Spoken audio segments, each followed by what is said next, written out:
Hello everyone.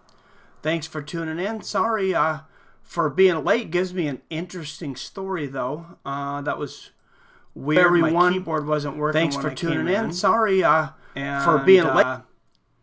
So the other day I spilt some coffee on my keyboard and it was working just fine. And then I come home in a mad rush, of course, to start my stream. And the keyboard's not working.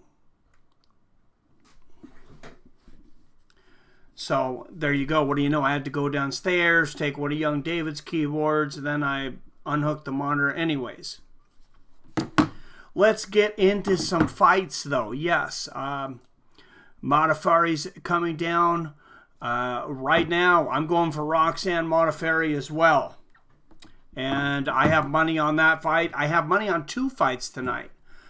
So hopefully that could help me out with my battle with the UFC.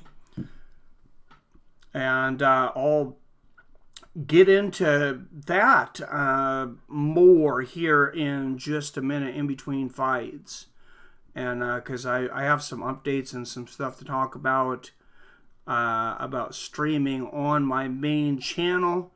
But right now, ESPN is not wanting to let me sign in to the stupid app.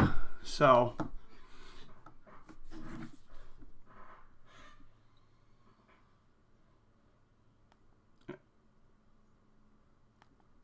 all right. Yeah, I don't know what in the world's going on there, but apparently I'm going to have to watch it on Sling. The ESPN app is not working. So luckily I have it on Sling here, not a problem. All right, and Roxanne Modafferi, Jennifer Maia, going on already right now. I don't know if you guys seen Maia was, I believe, over 3 pounds overweight. So she'll give up 30% of her purse to Roxanne. We are just in round 1 here on Fights with Friends banned. We are still banned. So this is still a Fights with Friends banned, and but Modafferi fighting for that takedown up against the fence. I was pretty surprised by the odds on this. I was surprised that Modafferi wasn't a bigger favorite. I think she even opened as an underdog. I took her at even. What's everybody drinking tonight? Everybody pour yourself a drink. Oh, I know it's Saturday, guys, but it has been a long work day for myself. Cheers. And on the anniversary that they faked going to the moon, I'll drink myself some Blue Moon. No. Little tip to the conspiracy theorists in there. Nice knee to the body there for Maia and a low leg kick from Modafferi. I got 2:20 left in the first round. Oh, nothing tastes as good as that first beer right after work.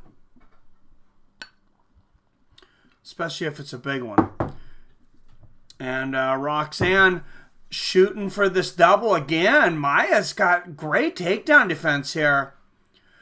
Sprawling her hips out from standing. She's got double underhooks. Good luck, Modafferi, getting that. She needs to stop wasting.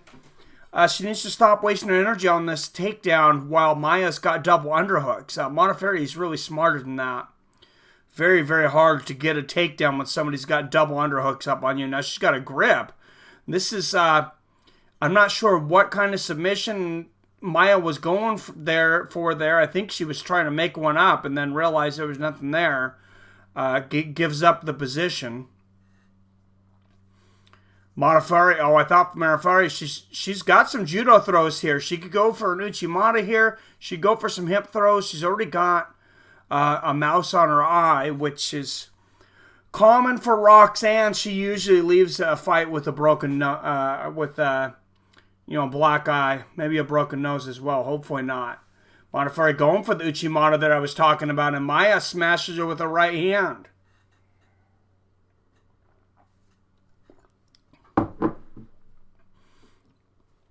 Oh, Oh, and Modafferi continuing to fight for this. Modafferi gets the key lock to kind of stop the takedown and kind of ends up getting the better of that. Jab there from Modafferi.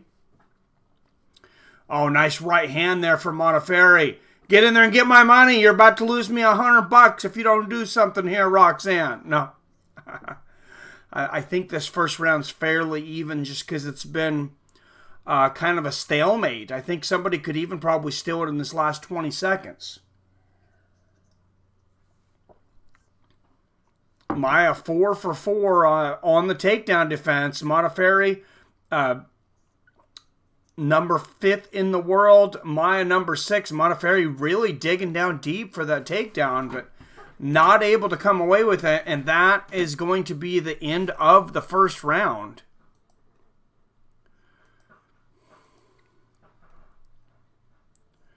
What's going on? What's going on, Stone Wolf? I'm doing good, man. How are you? What's up, BR Longhorn in the house? Sevens in the house. We are all right. Strike one for Maia, says Rob Iman. I'm afraid she might have won that one too, man. I got $100 on Modafferi. Move Fights with Friends to Periscope or Facebook Live. I'm gonna have to figure out more of Periscope. I thought Periscope was like a 10-minute thing. Facebook Live. The only thing I have to figure out, Rob Iman, is I gotta figure out how to monetize it there. So I'm definitely not going away from YouTube. So anybody that just wants to watch on YouTube, don't think that we're leaving from YouTube, because we're not. We're here to stay, but I definitely will be diversifying into other things. Round 2, and we have some big news coming up here in just a minute, though. Nice 1-2 there from Maia to start the second round. I got 4:45 round 2 here. 1-2 there for Maia. 4:40 now. Oh, big right hand there for Modafferi. Give me my money, girl. Give me my money. I know you can't see without your glasses, but I need my money. $4.25 left hook. Oh, another nice right hand there from Modafferi. Left hook, and they exchange gloves in the center of the cage here. Another right hand from Roxanne. 4:10 left in the second round here.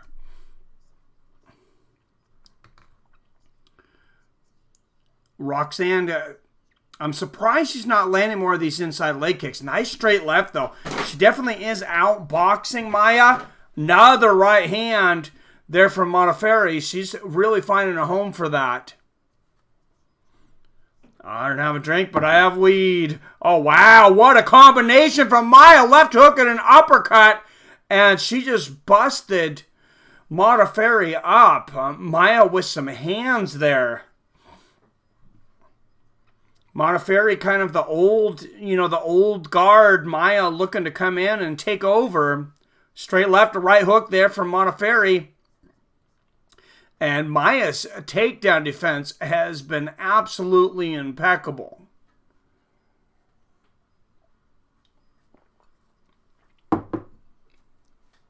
I mean, at this point, like 6 for 6. When everybody tries to storm Area 51, I just think they're going to throw Maia out to defend the thing. She can't be taken down.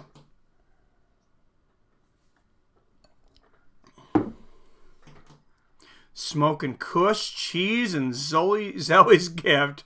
I like it. Drinking lemonade. All right, man. Hey, yo. This is great to hear. I'm smoking up, too, with cool... Enjoy, gentlemen. All right. Why are they messing with you, Mike? Do you have an update with your channel? I don't know if UFC is coming to Savage. I do. We're going to talk about it in between rounds. Oh, nice right hand there from Maia. And Modafferi's got to get on the bicycle here. She's got to do something, or she might find herself down 2-0. Low leg kick lands for Modafferi, but Maia lands a shot over the top. Oh, and a nice combination there from Modafferi. She digs down deep, lands a couple knees to the body here.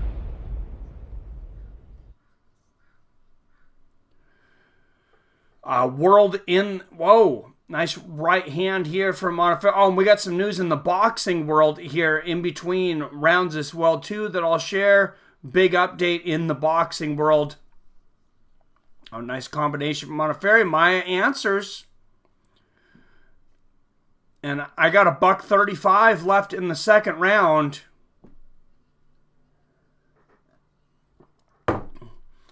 And Modafferi shooting again, and Maia's takedown defense, I mean,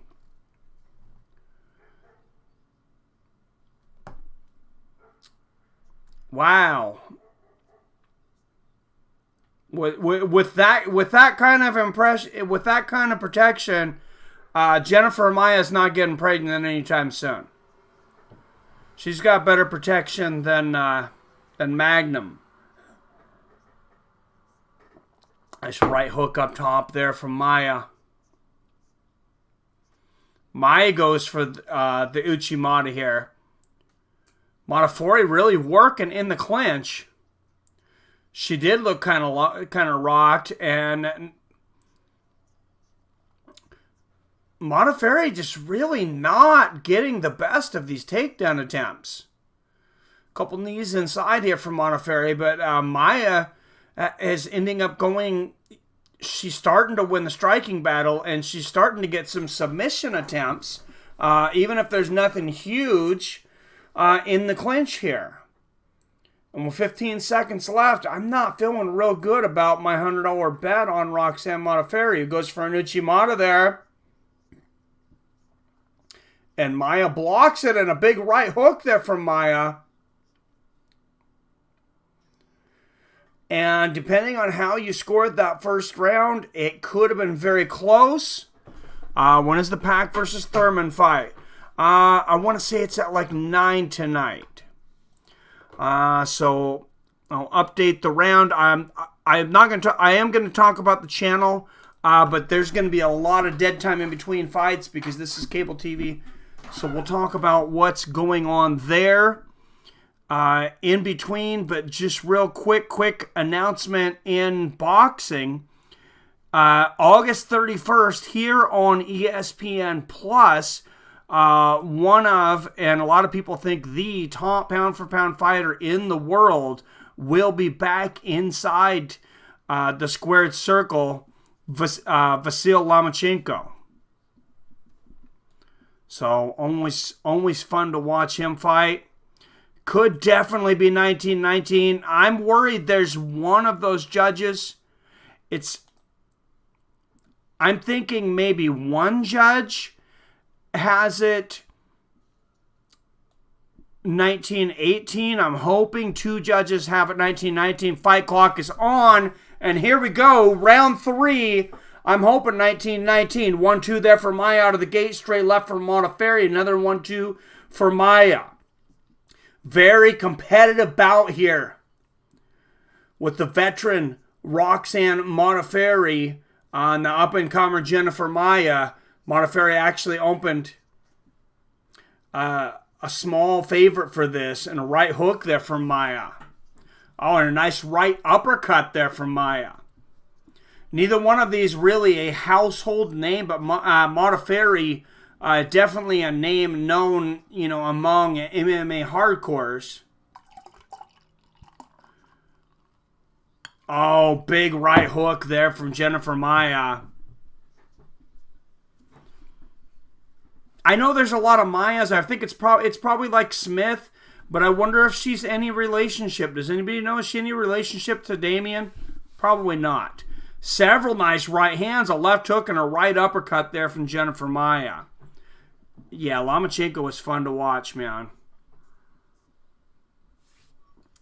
And Modafferi just being beaten in every facet right now. This is a big right hook. Jennifer Maia counters with a right hand.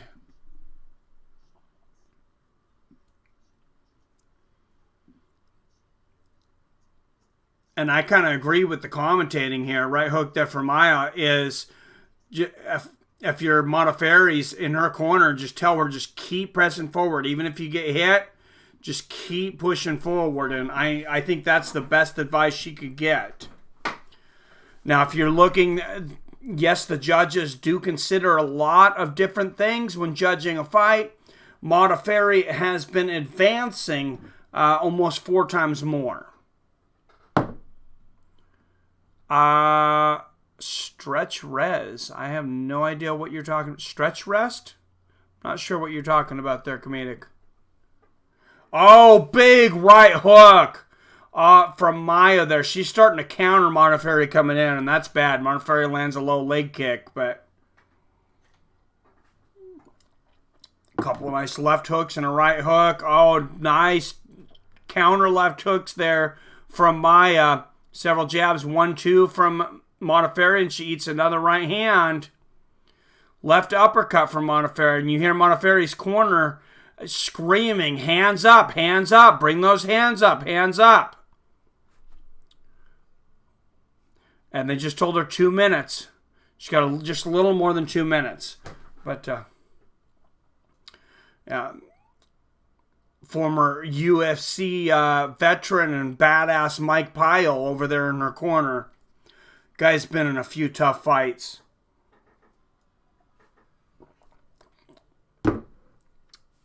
$145 left here in this fight. And I'm not feeling real confident on my first bet of the evening here, guys. But it's not the only bet that I have at this point. Unless Roxanne can come up with something big, it looks like I might be fighting just to catch even the whole night. Nice right hook in the clinch there from Maya underneath of the body. Right hook there from Maya, and wow, and now Maya pushes Modafferi to the ground. I don't know if you want to consider that a takedown. It was definitely a takedown defense. Modafferi going for the Uchimata. Modafferi just not able to get anything going.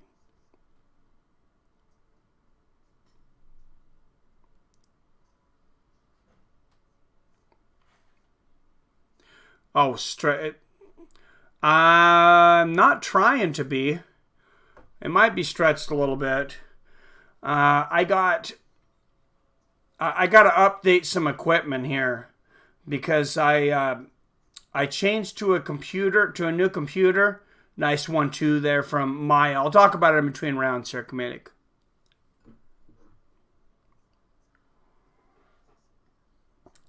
Nice right hand there from Modafferi. But looks like too little, too late. Left hook up top there from Maya. And she probably won. Oh, and some brutal ground and pound to end the third round. And I'm guessing Maya won at least 2 rounds, if not 3.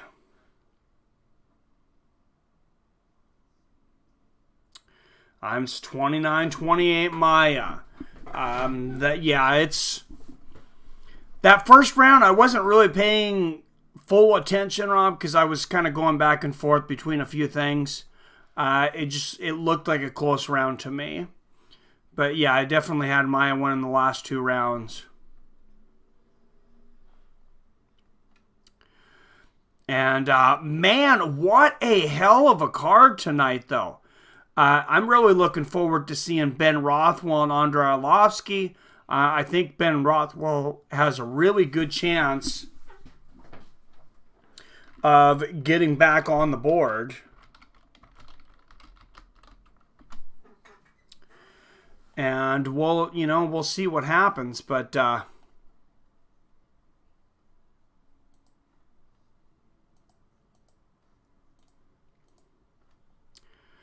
all right, and they will be coming up with the official decision here in just a moment, and I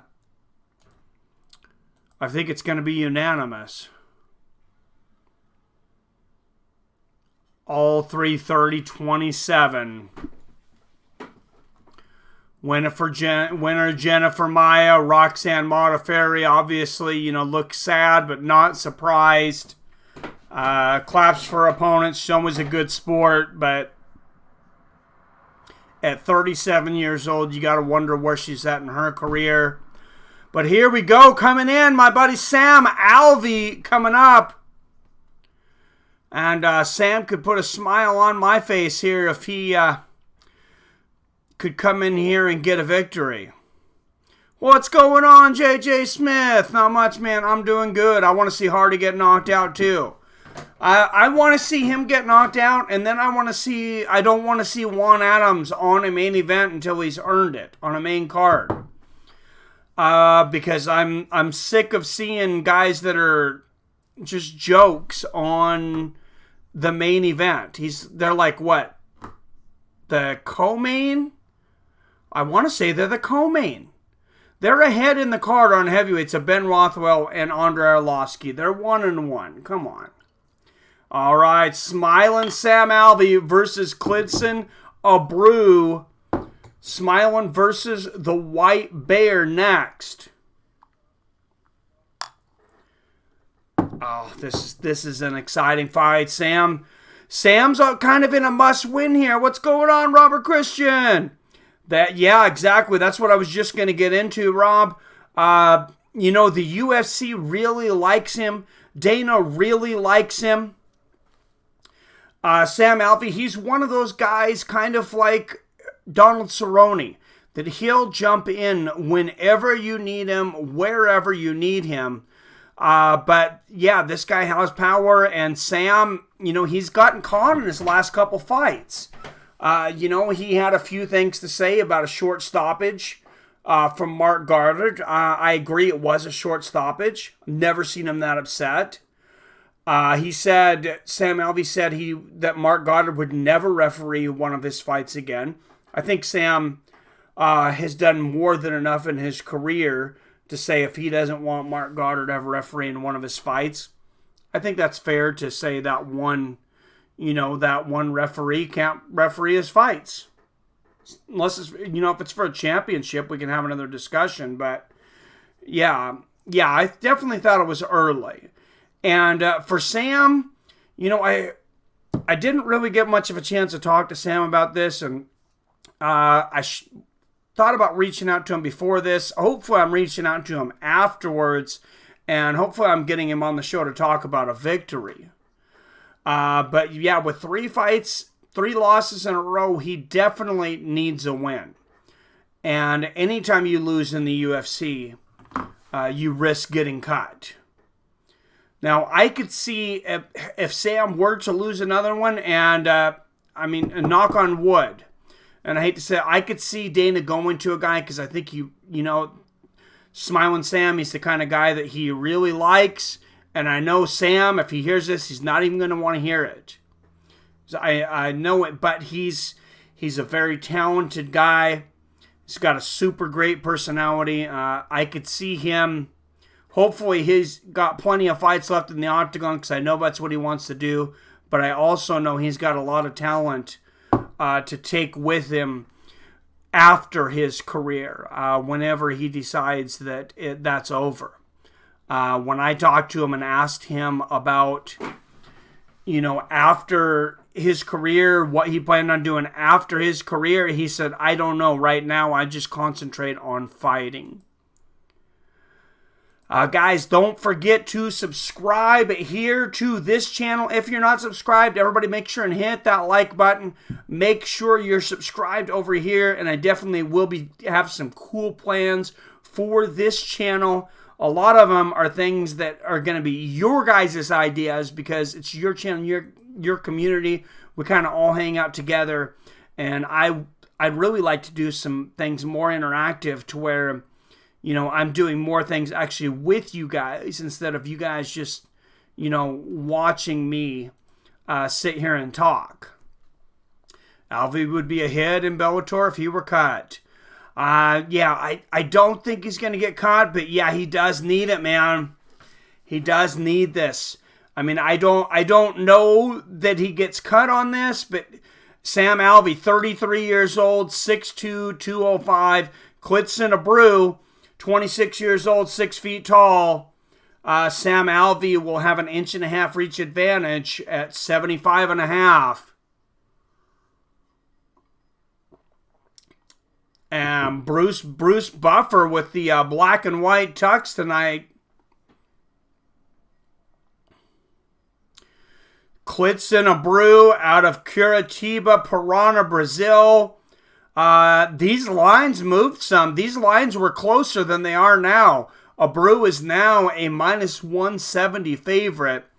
So that tells you a lot of people, a lot of fans of Abreu, money coming in on him. Yes, let's go Smiling Sam.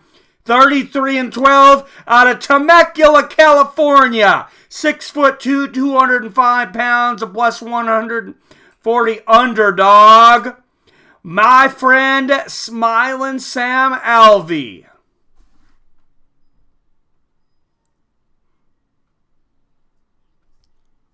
Kind of looks like it, doesn't it?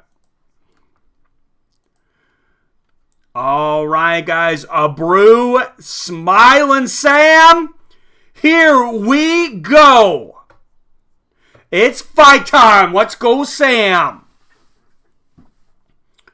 As you know, I usually kind of try to call it neutral in a lot of these fights, but you know who my favorite fighters are. And I consider Sam a friend, and I would really like to see him get a victory here.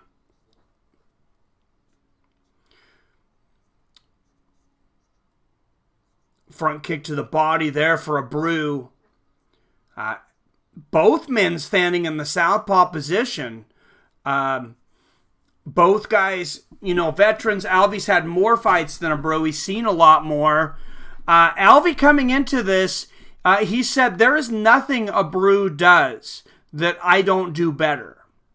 We'll see if that's the case after a front kick to the body from Abreu. And Alvey misses a leg kick. Right hand from Abreu. Abreu shoots in for the takedown.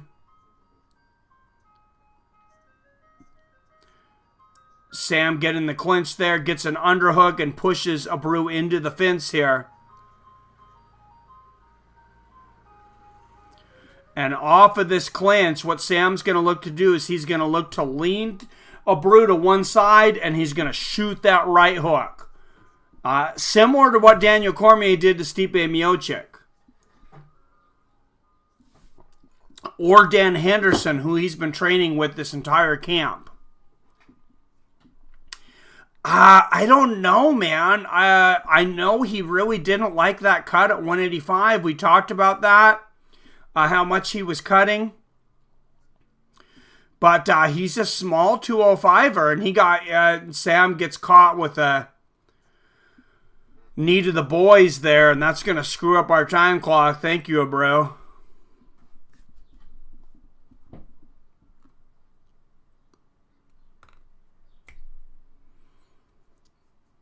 All right, back here. It's just about 5 seconds off. So it's just about, it's just about 5 seconds ahead. So we're just going to leave it as is. So Sam's a tough guy. He doesn't need much. But yeah, I think he might have been better at 185. This is one of those things. That's such a big cut. Nice right hand there for Alvey. I mean, he's a guy that's a little big for 185. He'd cut a lot. He had cut a lot. He told me he had cut, and this is for a late notice fight, but he had cut as much as 35 pounds one fight.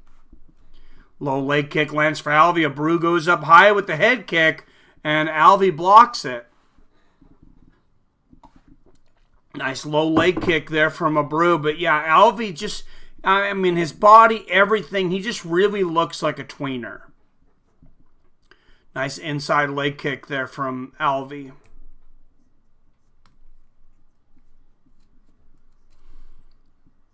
Alvey feinting here. Knee to the body there for Abreu. Abreu pushing Alvey into the fence. Locks up a leg. Good takedown defense so far from Alvey. Oh, and Alvey turns it around. Pushes Abreu into the fence. He's a very... Oh, big elbow from Alvey on the break. Big right elbow. That's what he needs to do. He needs to land those big elbows and those big right hands. Oh, big shot from Alvey, but Abreu lands a big left hook. And Alvey has gotten popped lately. Abreu lands a nice body kick there. 155 to 125. Damn, that's crazy. Low leg kick lands for Alvey. Yeah, exactly. I think it just needs to be every 10 pounds. I hope it is eventually. Abreu goes for an overhand right, misses Alvey. Both of these guys really playing chess games with each other with the hands. Low leg kick there for Abreu. Oh, and Abreu goes up for the head kick. Alvey blocks it. 30 seconds left here in the first round. Oh, Alvey fakes the head kick there. Alvey giving Abreu a lot of different looks here. Somebody might need to do something here. Oh, big left hand and right hook there from Alvey here towards the end. Oh, and a big right hook for Abreu. These guys are banging. Big left hook for Alvey, and Alvey is smiling. Oh, he's pissed. Alvey is mad. Look at that grimace on his face. Oh, low leg kick from Alvey. Big combination from Abreu. And he continues to land strikes after the bell. Wow. I'm going to go out on a limb and say I don't think this fight's going the distance, guys. Damn. And you kind of got to worry. You know, I kind of worry a little bit that, you know, Alvey, he has gotten caught. Oh, that was a really late knee. You know, he has gotten caught a couple of shots. He got caught against the older Nogueira brother, 42-year-old Rogerio Nogueira. In a fight, he was a 205 favorite. And then he got caught in his last fight.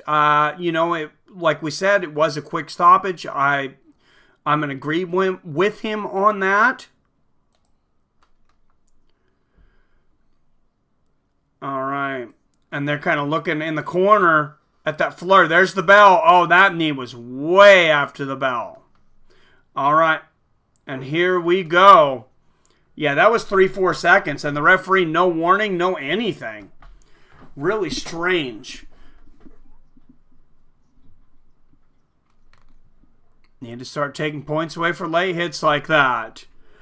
I agree, J.J. Smith. They really need to move. Oh, big right hook over the top from Abreu.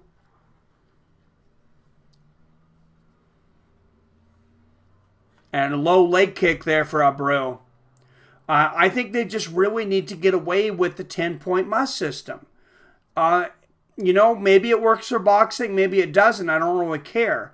But when it comes to MMA, if you had a 20-point must system, if you have to make it to where the points don't mean so much, that you don't have to take an entire third of the fight. That's why referees are so hesitant to take a point away right away, because you're literally taking a third of the fight away. You're taking away a whole round when there's only 3 rounds.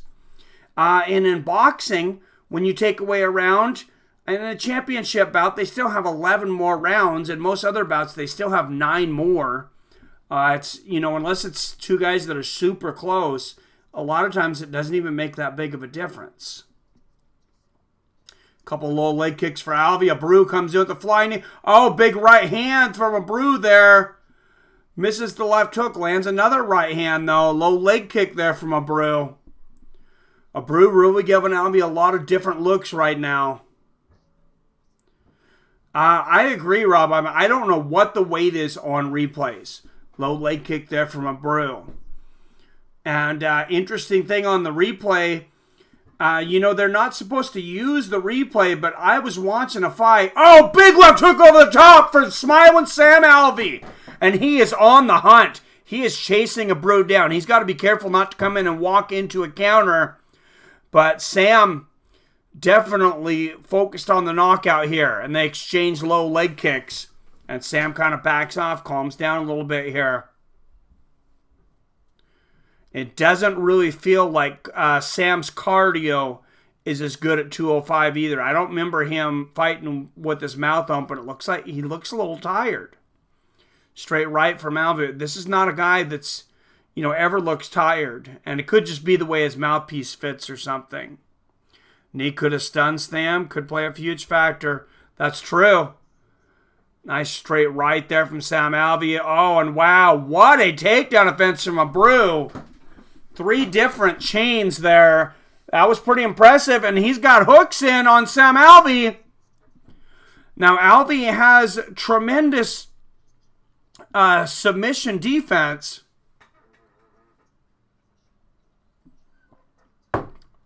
I want to say he has not been I think he was submitted once in 2008.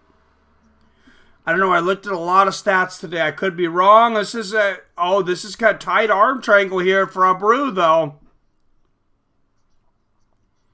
No, but he's not going to get it. And now Alvey's on top, raining down the ground and pound. Wow, this fight is really close for comfort right now.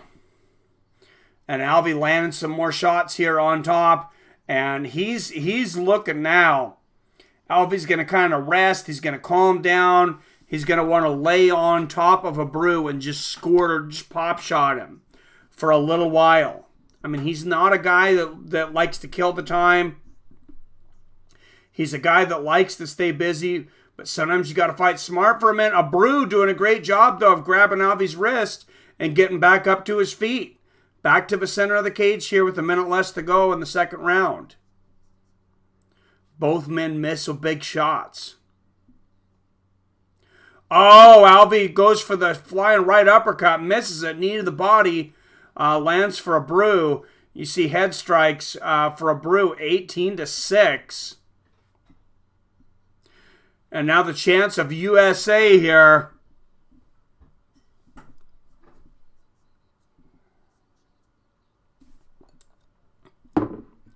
San Antonio. I could see Texans liking Sam Alvey.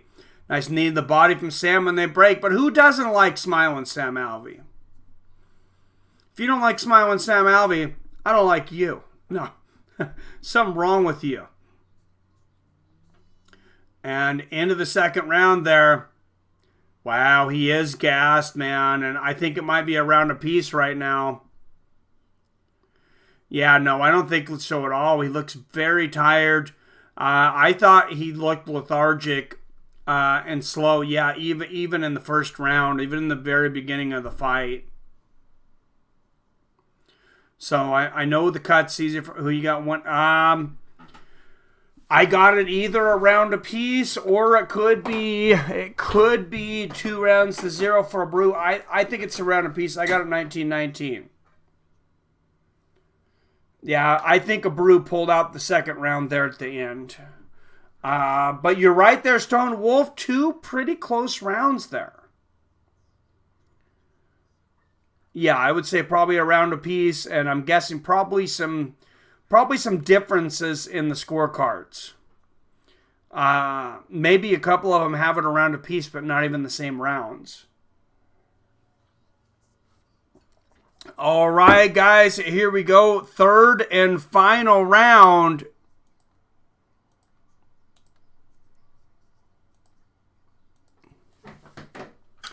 And here we go.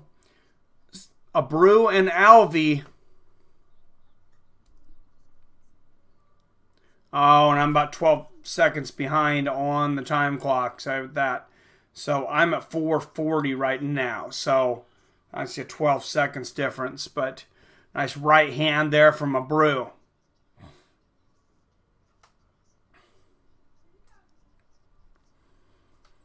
Abreu giving a lot of feints and a lot of different looks to Alvey. Oh, goes up for the head kick. Alvey blocks it. That hurt his arm, I am sure, though. And Abreu's been eating up the legs. Yes, Alvey's he's really breathing hard. Oh, nice 1-2 there for Alvey. And it almost, I mean, I don't want to make an excuse for the weight that he's at. Abreu misses a big 1-2 there, but it kind of seems like maybe Alvey's mouthpiece, I don't know if he changed his mouthpiece, but maybe he's having some issues with it. It almost seems like it's a little too big or he's having a hard time closing his mouth. What's up, Billy Hughes? Well, I was late too, Billy, so I was having issues with my keyboard. I had to go steal Young David's because I spilled some coffee on my keyboard a few days ago while me and David were playing Tekken. We're playing the Tekken, I think it's Tekken 7, the new one. Baru lands a nice low leg kick there. And I was beating Young David's ass so bad on Tekken 7 that I knocked coffee all over the keyboard.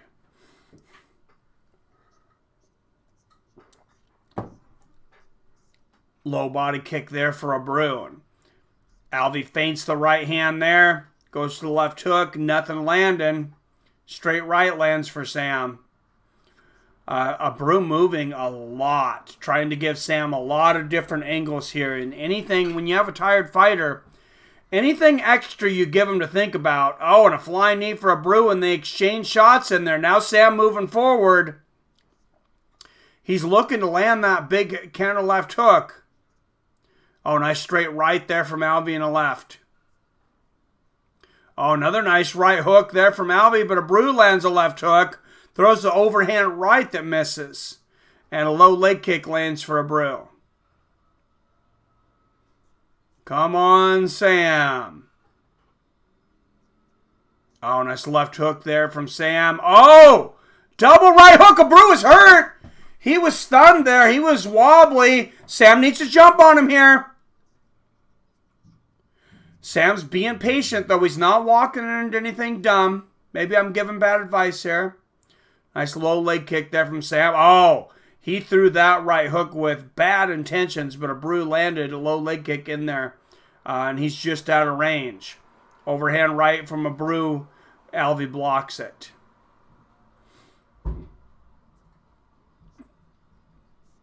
And a Baru throws a combination there. Alvey getting out of the way. And like we said, a Baru, a 2-1 favorite by the time it was all said and done. Right hook up top for a Baru. He's going to go for another takedown. Alvey shucks him off. Goes for the Agoshi there. Doesn't get it, but he's able to shove a Baru into the fence. Landing some knees to the inside of the thighs of a Baru. And this is a much better round, I think, for Sam. Little hint of advice for the day. Do not deep fry clam strips. Oh, Jesus, Arcade Chaos. Please don't do that. Knees to the thighs there for Alvey. A Baru. I thought he was going to go for the ear slapper there for a minute. Back to the center of the cage. 40 seconds left. The time clock about 10 seconds off. Oh! Big shots from a Baru. Big right hook there from Alvey. And significant strikes almost even in this fight. 38-37 in favor of Alvey. And I agree with John Anik. He says whoever wins this last 30 seconds wins this fight. Right, straight right and a left hook lands for Alvey. Who is going to do something in these last seconds? Who wants it more? Low leg kick lands for Alvey. Oh, and a right hook, left hand. Right hand there for Alvey. Karate kick attempt there for a Baru. Misses. Alvey misses the head kick there at the end. And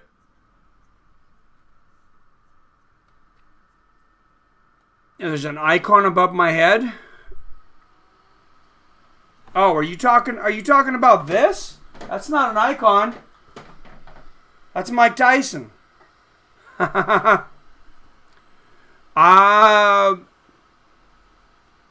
kind of got a roundabout answer. We're going to talk about that. We're going to have plenty of time in between fights to talk about that. So I'm going to talk about what's going on with that when we have some commercial time. What have been the results so far? Right after this decision, I'm going to go into that. That was very, very close, man. I mean, if I were judging it, it was really coming down to those last few seconds, and I think it might have been Alvey with that last shot. I gave it to Alvey. Same as me, Robert Christian. I gave it to Alvey. 2-1, but very, very close. Oh, please no spoilers. I'm like behind here. Damn it, JJ Smith. Roxanne Manaferi just lost a minute ago here, Billy. Oh, I'm way behind. 2 30-27s and a 29-28.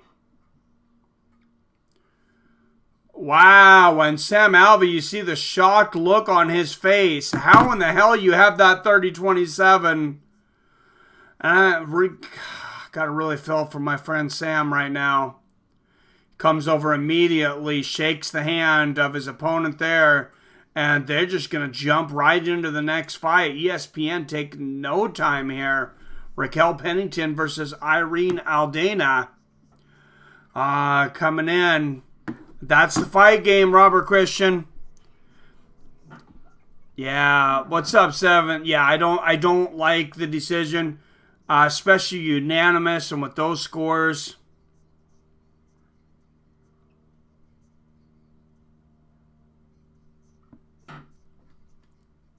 Thank you, Bill. Yeah, I'll make sure and be on the fight clock more so you guys know where I'm at. For some reason, my ESPN app was not syncing up right. So, and I had to go to the Sling, and for whatever reason, it was a little bit behind. I'm gonna try to go to it again. Because I would think it should be the best stream coming straight from the ESPN app, but, you know, I don't know.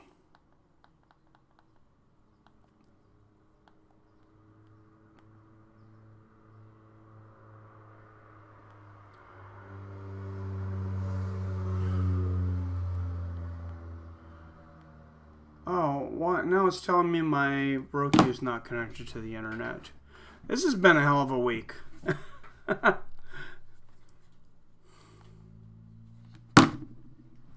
been a hell of a day, guys. Hell of a day, hell of a week, hell of a month.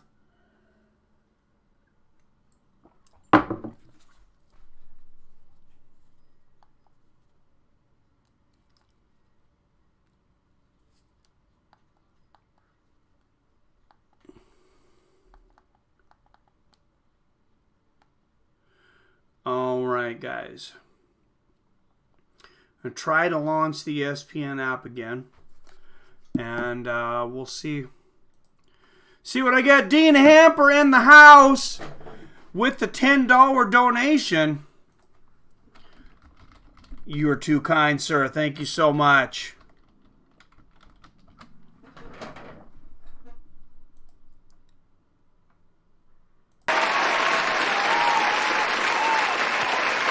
It's been a rough week, but Dean never fails to come through.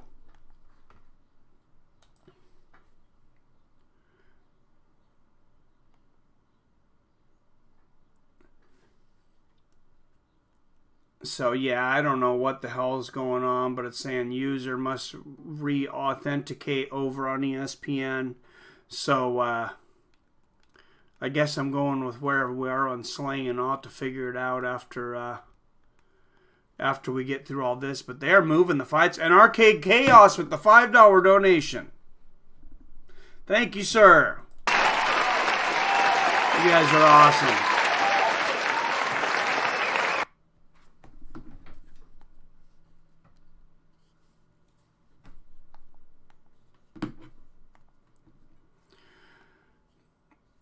All right, and Raquel Pennington and Irene Aldana coming up. Man, I really appreciate you guys so much. Everything going on right now. I do have Fight Pass, yes. Is it on Fight Pass too? God, how many channels is it on? Yes, thank you. When Roku does an update, you have to is that what? Yeah, that sounds about right. But yeah, I do have Fight Pass, so and I could do some more things over there. But yeah, I'll have to mess with it. And honestly, I don't even remember for sure the email that I'm signed up with it on. That's part of a problem too.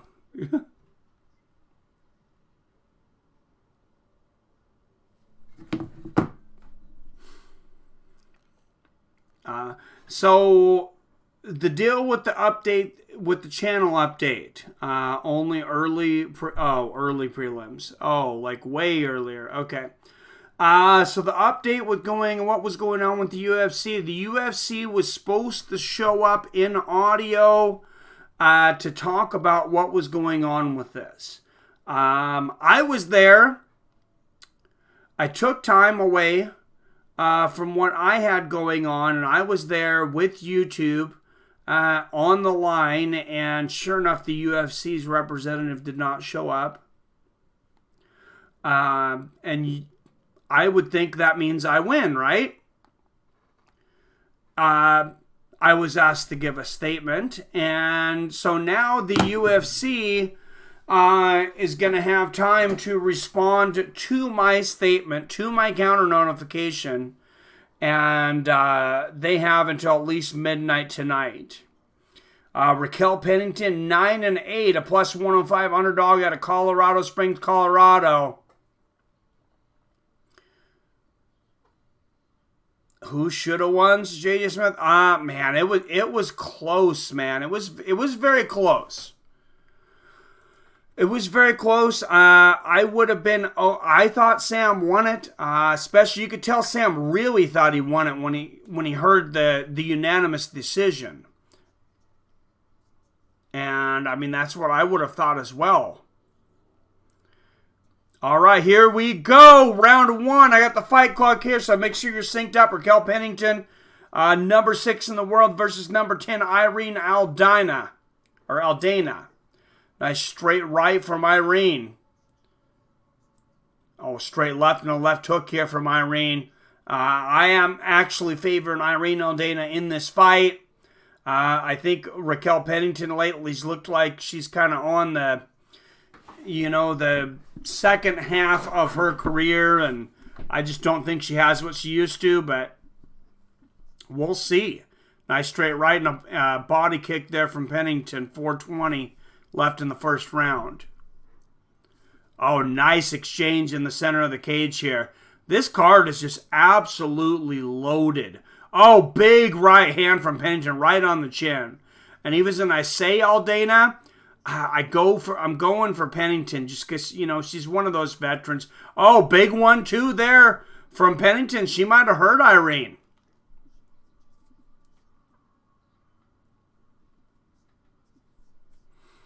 And Aldana continuing to give Pennington a ton of different looks. She kind of looks like a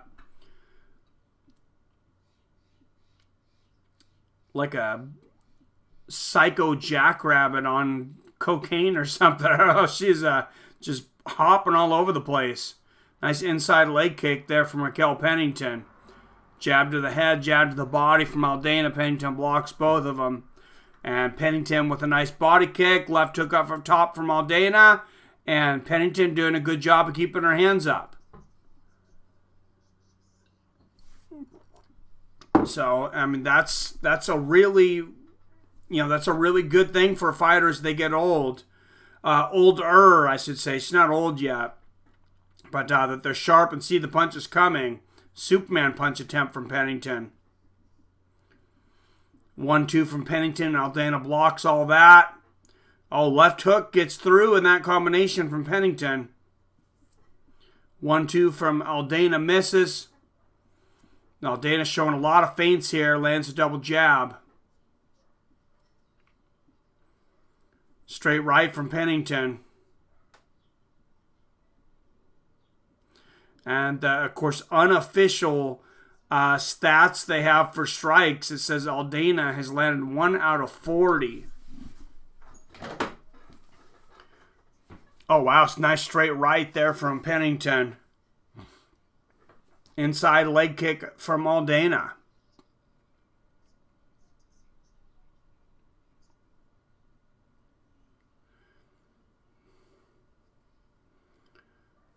Couple of bucks left here in this first round. Pennington fakes the front kick there, lands the straight left. Oh, a nice counter right there from Pennington. She's definitely winning this round. Aldana, Aldana's been about as accurate as CNN is at tracking polls. Left hook there from Aldana. Pennington blocks it, lands a nice body kick. Low leg kick from Aldana and Pennington. Pennington, she looks very focused and sharp tonight. Sometimes, a fighter looks like they're in that zone. Nice straight left there from Aldana, though, and a left hook from Pennington. Oh, definitely an IPA fan, Arcade Chaos. I'm a fan of just about any beer, but yeah, I like a lot of different IPAs. Nice 1-2 there from Pennington. Oh, nice left hook from Mikel. And inside leg kick lands for Pennington.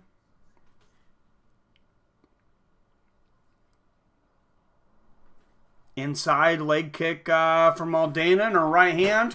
Yeah, I'm hoping to do a lot of beer reviews actually on this channel once the Fights with Friends goes back to the fight streaming. Right hook to the body from Pennington. Straight left up top from Aldana. Aldana lands a low leg kick. Pennington lands a low leg kick.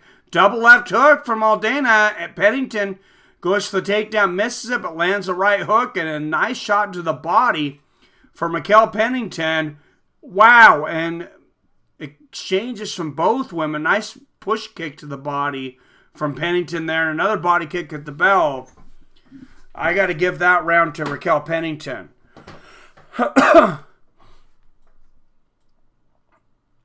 My girlfriend tracks polls. Oh, Jesus. Love IPA. Hell yeah. IPA. Mary Monks for this guy. I haven't tried Mary Monks. I've tried Monkey's Uncle from Pike's Place Brewery. That's one of my favorite beers, actually. I'm pretty sure it's only available in the Seattle area. You could probably find it online. But when I've told other people, it is one of my favorite beers. I've told other people to try it. I've definitely gotten mixed reviews. It's not everybody's favorite. Not everybody can be that tough. What's going on, Jones? Experience beer review. Yes, and definitely have to hit some beer reviews on this channel. And like I said, this is going to be our channel to kind of like a hangout for stuff besides fights. Guys have even talked about having, some people wanted to have a rap battle. I'm like, if you guys want to have a rap battle, go for it. Even Billy the Time Bender says he wants a rap battle. I'd like to see that. Him and Comedic Genius. Nice 1-2 there from Pennington. And a low leg kick. And Pennington ducks under that shot from Aldana like the Matrix there. And time clock going to be 10 seconds off. I'm actually 10 seconds ahead of that. So sorry if you're looking to sync up on 4:25 right now. The delay, it's hard to get this all time synced up. But Superman punch there from Pennington. Aldana misses wild with the low leg kick. And I'm not sure why she went for that spinning elbow. But Pennington probably should have punished her for that. And you hear chants of woo from the crowd. You hear the Ric Flair chants. I'm not sure what that's all about. Nice 1-2 there from Raquel. Oh, big 1-2 there from Aldana. Straight right and a left hook. Comedic, how about if you film it, I'll upload it to the channel. How about that? My rapper name is Scorpio Pro. All right. And a left hook from Aldana. And if you trust their significant strike stats, which I don't, it's almost even between the two. Couple straight lefts there from Raquel. Rushing area 420. Yeah, that sounds like more fun, Experiencer. Straight right hand there from Pellington, a left hook from Aldana. Oh, jeez. Oh, that was a wild left hook there from Aldana. Aldana's really missing a lot of shots really wide. I think Pennington's going to start timing her, and she's going to catch her on one of these bad. And look at Aldana's face. It is a mess right now. Nice straight right there from Aldana, though. She did get the counter as Raquel was walking in. Another right hand there from Aldana. Aldana's starting to find a home for that right hand. Right uppercut from Pennington and then a left hook. Oh, two more right hands from Aldana. Pennington's got to block that. Oh, and she counters the uppercut there. Lands a nice right and a 1-2 here for Pennington. And Pennington on the attack. Push kick to the body lands from Raquel. Oh, nice right hand right on the chin. There from Pennington. Right hand again from Aldana. 1-2 there from Pennington. She lands at half of that. Lands the jab. Aldana lands a jab here. Right hand to the body there from Aldana. Pennington shoots for the takedown. Good defense so far from Aldana here.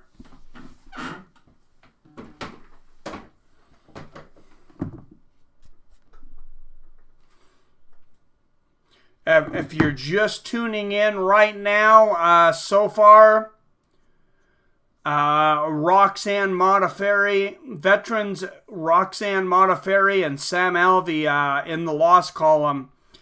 This card has kind of been, it's kind of a card of veterans versus up-and-comers, and so far, at least since we started streaming, the up-and-comers are up 2-0. Nice elbow there from Aldana, and she's going for a standing key lock as Pennington shoots for the takedown.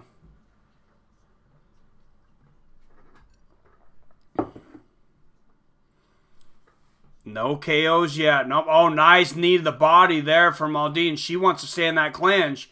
Pennington answers with the knee of her own. Oh, big right hand there from Pennington. Oh, nice left hook and a right hand. And Raquel shoots much quicker that time, but Aldana's got great takedown defense. Double up the nuts. All right, clan, as you have that right to do that as an American. And according to the unofficial significant strikes, they have Aldana with more strikes than Pennington in both rounds. I definitely gave Pennington the first round. Irene's had a much better round here. Oh, nice combination from Irene there, and they exchange, or excuse me, from Raquel. They exchange. Irene lands a few in there, but if I'm not looking at their stupid significant strike stats, which I don't really trust, I got Pennington up 2-0. 6, you drunk. I'm a bit tipsy, you know, in my first beer, but it was a double. A deuce, so wasn't double up 2 knots. It was double up the newts, which is short for nutrition. Gotcha. I had a protein drink this morning, so now I can have beer. I'm pretty sure that's the way adulting works. That's what I was told, anyways. Has anyone heard any different?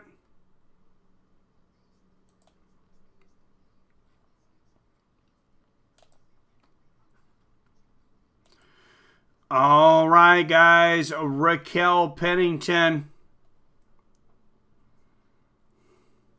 Irene Aldana. Here we go. Third and final round. Floor sweet over beer anytime for me. You know, I don't smoke anything, Robert Christian. That's the thing, is I don't smoke anything. I've never smoked a cigarette in my life. I mean, like I've took like a puff, but I've never smoked a full cigarette. I just don't like smoking things. I don't like the way it feels in my lungs. Nice right uppercut there from Pennington. Nice right hook. A few times I've tried marijuana. Was the edible type, but I'll tell you what, I cannot stream on that. Nice straight right there from Irene Aldana. Straight left and a 1-2 from Pennington. Oh, running low leg kick. That was interesting from Irene Aldana. Pennington catches the leg there, though, and sweeps out the other. Great Ochigari, great sweep for Raquel Pennington, and there is a big takedown for Raquel Pennington as she tries to pass the guard of Irene Aldana. Oh, Aldana going for a heel hook as Pennington tried to transition to side control.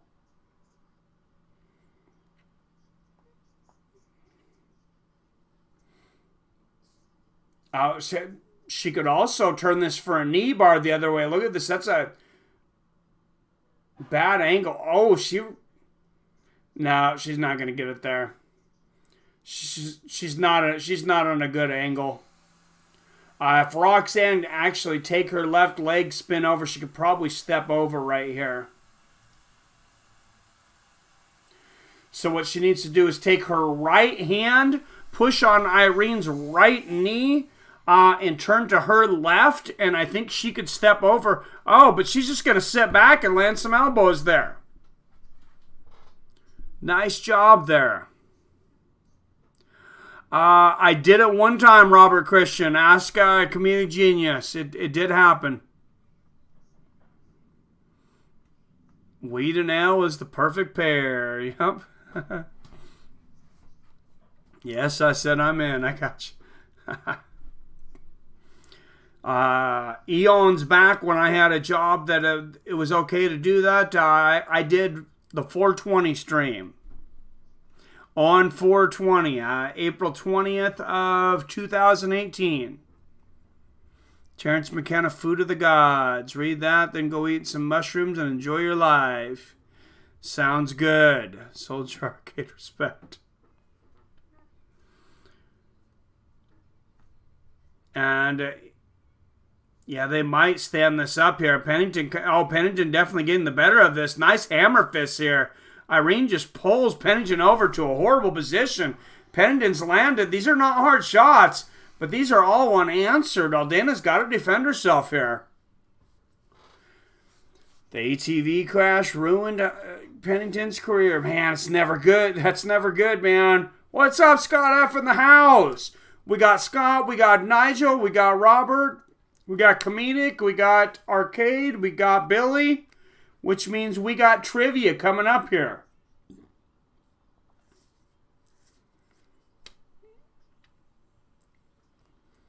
Seven. We got a lot of people that are good at trivia here, and Raquel Pennington going for an arm triangle here. She's not going to get it, but this is a dominant position. Pennington needs to shoot up. She needs to take her left leg and she needs to take her left leg and throw it over the waist of Irene Aldana. She can put hooks in right here. She can't see it though. She can't see it because she's on the other side of the cage. Well, or she could turn that way and tighten up a submission here. She's going to turn the other way here. And she could end up with north-south position. She could end up with a choke, or she could just land a bunch of ground and pound like that. When I want to feel hot, oh, Jesus Christ. Comedic Genius. Thank you, Nigel Iota. Oh, big right hands here from Raquel Pennington. Aldana is shooting again for a leg lock. Oh, nice body shots there from Pennington. Hammer fists and a couple more. I don't know about you guys. I know there was maybe a round or two in the first or second that were somewhat close, but I thought Pennington won that 30-27.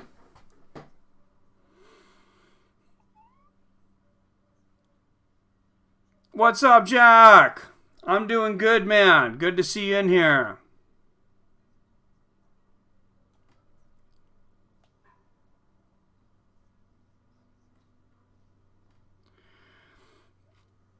and previews for this new Fast and Furious spinoff. I'm not sure what I think of this.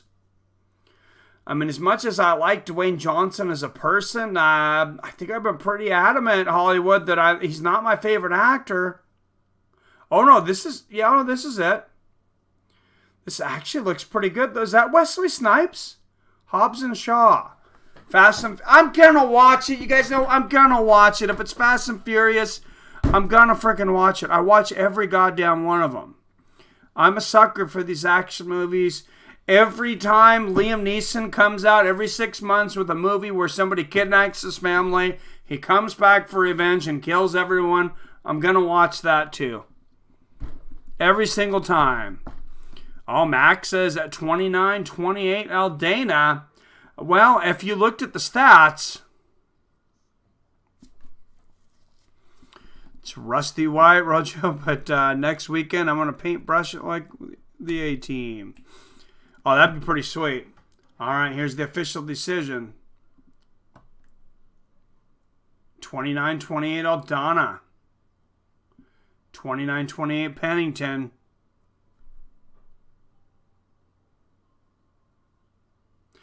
Raquel Pennington, 29-28, the split decision. I was a little surprised by the split decision. I thought she definitely won at least two, but I think they got it the right way. Rusty nail time, involuntary, of course. Raquel Pennington moves to 10-8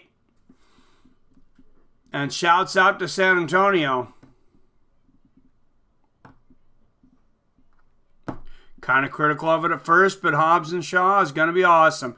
It looks freaking awesome. And Jason Statham is freaking awesome, man. And those guys that do the Fast and Furious, I don't give a shit what anybody says.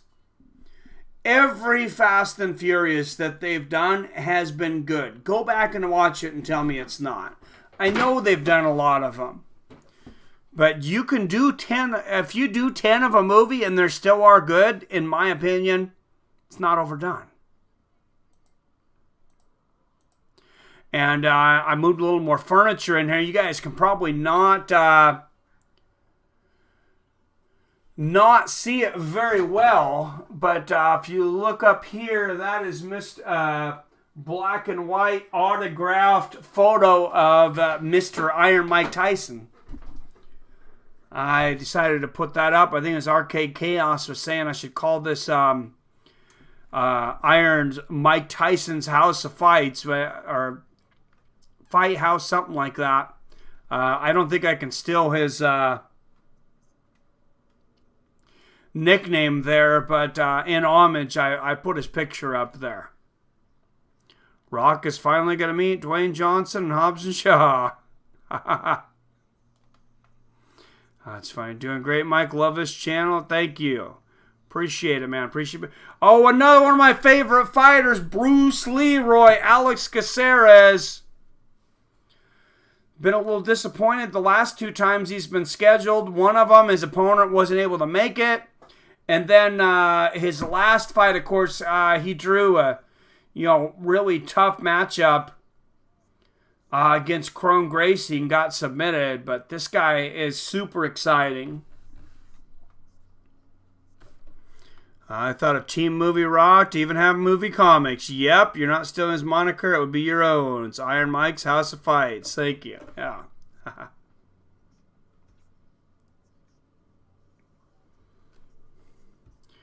All right, up next, Stephen Ocho Peterson versus Alex Bruce Lee Caceres. All right, guys, we haven't been calling him out. Steve Ocho Peterson, or Alex Bruce Lee Caceres. Who do you guys think wins this? Let's get some picks out here. I'm going to say Alex Caceres by unanimous decision or late round stoppage.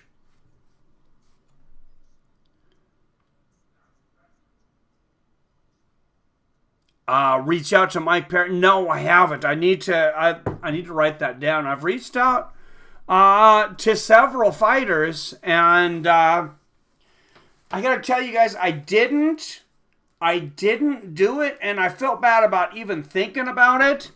But there was a fighter that was, I'm not even going to say their name. They were kind of weird about it, about me asking them for an interview. They're not even really famous yet. They have kind of a famous brother that is a good prospect. But, and he was kind of, I thought he was kind of dismissive of me in the way that he answered my request. And, you know, that's completely his right as a fighter. Not all fighters are real, you know, outgoing people. So, you know, they have the right to do that. Mike Perry got my first Instagram account banned. Seriously? Mike Perry snitched you out? You're famous, bro.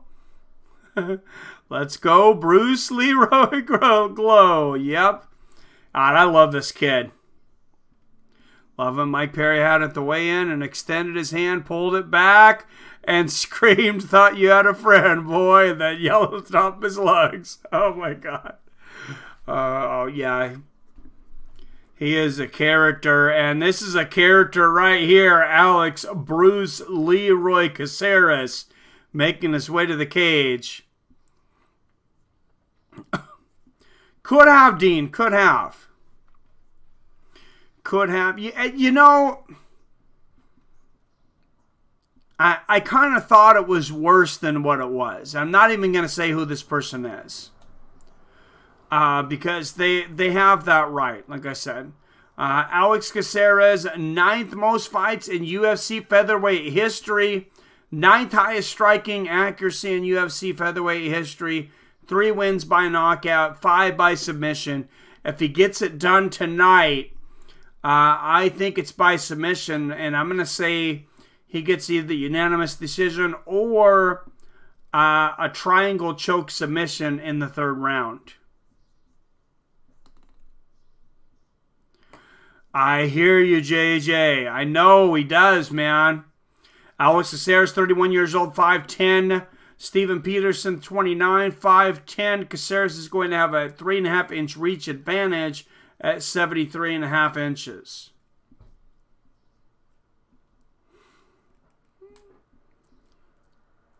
All right, 3 rounds in the featherweight division. In the blue corner with a record of 17-8. Out of Dallas, Texas, right there by San Antonio. 5'10", 145 pounds, minus 110 underdog. He is Steven Ocho Peterson. And his opponent fighting out of the red corner. He has a professional record of 14 wins, 12 losses. He is 5'10", 146 pounds, a minus 120 favorite out of Miami, Florida. The exciting Alex Bruce Leroy Caceres. The referee for this one is Dan Mergliotta. I think you can tell a lot of my favorite fighters fighting here tonight. I gotta be a little biased, and I gotta go for Bruce Leroy here. And I didn't get the fight clock up, sorry, but it started here. I'm at 4:55 right now. Low leg kick there from Peterson. Body kick lands for Caceres. He's got some brutal body kicks. Nice left hook for Caceres. Oh, and a counter right hook. Peterson's coming in very aggressive. Caceres checks the leg kick right there. Caceres wide stance in the southpaw position here. Nice low leg kick from Alex. Peterson throws a couple shots there, misses. Caceres punishes him with a counter left. Oh! Counter right hook there. Alex Caceres. His timing seems to be on already in this fight. Or he's just really been working on his hands. Another big left hand there from Alex Caceres. He is punishing Peterson. And we are at 4 minutes left right now. Oh! Nice combination there from Peterson.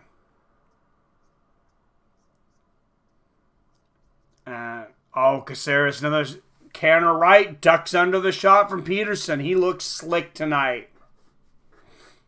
Whoa, barely ducks out of that head kick from Peterson, though, and a side kick to the body lands for Caceres. Peterson fires a hard leg kick, lands, and Peterson lands a left hook right on the chin of Caceres. Exchange in the center of the cage.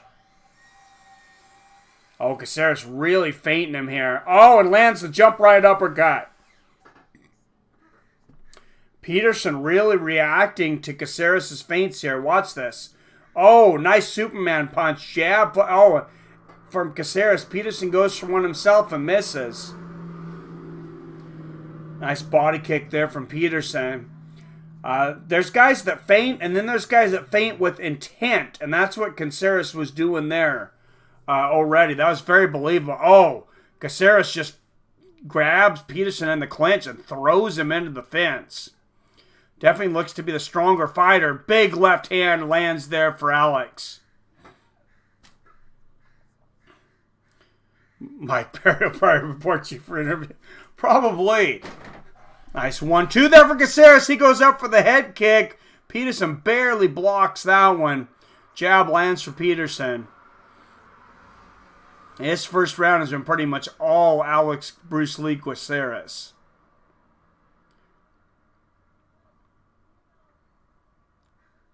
Exchange there in the center of the cage. 2:10 left here in the first round. Left hook lands for Peterson.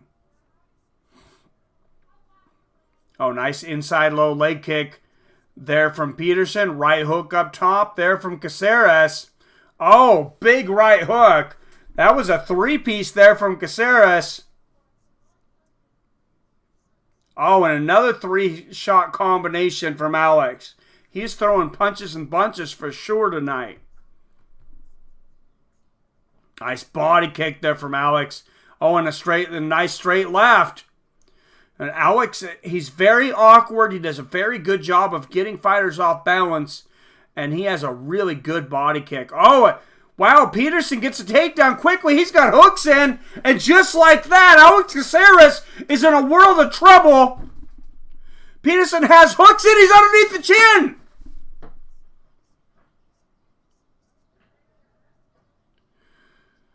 This could be very bad for Alex Caceres.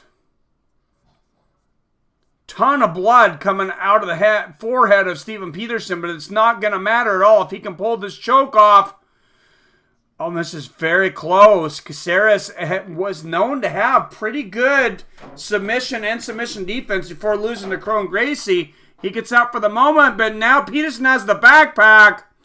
This is going to be very hard. Caceres rolls him. But he is still not out. That might have tightened it.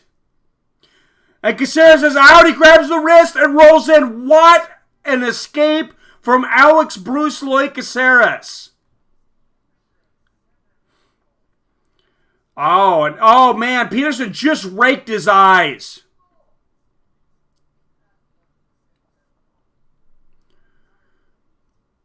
He just raked his fingers through the eyes of Alex Caceres. I can't believe Dan Miguelada didn't give Caceres some time or something. And wow, a lot of blood on the mat from this fight. Peter Ordinary in the house. What's going on, man? I live in Fresno. Jesus, how hot is it there, though, man? I hear there's a heat stroke coming. It's only 93 here, huh? 105. Damn, where are you at, JJ Smith? No points there, right? Right to the eyes. How in the hell is it hotter in other places? Yeah. That's funny. Climate change. Who knows, man?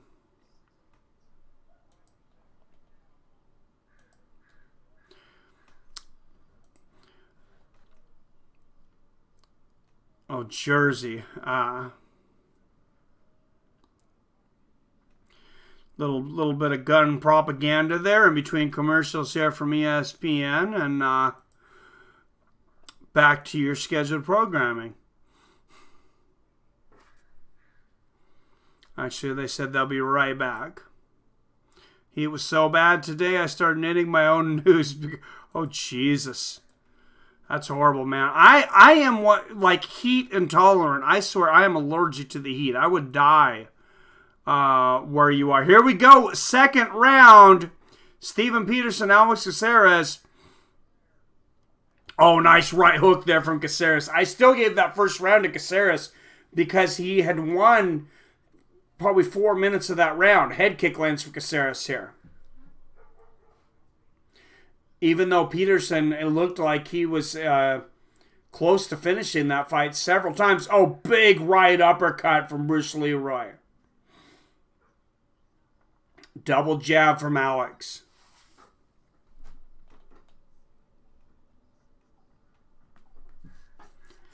Love the pit bull, but hope Ben wins. Oh, heat was so bad today. I've read that already. Yeah, it's about 77 here. That's about as warm as it gets in Seattle, except for a couple weeks a year. Nice 1-2 and a left hook there from Alex Caceres.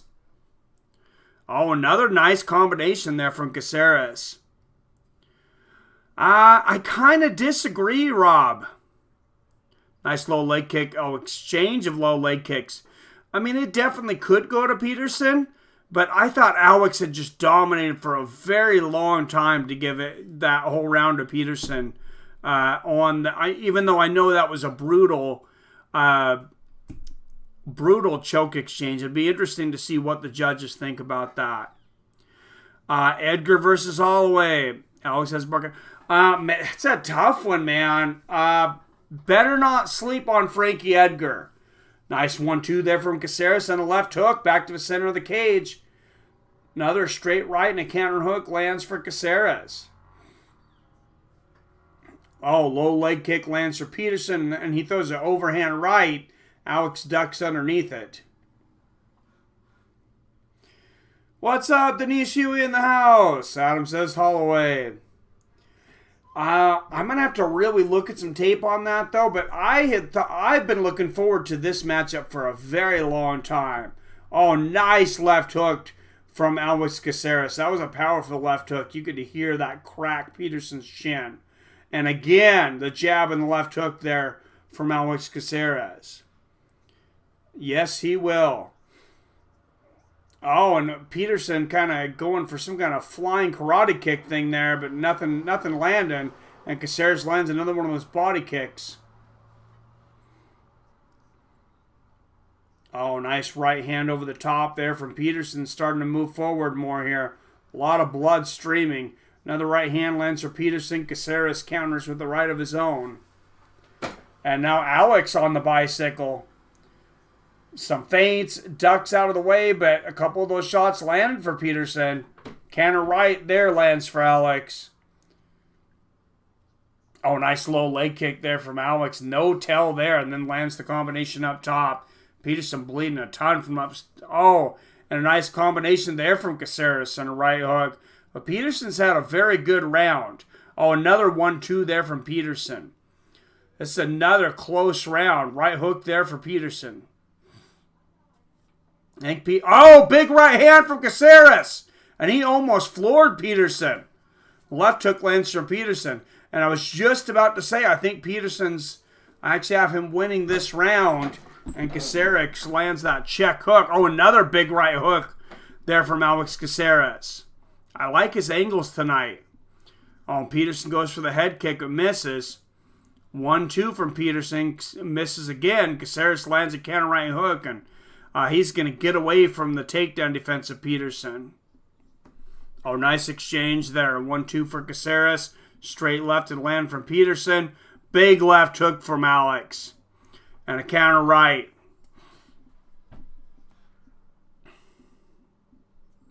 Oh, Peterson goes for the head kick, but misses. Nice right hook there from Alex Caceres. Oh, big left hook there from Alex. Nice right uppercut from Alex Caceres. And a 1-2. Alex Caceres definitely getting the better of it on their feet. Low leg kick lands for Peterson. Oh, nice side kick to the head there from Caceres. And low ankle kick there from Caceres. If you ever much shot at all, the price is rather nice. What is it, about 2 to 1? I thought it was only about 2 to 1.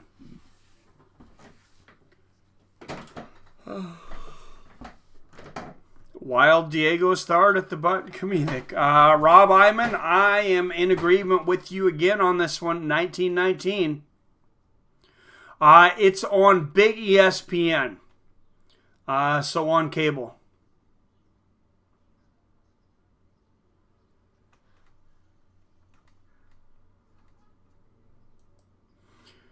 And I don't know if you guys have seen this new Quentin Tarantino movie coming out, Once Upon a Time.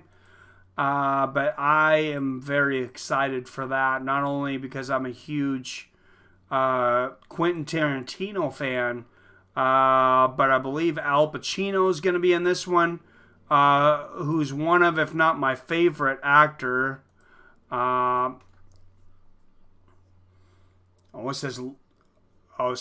Steven Peterson's corner is telling him, look at his eyes, let's go. He says he's ready to go. And Caceres definitely has a mouse above his left eye. That's all I'm seeing. Here we go. Round 3, and they touch gloves. And a counter right hook from Caceres out of the gate. Nice body kick there from Bruce Leroy. Yeah, it does. Another left hook there from Caceres and a straight right. Oh, big right hook there from Caceres. Straight left from Alex. Alex also has a broke right hand. Really? He's throwing that right hand a lot. I didn't even realize it then. Nice left there from Alex. Yeah, usually I pick up on those things, but I hadn't even noticed he'd hurt it. Nice straight right there from Peterson. Counter right hook there from Alex. Oh, nice left hook there from Caceres. Did they say his hand was broken? Because Caceres is throwing a lot of right hands. Cool, big lefts there from Peterson. Yeah, regular cable ESPN. That's why this is a really big card. I mean, the prelims are stacked. When I seen this, I thought of back in the day, I thought of UFC 73, which they called stacked. Nice combination there from Alex. Nice right hand lands from Peterson. They called that card stacked, and this isn't even a pay-per-view. Oh, nice exchange there in the center of the cage. Peterson lands a low leg kick, and nice right hand up top there from Caceres. And no, I said 1919, Rob Iman. I actually have Caceres up. I'm sorry, I actually have him 20 to 18. But I wouldn't be surprised if at least one of those judges gives the first round to Peterson. Oh, Caceres picking him apart right now. Left hook lands for Peterson, though, and a right uppercut. He's going to shoot for another takedown.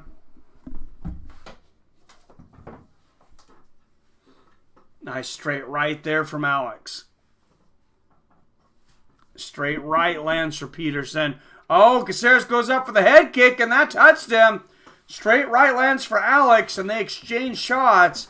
Both men getting tired. Both men landing more shots, though. Straight right and a left hook for Peterson. Oh, big right hook for Peterson, and Alex smiles. Straight left lands for Bruce Leroy, and a jab and a right hook for Bruce Leroy. Oh, Peterson throws a combination there and misses. Caceres lands a couple rights. Peterson landed a right, though. This is a very close round so far. Combination there from Caceres. Oh, another right hook there from Peterson. Oh, Caceres lands big shots inside. What a round. Peterson misses the jab, lands the right hand. Right hand lands for Alex. Oh, nice 1-2 there for Caceres. Jab and a right hook from Peterson. A big left hook there from Peterson.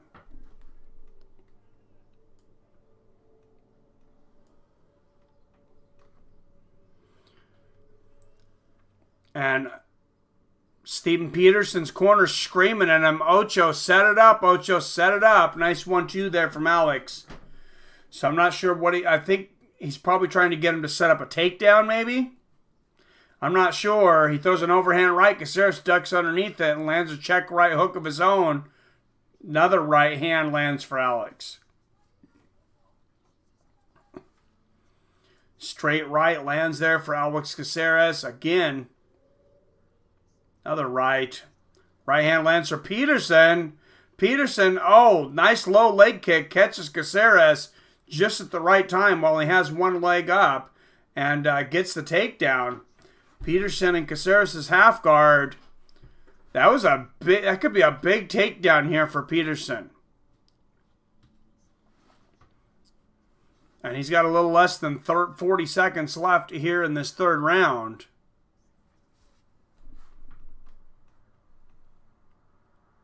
Skip class. It's going to be epic. Oh, Jesus. Don't get him to try to go. Don't try to get him to skip class. Hope they do a live feed so I can watch the massacre. All right, there you go. Just keep it playing in the background so I get the watch minutes, if you would, Peter Ordinary. No, I'm just kidding. Oh, nice short elbows here from Peterson. This is a very close fight. It may be a close round. Peterson in the guard. Landed some big ground and pound here at the end. Man, and I'm going to tell you that I scored at 30-27, Alex Caceres, but I'm also going to tell you that all those rounds were very close. It'll be epic. 29. Rob Iams is 29-28. Peterson. I can see it, man.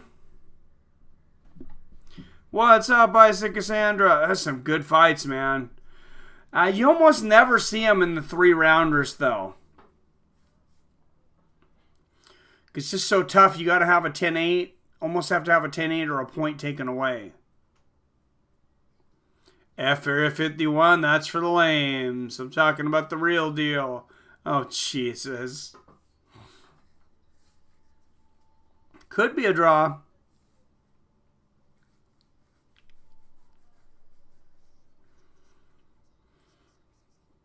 All right, I'm awaiting the scorecards here. They're showing significant strikes. They got Peterson pretty good advantage in the first round. Caceres with a good advantage in the second, and Peterson with just a slight in the third. Very close, but those are very unofficial numbers. Wow. 30-27 and 229-28. Alex Bruce Leroy Caceres. Like I said, a lot of close rounds, but I could see 30-27, and one of the judges agreed with me. MMA for Dummies book exists. I was thinking that I need to do something like that, like an MMA for Dummies. Alex moves to 15-12. He's won 2 of his last 3.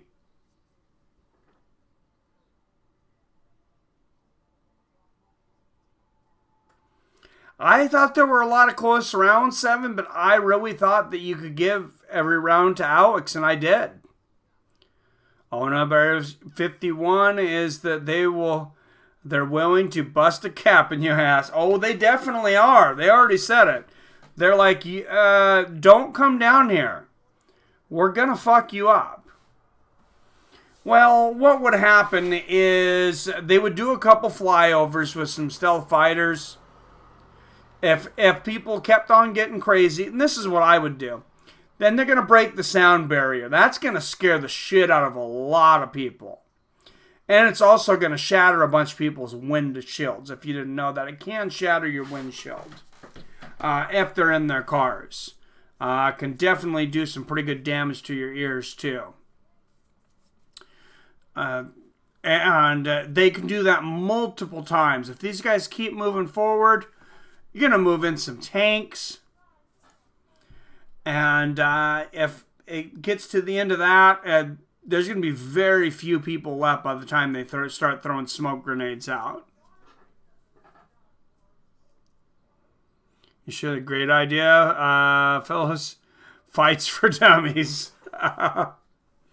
I don't know how I do it, but if anybody paying attention to anything the last 20 years, we know Area 51 is empty. They do stuff they don't do what they used to do there. No, yeah, I agree with you, Arcade. Dude, we have jobs. You can't pay attention to aliens all the time. Alien babies in 9 months. I hear you, the clan. There's too much noise. There's so much going on. You just can't keep track of everything.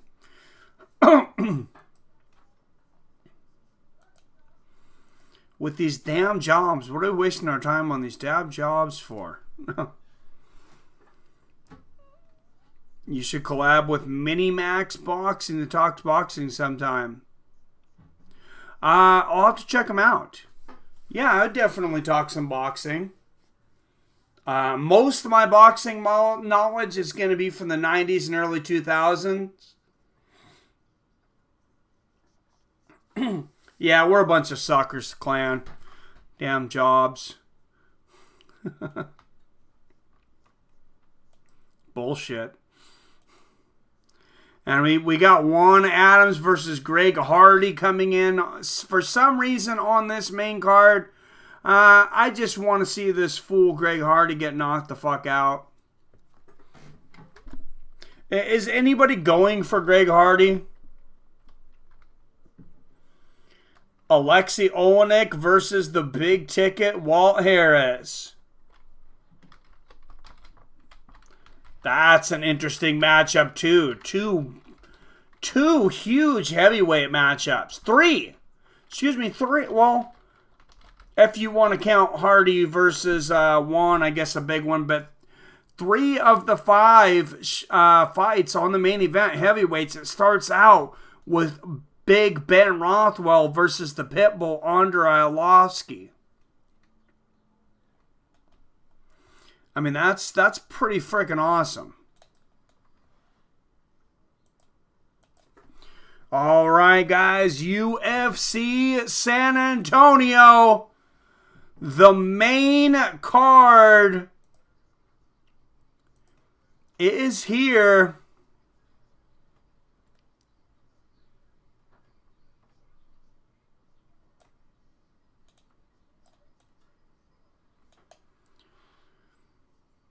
And I gotta tell you, I'm pretty excited about that one.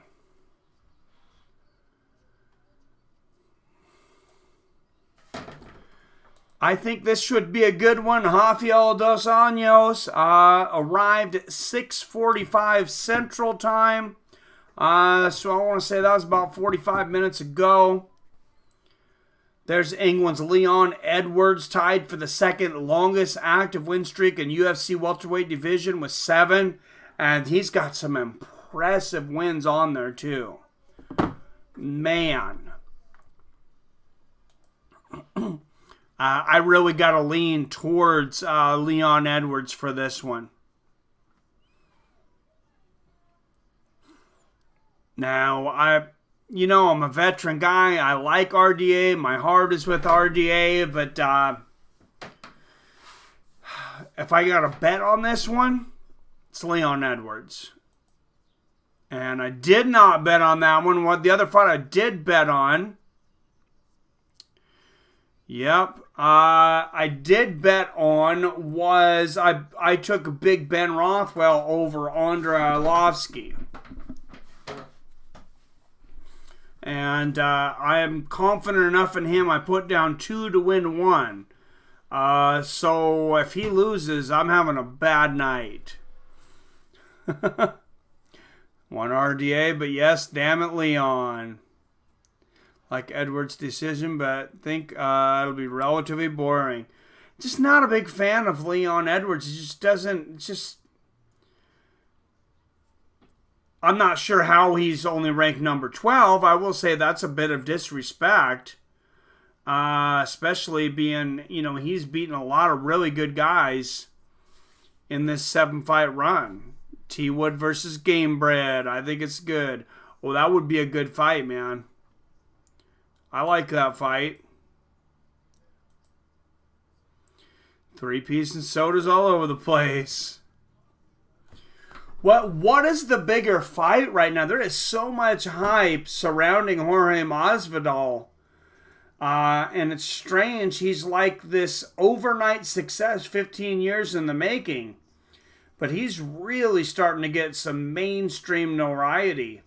He might be the most popular guy in the UFC right now. He's definitely got the most buzz around him coming off of that 5-second knockout. Yes, if you didn't see, I'm saying that correctly. 5-second knockout. If anybody forgot how absolutely crazy that is. Honestly, love Masvidal versus Conor. That would be good. Would pull for Conor. Lots of money for that fight, I believe. Yeah, there's some really good fights tonight. Like I said. And here we go. Heavyweights!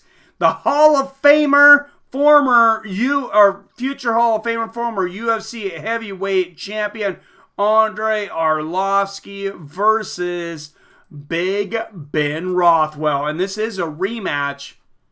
For those of you that don't know, these two fought in Affliction in 2008. Andre Arlovski knocked him out.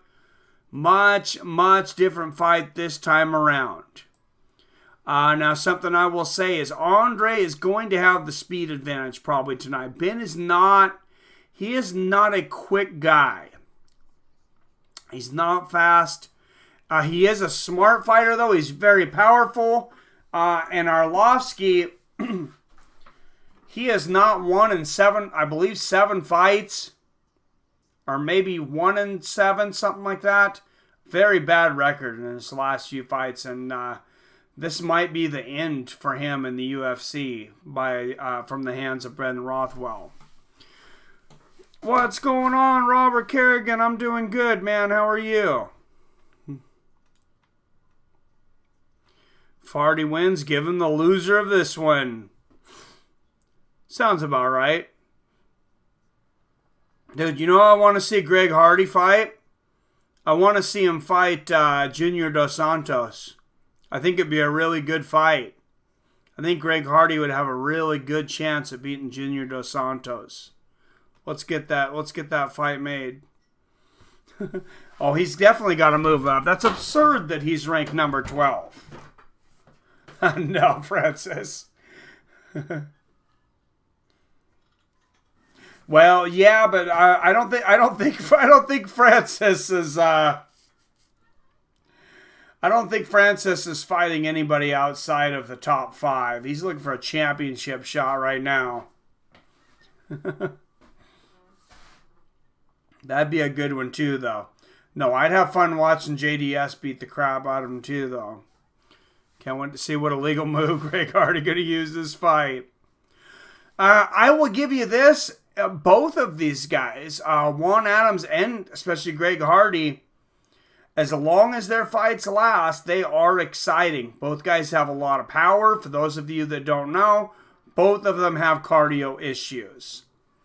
So I definitely don't expect this to go the distance. If it does, it could get really ugly. I mean, I might be reading a book by the time the fight's over. I'm just glad it's only 3 rounds. I forget that Lewis has to be Hardy's first big name opponent. Derek Lewis, that would be awesome, man. That's right. That would be.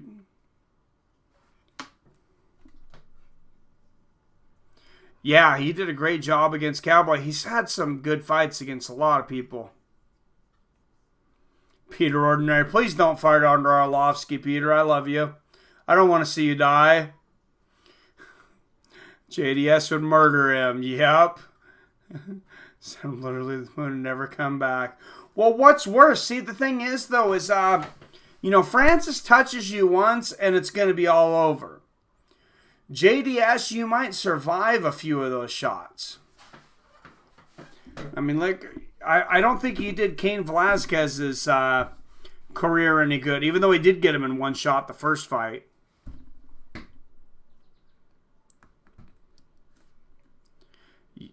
Uber Eats arrived. Oh, man. I'm starving, man. Sweating men hugging for 5 minutes. Yep, JDS is done. Hardy would smash him. I don't think so, Hunnam.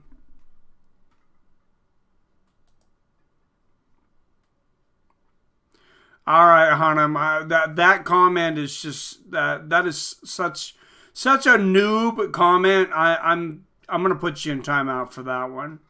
You can think about your life decisions. Oh, I didn't mean to remove your comment. I just meant to put you in timeout. At what time does the fight begin in France? I don't know what time it is in France. It's 6:25 in Seattle. Andre Arlovsky, 40 years old, 6'3", 246. Ben Rothwell, 37, 6'4", has to cut to get to 265. And Big Ben's going to have an 1.5 inch reach advantage at 78.5.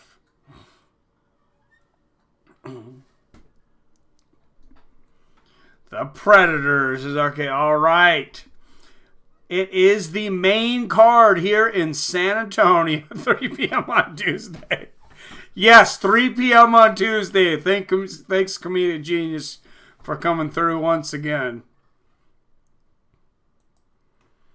All right. In the heavyweight division, first out of the red corner with a record of 36-11 out of Kenosha, Wisconsin. He is a minus 190 favorite, and he weighed in at the heavyweight limit of 265 pounds. He is Big Ben Rothwell.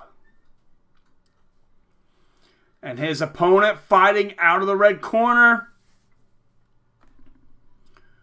the record of 27-18 out of Coconut Creek, Florida. He is a plus 160 underdog. He is 6'3", 246 pounds. He is the former undisputed UFC heavyweight champion of the world, the Pitbull, Andre Arlovsky. Referee will be Kerry Hatley. 11 years later, the rematch, 11 years ago in Affliction, Andre Arlovsky knocked Big Ben out. Let's see if Rothwell can find revenge tonight. Here we go, round 1. And that clock is right on, believe it or not. Ben moving forward, and I'm smelling a first-round knockout for Ben also, though. Nice right hook there for Arlovsky. That's my prediction. Left hook for Arlovsky and a nice body kick. I expect Andre to be faster. Ben is slow even for a heavyweight. Nice front kick to the knee and a combination for Andre. Oh, but Ben hit him with the right hand. He already buckled Arlovsky. Right uppercut and a combination, and Arlovsky is hurt. Oh, big right hook from Arlovsky, and he gets out back to the center of the cage. Oh, big overhand right, and a huge combination from Arlovsky. And Ben eats it, but he cannot eat too many of those. A nice body kick there from the 40-year-old Arlovsky. Another big right hook from Andre. He looks sensational in this first minute. Nice low leg kick there from Andre.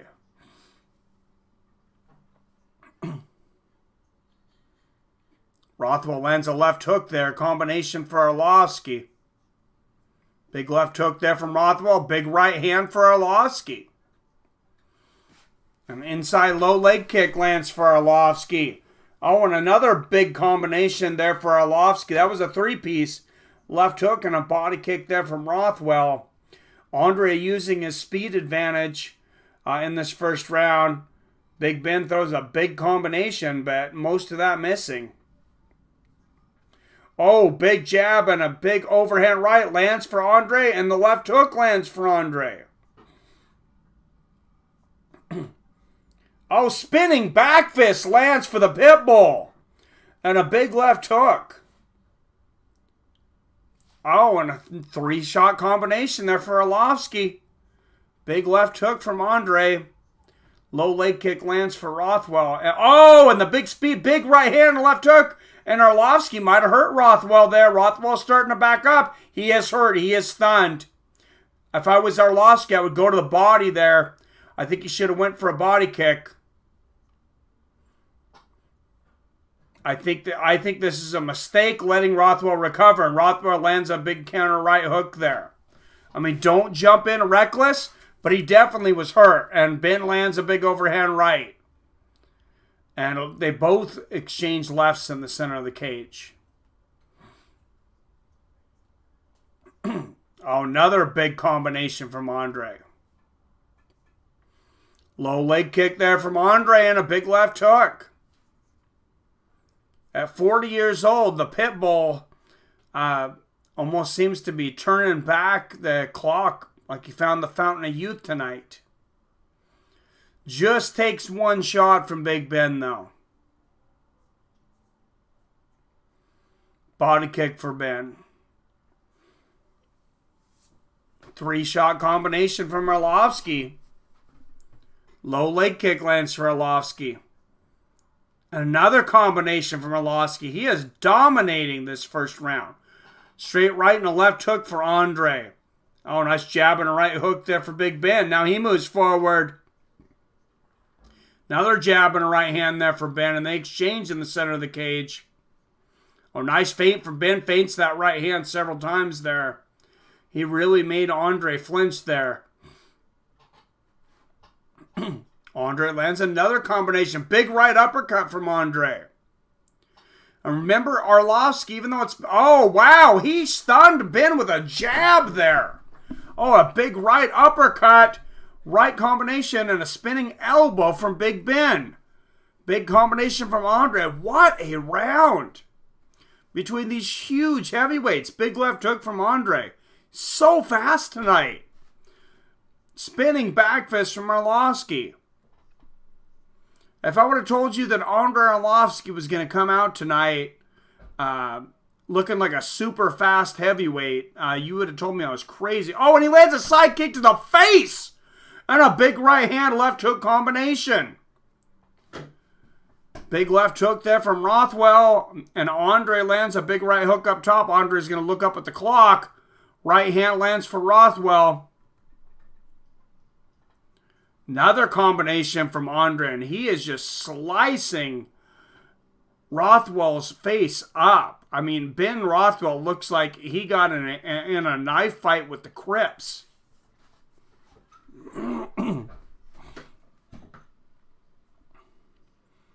Brendan Shaw, below the belt bruise, he's gay. Oh, jeez. Battle of the dad bods, yep.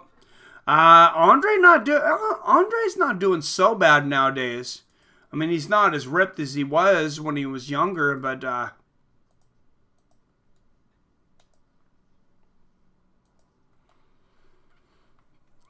all right, second round coming up here. These big heavyweights. Big Ben Rothwell and Andre Arlovsky.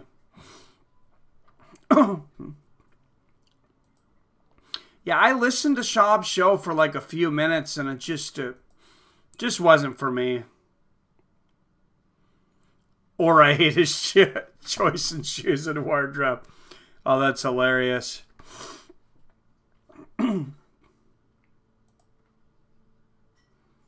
All right, here we go. Andre Arlovsky, Big Ben Rothwell, and Hugh Nam, thank you for having a good sense of humor when I suspended you for that. I'm glad you took that as a joke. Arlovsky with the 3-shot combination at the beginning of a second round here. Oh, Ben lands a combination finally. I would like to see him clinch more if I'm Ben's corner. That's something I didn't really hear from his corner. I would like to see him getting closer and land those shots in the clinch, and Andre is just piecing him up. And this is a massacre right now. Oh, and a nice right hook to the body there from Andre. I thought he was going to go for a takedown there for a minute. Oh, jab and a right hook there from Andre. And Ben has an incredible chin, but, I mean, how much can any man take? I definitely gave Arlovsky the first round 10-8. I'm not sure how you scored any other way. Oh, nice right hook to the body from Arlovsky. Ben comes back with a combination up top.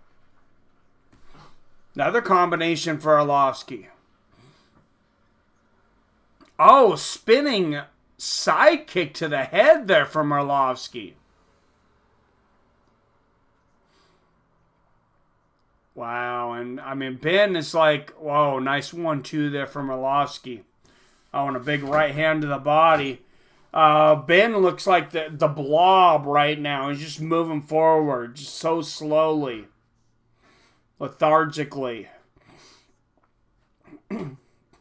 Oh, spinning back fist again from Arlovsky, and 2 big right hands from under Arlovsky.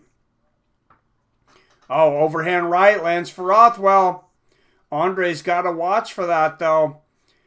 That's the thing, is Ben, he only needs 1 or 2 shots. Andre's hit Ben with his, the hardest shots that he has, and Big Ben is still in there. Now, if this goes to a distance, somehow Arlovsky's definitely dominating the fight.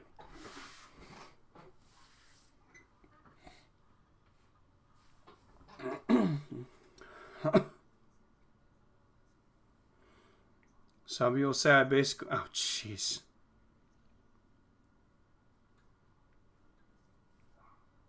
I like Shaw, but he barely ever makes decisive predictions when talking about fights. Shit, his uncle made all the rich... Oh, Jesus. Are you sure that's true? I've never heard of anyone making money off of abortion clinics. But I haven't looked into it, so... I don't know. I'm not sure how you make money on that. I mean, I guess in the government... I don't know. I don't think I don't want to go down that road. Let's talk about fights. Nice knees to the body there for Arlovsky. Left hooks from Big Ben. An elbow from Arlovsky and back to the center of the cage. Jabbing a big right hook from Arlovsky. Left hook lands. Oh, nice straight right, left there for Arlovsky. Oh, big combinations for Arlovsky. Goes up for the head kick as well. Oh, another big right hand from Arlovsky. And a right uppercut. This is incredible. I mean, if this goes all 3 rounds, at 40 years old, as historic as Arlovsky's career has been, he may land more shots in this fight than he has in his entire career. Another spinning back fist and a combination up top from under Arlovsky. Oh, big left hook from Big Ben. Right hand lands for Big Ben. Spin kick to the body there from Arlovsky. I think he might have hurt Big Ben again. Right hook upstairs from Arlovsky. Oh, big right hand from Ben. Oh, right uppercut from Ben. Arlovsky lands a combination there. But, I think Ben might have hurt his right hand. He's holding his right hand. I'm not sure if he's clinching it for some reason or if he hurt it. Nice 1-2 there from Arlovsky. Big right hand for Arlovsky. I'm pretty sure Big Ben's right hand is hurt. And that could spell the end for Big Ben. Oh, big right hook there for Andre. I didn't see where he might have hurt it, but he stopped throwing it. Oh, another nice combination for Andre Arlovsky. He may have hurt it a ways back.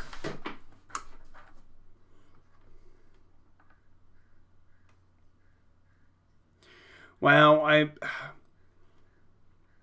think Arlovsky might have this one. I hate to say, because I think Ben's right hand might be severely damaged.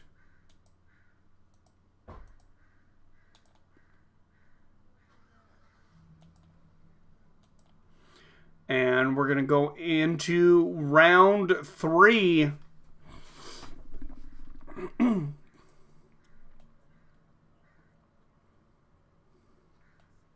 Yeah, I didn't notice it until I seen him kind of clenching it.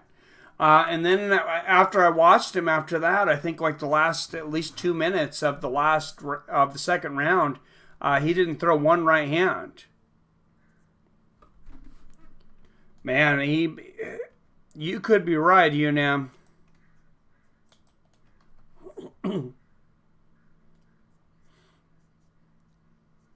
All right, here we go. Round 3.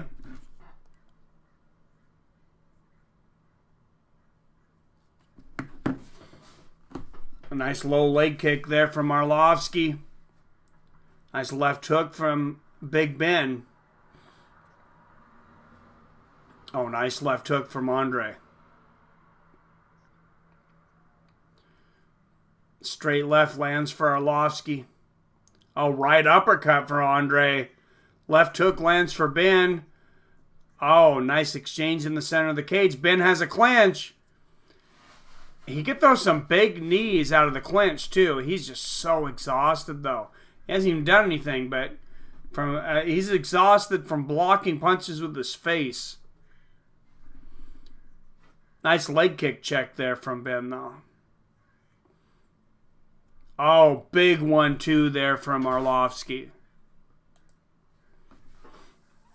And they're talking about the possibility of them stopping this fight, of Rothwell's corner throwing the towel in. That's how bad he's getting beaten. And Arlovsky landing several more combinations here. Big right hand for Ben Rothwell, though. And I have both rounds 10-8 for Arlovsky. Right hand lands there for Rothwell. So he finally throws it, but he's wincing as he throws it. I'm surprised the commentators didn't catch on to the hand. Or maybe they don't always say anything when they see something like that. Because if the other corner's listening to it on TV or on audio, somebody's going to pick it up. Because if I'm watching a fight and I see something, and you could text an announcer. Oh, nice combination there from Arlovsky and a big 1-2. Yeah, Ben's just really having a hard time landing that right hand. Finally goes for a takedown. Arlovsky stays up. Down to one knee, but right back up. Arlovsky's got good takedown defense. What's up, Jason Azevedo in the house?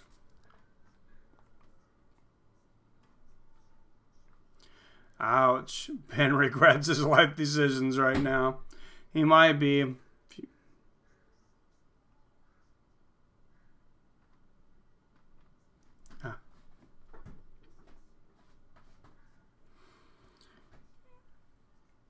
All right.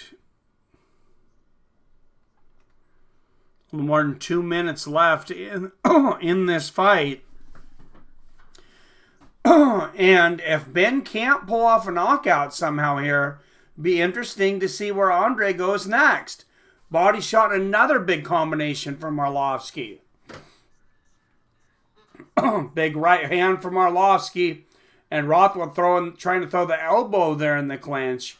Not throwing the big right hand at all, though. Oh, he threw it there, but it didn't have everything. Oh, he threw it there and missed.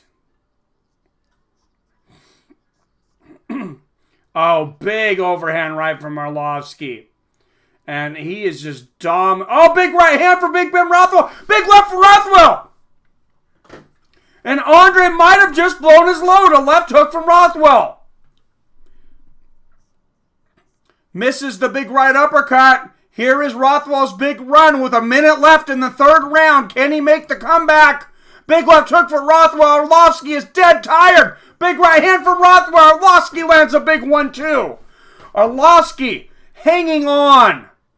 This crowd standing on their feet screaming for these two huge men. Arlovsky pushes him off and lands a combination. Big Ben is tired as hell as well. Arlovsky pushes him and he almost falls down. Straight left lands for Arlovsky. And a jab and another right hook for Andre. What heart from Andre Arlovsky. took some big shots here, and he could not be broken. That's the difference maybe in Andre as he's gotten older. We've seen him be broken in fights.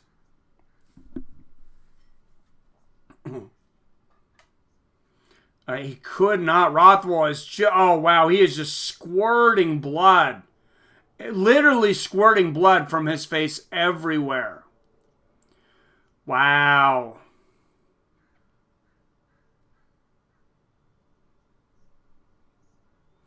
Wow, he's got a broken nose. And if that's not fight of the night, we're in for a hell of a fight of a night.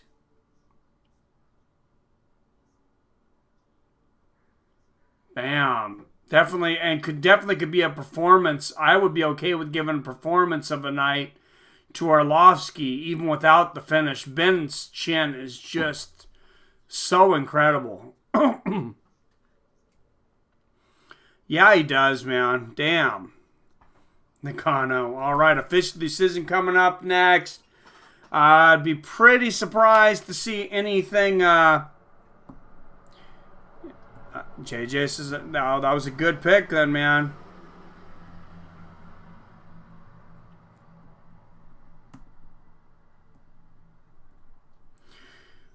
So I have it 30-25 Andre Arlovsky. I don't know that he does, Unum. I don't know that he trains with other people. Yeah, I bet on Ben too, Arcade. My winning streak's coming to an end here. I want him boxing. That's good to see. Caleb Plant defeats Mike Lee, third round knockout, retains his IBF Super Middleweight Championship. For those that didn't see it earlier, Vasyl Lomachenko will defend his WBO and WBA belts on August 31st against Luke Campbell on ESPN+.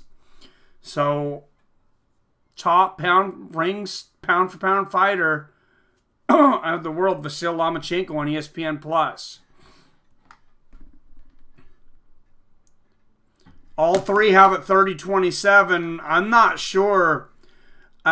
Is it just me? Or how in the hell do you score that fight without scoring one of those fights 10-8? Have these guys not learned anything? And I know it's just elementary when it comes to this fight. But this could be very important when it comes into any fights. I'm very upset that none of those rounds were a 10-8. I think that's very amateur. And Andre Arlovsky just passed Frank Mir for most wins in UFC history with 17. That tells you how tough it is to be a heavyweight in the UFC. Oh, wow, and ESPN didn't bleep that out. Andre Arlovsky says, guess what? I'm fucking back.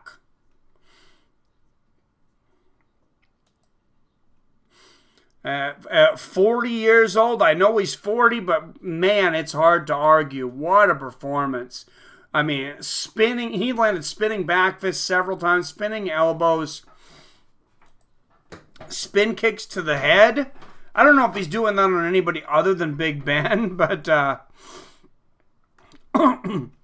Hernandez or Trinaldo. I got Hernandez over Trinaldo, but I've had a horrible night so far. 4 or 5. I had been on a streak. I guess I didn't knock on wood. I'm 1 for 4 tonight.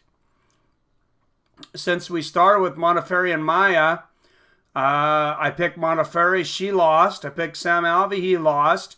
I picked Raquel Pennington. That's my only win. And I picked Ben Bothwell. So I'm 1-3 tonight. Round 2 should have been 10-8.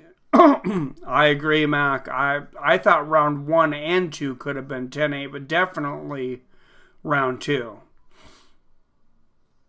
Hernandez, but wouldn't lay more than minus 200. Yeah, I don't ever bet more than 200.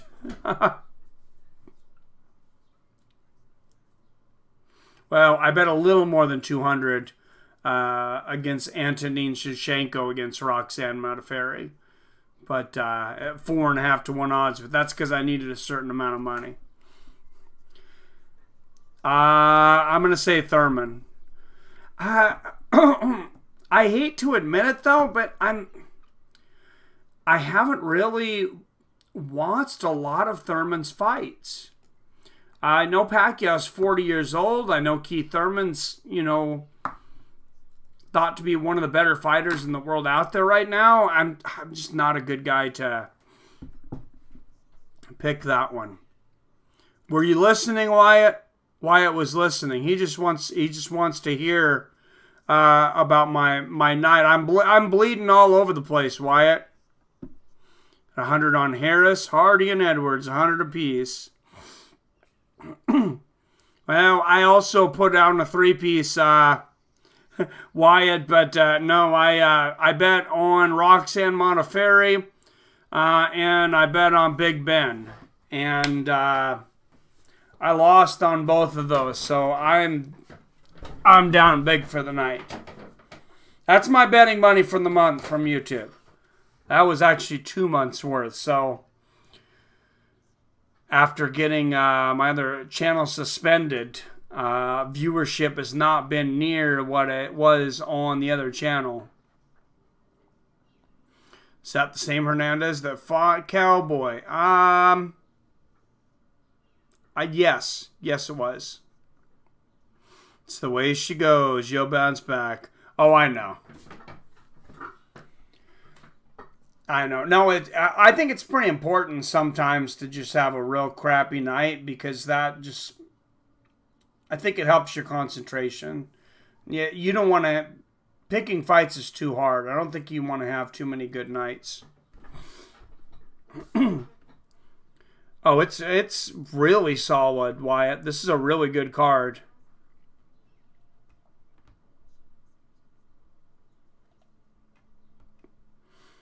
All right, Hunham, you've been in timeout once. Watch yourself. Let's throw some trivia out there. Wyatt's in here now, too. A lot of people are in here. So everybody refresh your browsers. And this first one's going to be fairly easy, I think. Probably a speed test. But 5, 4, 3, 2, 1. This week, boxing lost one of its all-time greats when he got ran over walking in a car accident. Former world champion, Hall of Famer, and there we go. Damn, Billy Hughes, you took it like right out of my mouth. I'm not sure that it's possible for you guys to be faster than Billy.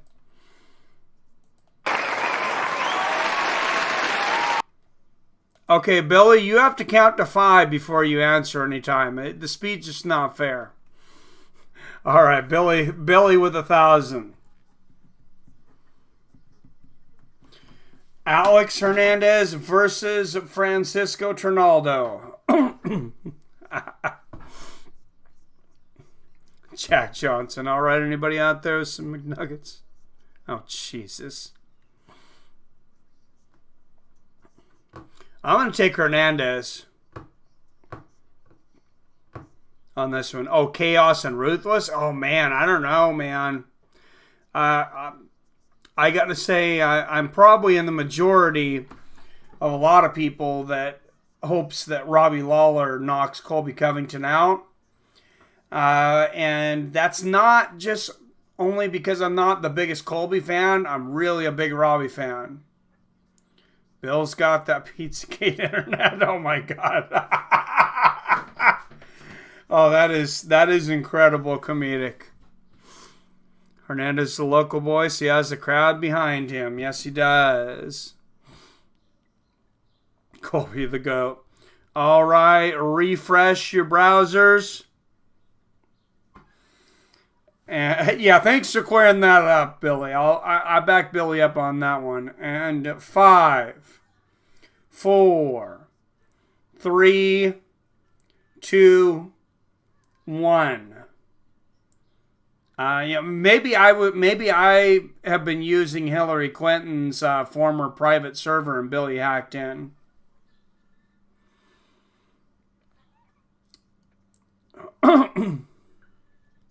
Excuse me.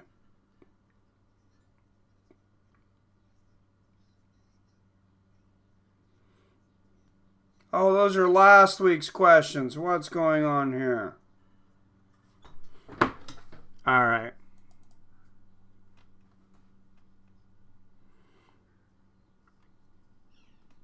Oh, young David had screwed my computer up. I hope it saved my questions. I had some here on the computer. I swear I did.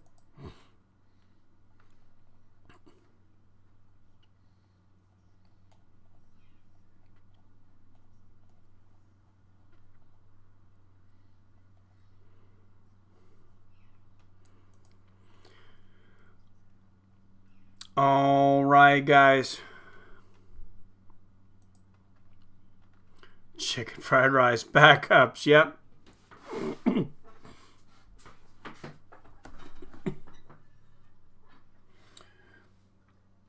All right, guys. Everybody, refresh your browsers. And 5, 4, 3,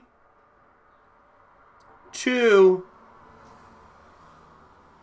1.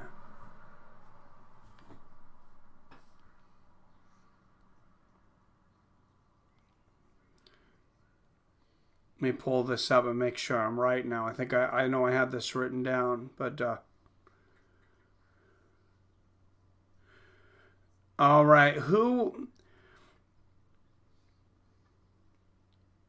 was Mike Tyson's first defense against as undisputed heavyweight champion?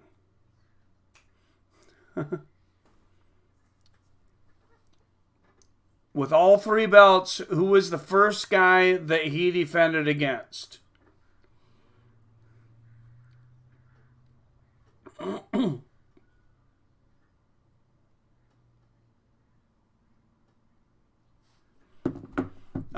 Was not. No one's got it yet. Spinks is close. That was a good one. That's a good one. It was a little before that. Lomachenko. Oh, Jesus.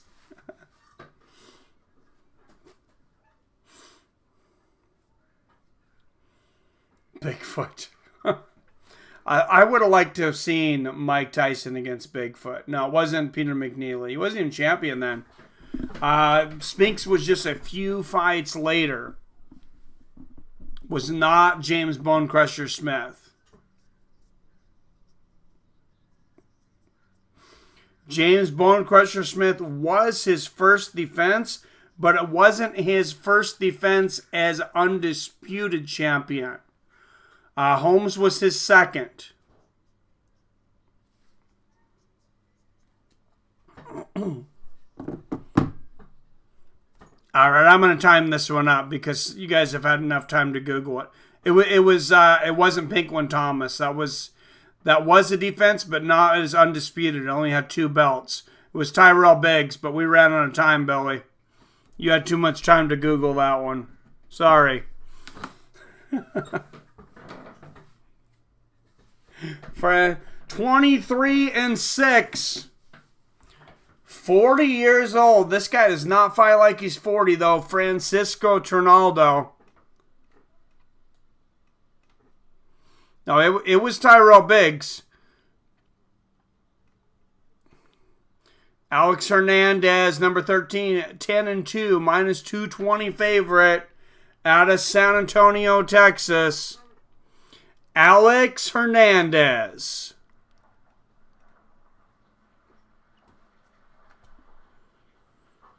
Alex the Great. No, it was Tyrell Biggs. Frank Collazo will be the referee.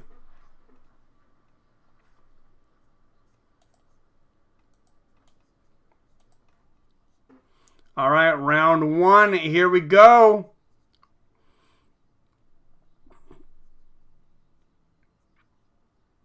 Oh, and Hernandez comes out with a flying front kick there.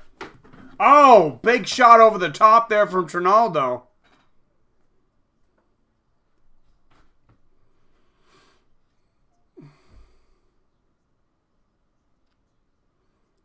Trinaldo giving Hernandez a lot of looks here. Hernandez admitted after the Donald Cerrone fight that Cerrone had broke him. He said he tried to break Cerrone, but he said he learned a lot in that fight. We'll see if it's enough to beat the veteran Trinaldo. Straight left for Alex. Oh, big right hand lands for Alex. Trinaldo comes back with the right hand.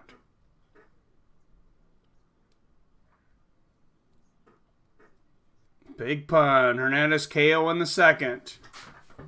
Well, I'm going to keep going. I'm going to take Hernandez in this one. I don't know how he's going to get it done, but... Oh, nice body kick from Hernandez, but a 1-2 up top from Trinaldo. In a night, if you notice, it's been mostly up-and-comers versus veterans, except for Arlovsky and Big Ben. Earlier today, Caleb Plant stayed undefeated, 19-0. Defeated Mike Lee by third-round knockout. And Vasyl Lomachenko, it was announced he'll defend his championship against Luke Campbell August 31st, right on ESPN+.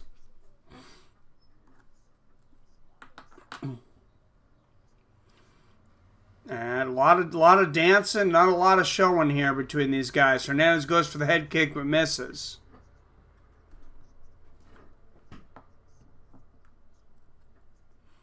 What is Rough and Rowdy 9? Should I even ask? That sounds like something Comedic Genius would watch. Oh, nice 1-2 there from Trinaldo. Comedic Genius, can you explain for us what Rough and Rowdy 9 is?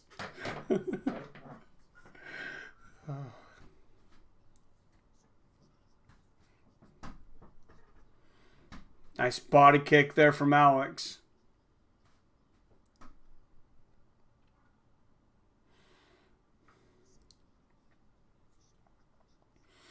It's Comedic Genius's favorite podcast.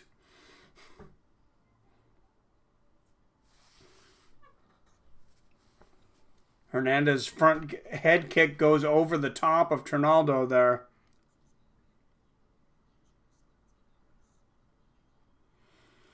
Well, thank you. The notorious Conor McGregor has subbed us. Thank you, sure. I like it. You don't know?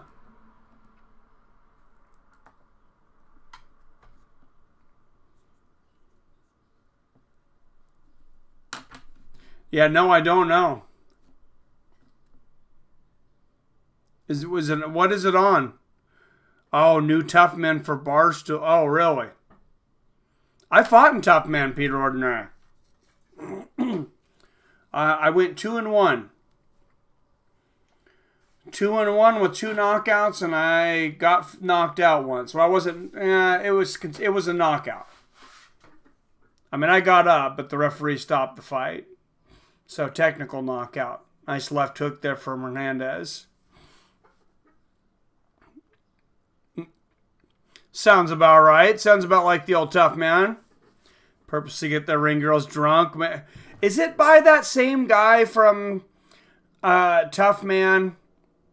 Because that guy would get just hammered. He used to come to the Tri-Cities Coliseum every year. We would watch it. And he would keep talking about Budweiser beer. By the time it would get like 6-7 fights in, and they were all real quick fights. Oh, low blow from Trinaldo. Side kick to the boys there. And no, by the time it would get like 6-7 fights in, and that guy would be saying the most amazing, inappropriate things you could think of. And just stuttering and everything else. It was amazing. Both, oh, Jesus, sucks. Dana cut them. Yeah, this is not a fun first round to watch. I'm gonna have to say. They had a big girl once. She was great.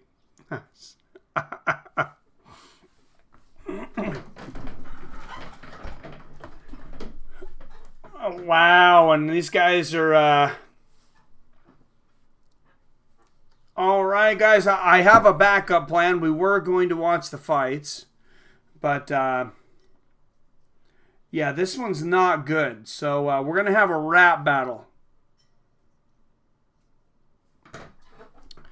No. Not tonight. I hadn't planned on a fight being this boring.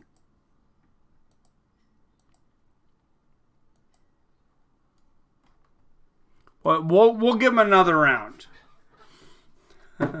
Watch. Oh, all the fights on YouTube? Nice. Rap battle. We're gonna have a rap battle on this channel, Peter Ordinary. We'll have to have a rap battle night. And we're going to have to come up with, you guys tell me a good, if somebody can figure out a good way that we could all play poker online. That'd be pretty fun. What's up, Experiencer? All right, round 2.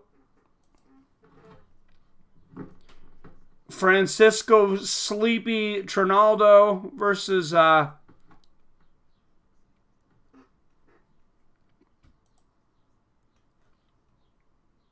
right, round 2's over. Round 3. No, just kidding. I lost my time clock there, though. But if it was as entertaining as round 1 is, I might have to go grab a cup of coffee. Hernandez goes for a head kick there, falls over. 4:20 left here in the second round if you're looking for the time.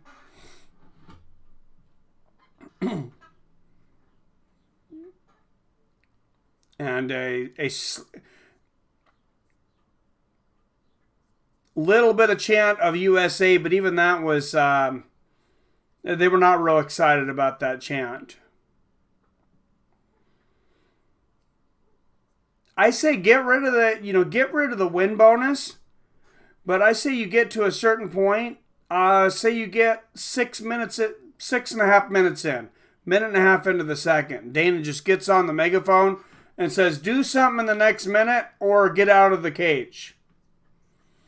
And then if they don't, Dana says, get the fook out of here and get home with the next fight. Hernandez tries to throw a spinning kick to the body there, misses.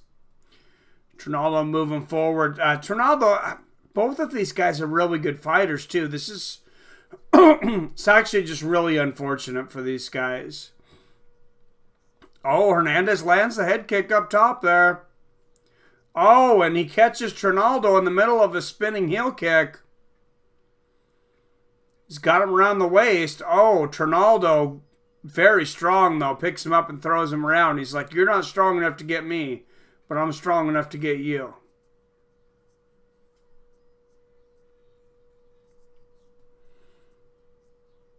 Like the Gong Show, yep. Oh man, it's about that bad, Experience. Yeah, this is not good. It's not good, guys. I wish I had some jokes. Come on, comedic genius, feel free to tell some jokes.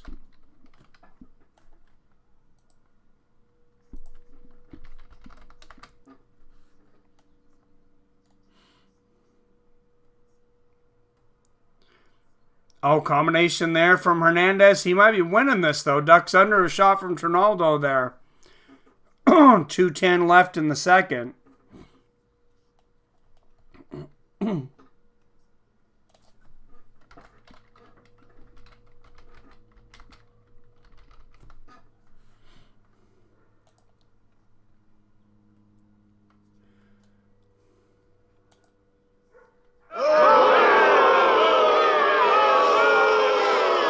This crowd is getting really restless.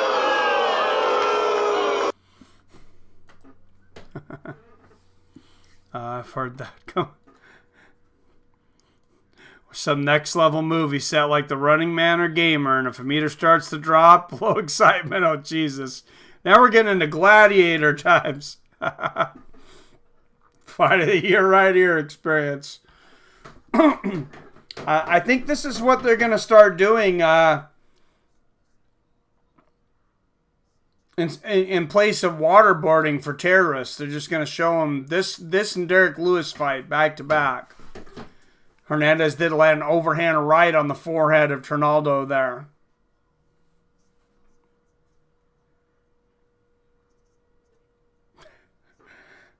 Shh. Yeah, Dana cut both of them. Yeah, this is not a good fight, man. I mean, I guess everybody deserves a warning. I wouldn't say cut them both, but and this could just be a really bad matchup. I got to hand it to the patience of the San Antonio crowd to only boo that much. Oh, flying knee there from Trinaldo, though. 20 seconds left in the second. Oh, Trinaldo's trying to finish it. Throws a flying head kick there. I think Hernandez is just kind of running a lot. I think Hernandez lands a little short elbow there, but nice body kick for Hernandez, but a 1-2 from Trinaldo. A little bit of action there at the end. I like that experiencer. They need to use Trevor Whitman more often. Yep. Fight isn't as bad as Nagano. Man, it's damn close, man. This is like... This is not like in maybe the worst fights that I've ever seen, but it's one of the worst fights that I've ever seen where it was televised and people paid to watch it.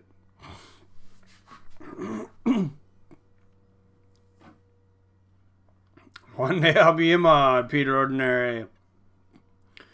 You can be a mod on this channel, Peter. I thought I had made you a mod. Peter Ordinary is a mod. Peter Ordinary's been putting in overtime over there on Facebook. I got to get some light or something in it, guys. This fight is seriously putting me to sleep. I didn't get much sleep tonight as it is, but in between this fight, I'm seriously gonna have to go get some caffeine. Oh, and Twitter, thank you. You can follow me on Twitter at Fights with Friends. I guarantee you, it's more entertaining than this fight right now.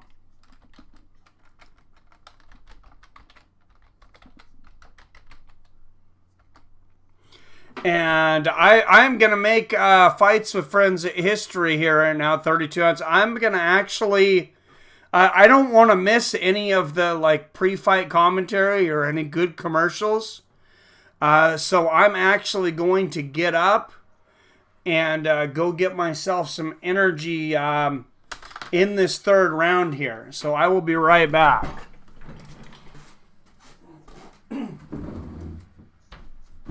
Billy, feel free to throw out trivia questions.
Hey, and there's 45 seconds left in the round.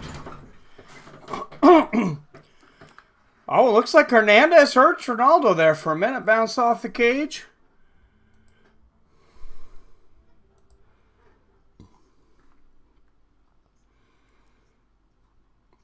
Wow, we got quite a few trivia questions in there, too.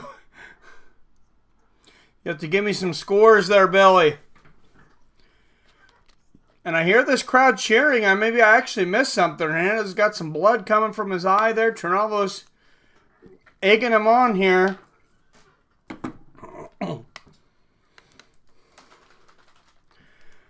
Oh, I had to get one of these new Alpha Brain fruit punch.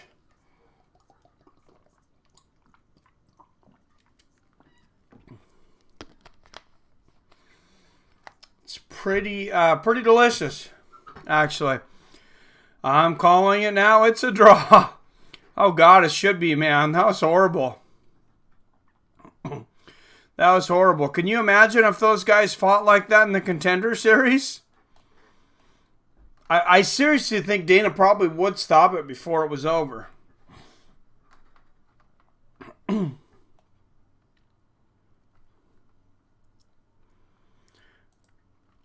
All right, guys.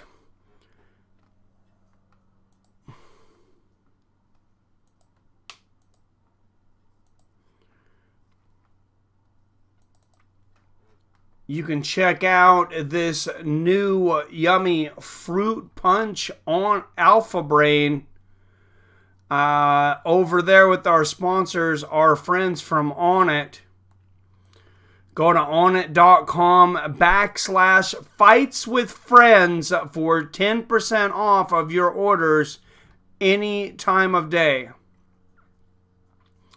That's onnit.com/fightswithfriends for 10% off any purchases from Onnit. And now the official decision.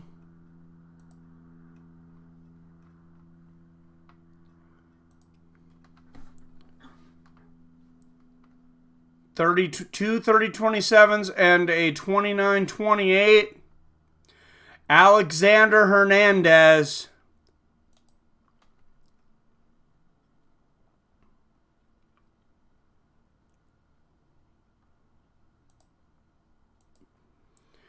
And Francisco Trinaldo, not a happy camper here.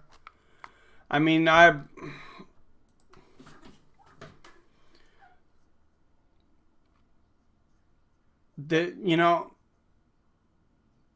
he is a San Antonio guy, and San Antonio didn't seem to care for the decision too much. They are cheering now. Just not a very good fight, yeah.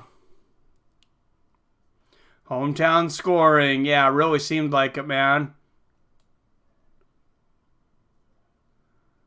Sorry, 7. Oh, yeah.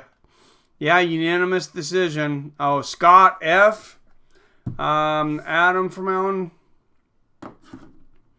Got one question right. All right. Scott F.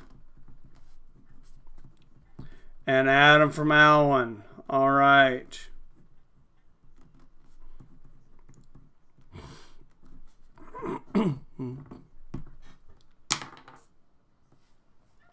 I wish Alex Hernandez had been this excited during the fight.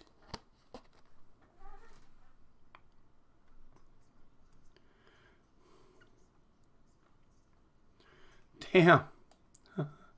Overhyped, underwhelmed. Might have frowned and tucked in my Hawaiian shirt. All right, this had been a great card before that, though. We got to remember, sometimes you're going to get one sleeper fight like this. We got some good fights coming up, and we can see Greg Hardy get knocked out. Hopefully.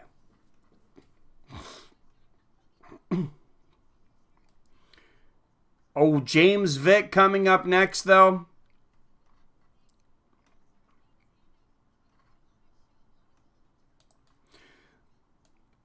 This should definitely be a good fight. This should wake us up. Dan Hooker And James Vick, Dan Hooker, 5th shortest average fight time among active UFC light heavyweights, 7-18. This guy, he doesn't even win decisions. If it goes to decision, he loses. But like every time he wins, he knocks somebody out. Every single time.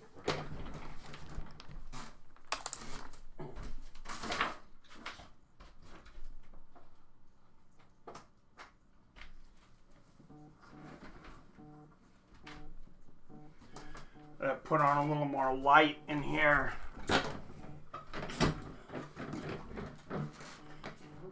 You know, it probably wasn't all those fighters' fault. I've been up since 1 a.m. and then I started my stream with a 22-ounce beer. So, updates on the Fights with Friends channel. We had talked about that earlier, about what's going on with that. Good. Justin took Vic's soul. Oh, he may have, man. Oh, jeez. So what's going on with that is the UFC did not show up to our litigation yesterday. It was an audio litigation. They were supposed to give their proof and speak as to why I was in violation of their copyright rights. Their representative did not show. I gave a verbal recorded statement, and the UFC will have until midnight tonight to decide. So starting tomorrow, I'm assuming we should be able to stream over from Fights with Friends. So I'm happy with the decision, even though it took a little while. Something really cool. I don't know how many of you have been paying attention to YouTube, though. You might want to pay attention to this real quick. You know, I got tagged. MMA Holes got tagged. There's a lot of popular YouTubers also lately where copyright owners have came and manually detected. They've manually detected things, supposedly. And now YouTube is requiring that when they manually detect something, that they give them the timestamp. And if they give them a false timestamp, or they give it to them too many times, or fail to give them the timestamp, they can actually lose their right to give copyright, to make copyright claims, and actually possibly even lose their channel. Well, thank you, Experiencer. What was it about? Sorry, my wife's trying to call me for something. I want to text her and just make sure it's not an emergency here. So I apologize. I'm gonna a quick call. Hey, I'm in my stream. What's up?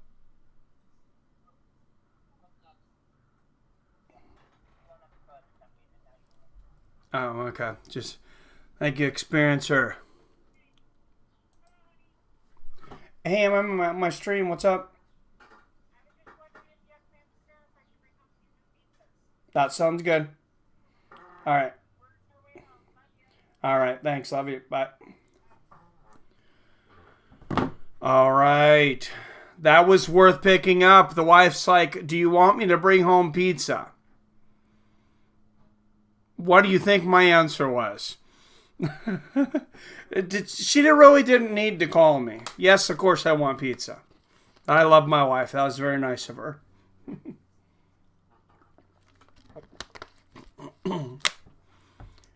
She is, Peter Ordner. She's a very sweet lady. And she puts up with me. So James Vick and Dan Hooker coming up. James Vick, a slight underdog, plus 110. Dan Hooker, minus 140. Dan Hooker, I mean, he has definitely got some hooks. Just had pizza delivered. Nice. Just ate 6 slices. You sound like me, Robert. I gotta watch it, man. I went from I would eat like 2 pieces, and then I went up to like 3, 4, and yeah, now I'll regularly stop myself at 6 pieces. It's not a good thing. I know this because she wasn't calling to ask you if you wanted pizza. She just called to let you know she was doing a nice thing like stopping for pizza. Well, actually, she asked if I was making dinner, but I thought she knew I was streaming. Maybe she thought I was done. She's asking if I had a plan for dinner because I've been making dinners lately. I've been getting home earlier, so I've been making the dinners pretty much every night for a while. Sometimes we'll try to eat a whole large pizza. You can do that when you're younger, man. You start getting older, you gotta save a couple for the next day, or your waistline starts to look like, you start to get what they call that dad bod. And some people would argue that maybe that's worth it, but I wouldn't want you to die of a heart attack, and that would not be worth it. Do you want pizza? Good, because I just charged your card. I like it, Scott.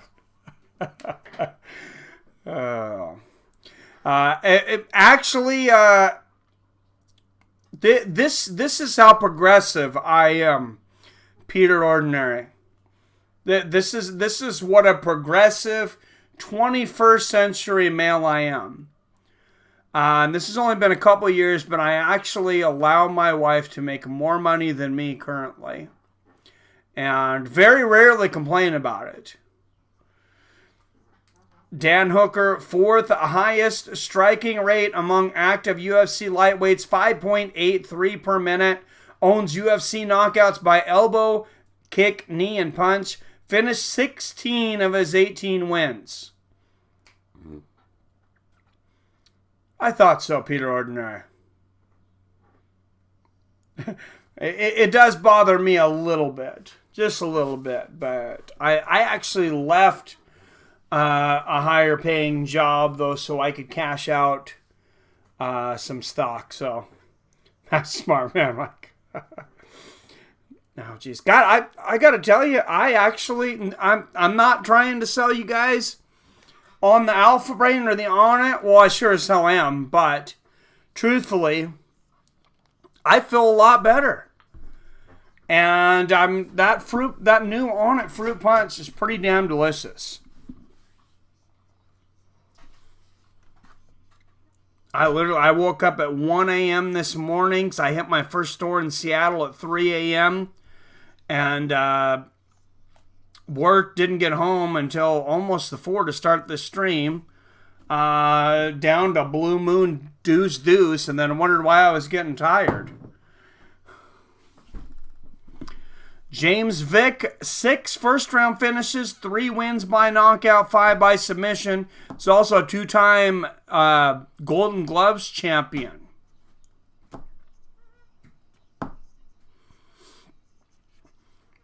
He did not run into Justin Gaethje during that time, though. Can I be your blue? I slept for 16 hours the day before. Oh, my God. I don't know if I've ever slept for 16 hours, Robert. Even when I was in a coma, I don't think I slept for 16 hours. So I scratched off a $2 lottery ticket at Subway the other day. Damn! Thought. $140. Took it in cash. The lady had me 50. It was a 50. Oh, you won $50 though. Hey, very good.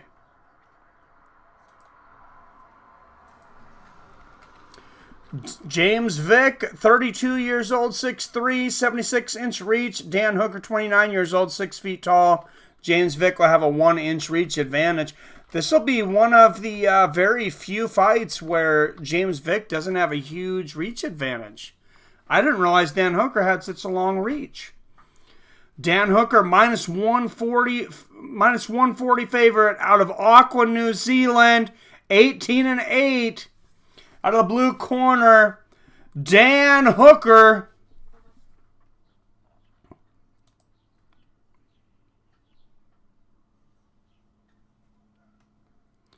140. Nice. Well, congrats, sir. 13-3 out of Fort Worth, Texas, -110 underdog. He is the hometown favorite, James Vick. Oh, and you can tell it is warm over there in San Antonio, Texas, and in that stadium because there are women not wearing a whole lot of clothes. And some of them aren't half bad looking. Yeah, my dad used to have the hooker header covers. Used to have those back in the day. I think they went bankrupt or something. But yeah, my dad and all my brothers, those were like really popular back in like the 80s or 90s. Okay, I screwed up the fight clock. So just ignore that. We're at 4:40 right now if you're looking to sync up.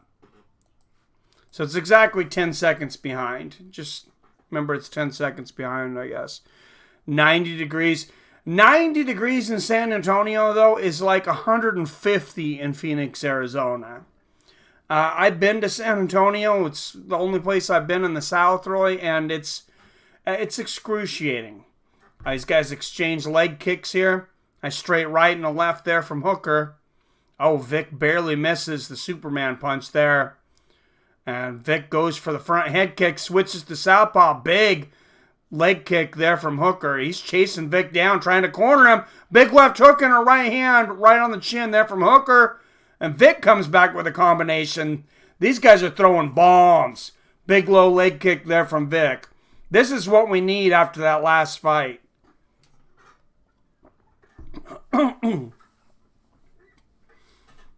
Oh, big right hand on the left from Dan Hooker and a low leg kick. Oh, those are some big leg kicks from Hooker and a big right hand from Vick, and he might have hurt Hooker. And a big left hook from Dan, and he catches that kick from Vick. What an exciting first round. Wow, this is like when you accidentally grab a bagel out of a bag and it's moldy and you don't notice and you eat it and you got a bunch of mold in your mouth and then you wash it all out and your wife brings you pizza. That's what this fight's like. And nice exchange of leg kicks between these two. Oh, nice body kick there from Dan Hooker. Jesus, Peter Ordinary. Low leg kick there from Vick. And Dan Hooker doesn't know shit about decisions. Straight right and a left. Oh, big left hook from Hooker! And a big right and combination. It's over! James Vick is out! Dan Hooker with the first round knockout! Hello, San Antonio! Wow!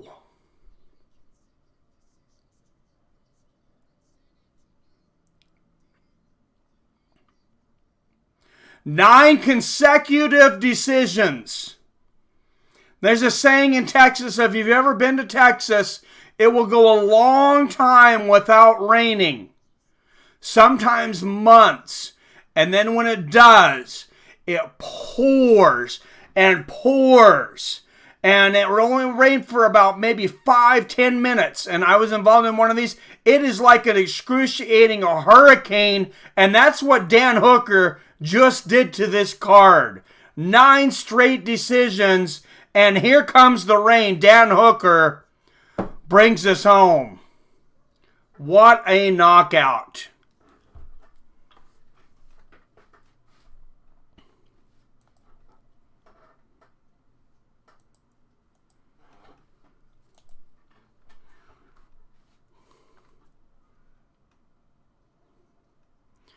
Wow, Greg, I'm the best heavyweight. Oh, jeez. Man, we needed that.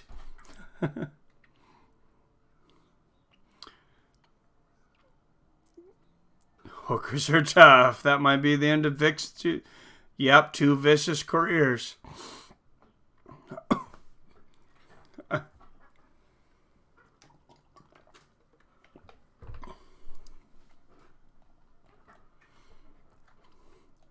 Thank you, Adam, for that one. Good fighting from Dan Hooker. That made it fun. Fick needs some leche. Fick needs to move to welter. Something, man. He might need to retire. What's up? What my name is? Right after he said Hooker doesn't know decisions. Oh, that's true. It was right after. Next week, Felicia Spencer takes on Chris Cyborg, and Max Holloway will finally defend his title against Frankie Edgar. All going down UFC 240 live on Fights with Friends. Should be a good card.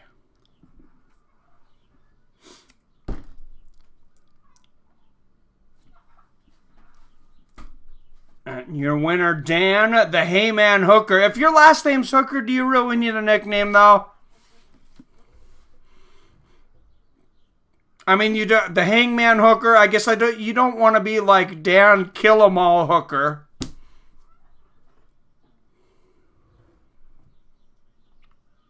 Dan says respect to James Vick. Moves to 19-8. He's finished 17 of his 19 wins, 10 by knockouts, 7 submissions. And he gets a cheer from the Texas crowd for giving some respect.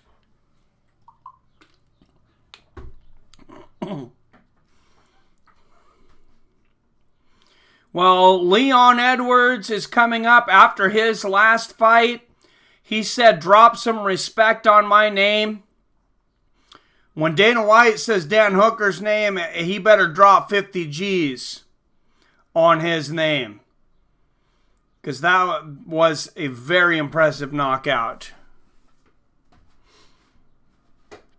Yeah, I think you're right, Experience. Hooker saved us, Gregor. You know.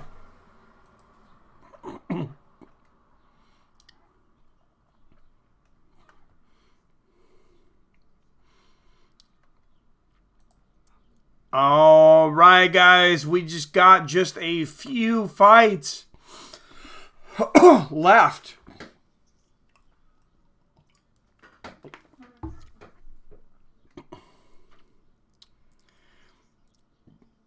Next up, Greg Hardy versus Juan Adams. Then Alexei Olenek versus Walt the Big Deal Harris. And Rafael Dos Anjos versus Leon Edwards. Well, I'll tell you, these next 2 fights, at least by the odds, have a very, very good chance of not making it the distance. Greg Hardy, MMA record of 4-1, NCAA Division 1 lineman. He was an NFL player. I'm not sure why they were putting NCAA. He'll take on Juan Adams, who is 5-1 with a 100% finish rate. So Juan Adams, I don't know if you guys seen some of the back and forth between Juan Adams and Greg Hardy. And Juan Adams had, some not very nice things to say about Greg Hardy. Talking about his past, talking about he's going to knock him out and all this stuff. And Greg Hardy, I don't know if he thought he was being funny or in character. But if it was possible to hate this guy more, he said, when they asked him about his comments, he said, I'm a prince. He said, I'm too damn talented and rich to care about what Juan Adams thinks.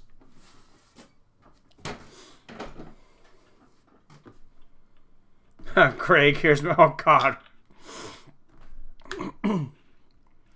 Vic needs, yeah, he does. Go over to Japan. Go over to Ryzen.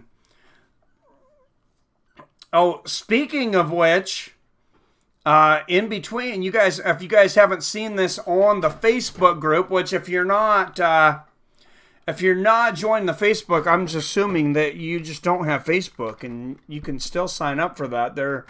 They're still taking new accounts. No, check out our Facebook page on Fights with Friends. But I was I put up an article on this. Scott Coker said he is working on a co-card with Ryzen on New Year's Eve weekend, so it would be all Bellator fighters versus all Ryzen fighters. I like that idea very, very much. And remember, Fedor. Oh, and they definitely said that they really want Fedor on that card. I would be okay with them having that in the U.S. though. For one thing, so it's at a better time. But they take so many damn intermissions during the Ryzen in Japan. And Billy the Time Bender actually fell asleep on the mic. I'm going to call him out here. No, commenting on one of those fights. I almost did too. There was so many timeouts. And it was an overnighter. It's like 9 hours. People don't understand how athletic and strong he is. Oh, he definitely is. Dude, he had one of the scariest knockouts that I have ever seen. Still be in the NFL, his girlfriend. Oh, Jesus. Come on, Peter Ordinary.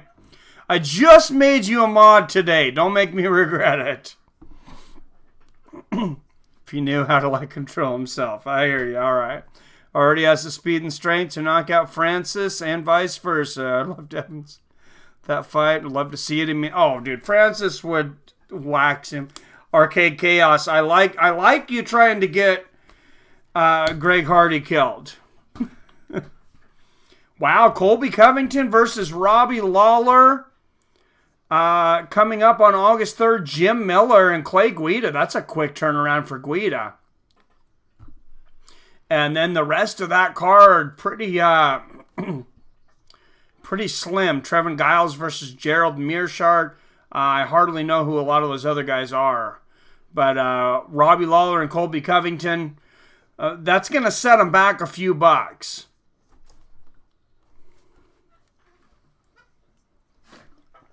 Oh, and Greg Hardy, no eye contact during the stare down. I don't know if you guys seen it. Juan Adams was looking at his opponent coming out, and Greg Hardy just looks at the crowd, refuses to look at him, puts his fist out. So just disrespect from Greg Hardy to Juan Adams, and there's very few fighters that I dislike, Peter Ordinary.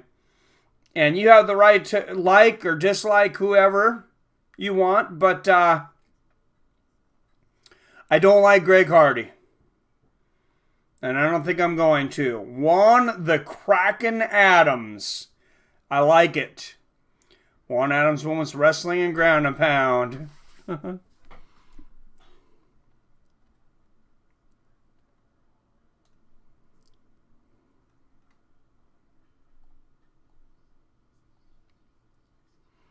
But yeah, definitely check out our Facebook group. Go over there. We're always talking about fighting over there. Billy the Time Bender, he has his knockout of the day that he puts up over there. And definitely also follow me on Twitter at FightsWFriends. I moved very quickly after Michael Pauly taught me a little bit about how to use Twitter. Went from, I was on 40 followers, and I went up to 600 in a couple weeks. Pizza ride, pizza is here. Nice. I wonder if my pizza's here. Oh. So that would have been good if it was the exact same time. But mine is not quite here. Which is good because I want it to be warm after this fight. After Juan Adams knocks out Greg Hardy, and after Rafael Dos Anjos knocks out Leon Edwards. Yes, I said it. No, if I had to bet on it, I would take Leon Edwards. I don't dislike the guy, I guess. I'm just not the biggest fan of Leon Edwards. First test, someone said that it's true. Oh, I thought you're... Oh, no, my pizza's not here. Greg Hardy will walk through this guy. He might. Odds are about even. I've heard his cardio is absolutely horrible. Greg Hardy, he didn't seem to have good a cardio either. But, I mean, if he has a guy that's just going to come straight at him, Hardy, he hits hard. I know people want to underestimate this guy. This guy is... Say whatever you want about his outside extracurricular activities. I mean, he has a couple of the most violent knockouts I've ever seen. I mean, and the guy just looked absolutely possessed after one of them. And the odds on this are a pick'em, minus 115 apiece. So literally even odds. Hardy looks like he smokes blunts. Looks like he burns more trees than wildfires. Yeah, he looks like he's enjoyed his fair share of marijuana.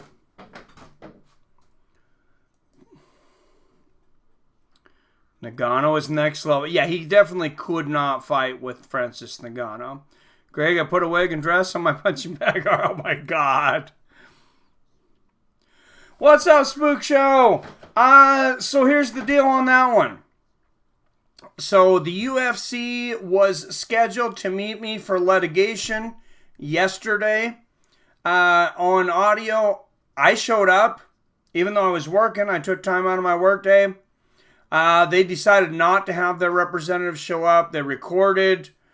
They took a recorded statement from me, which they're passing on to the UFC.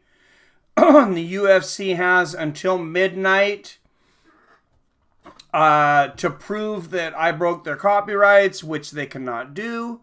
So starting tomorrow, Fights with Friends should be back streaming again. Jesus. This dude's fighting in the Kraken, Clash of the Titans movies. Yep. Pretty badass. Stipe in DC would make Hardy look like he can't fight. Oh, for sure.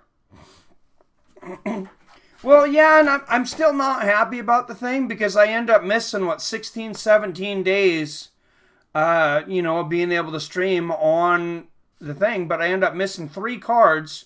This one, last one, and then the one that they cut, the John Jones one. So, I'm out 3 big cards for nothing. But it's not all for nothing, because this is a really big thing. For those of you that didn't hear me say this earlier, YouTube actually, just a few days ago, and I think it might be in response to all the people that were hit this week. I know I'm one of the very smaller YouTubers, myself, MMA Holes, but a lot of other ones, guys as big as PewDiePie, have been hit with a lot of these manual copyright claims, and what I didn't realize is that they were not even requiring these guys to prove that you had violated the copyright. Well, I did kind of, because I got hit by one, I guess. But so YouTube has an automatic system, and you can get picked up automatically by YouTube, and they will just send it back. YouTube maybe might warn you and say, it's like, hey, get this off your stream.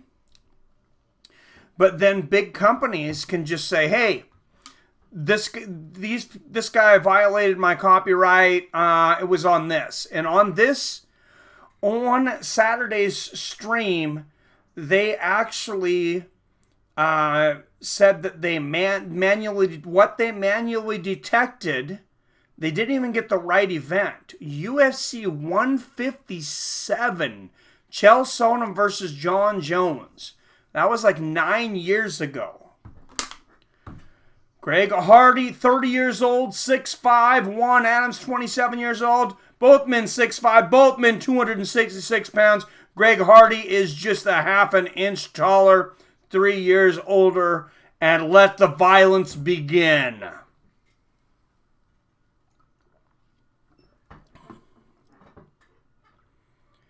£522 of manhood.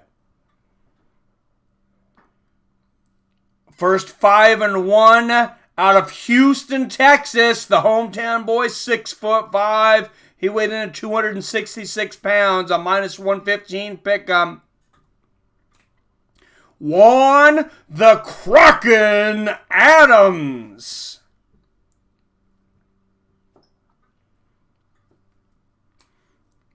His opponent out of the red corner comes in with a record of 4-1. Out of the story that Coconut Creek, Florida, he stands 6'5", weighed 266 pounds. Also, a minus 115 favorite. He is Greg Fists of War Hardy. And the referee in charge, Dan Mergliotta.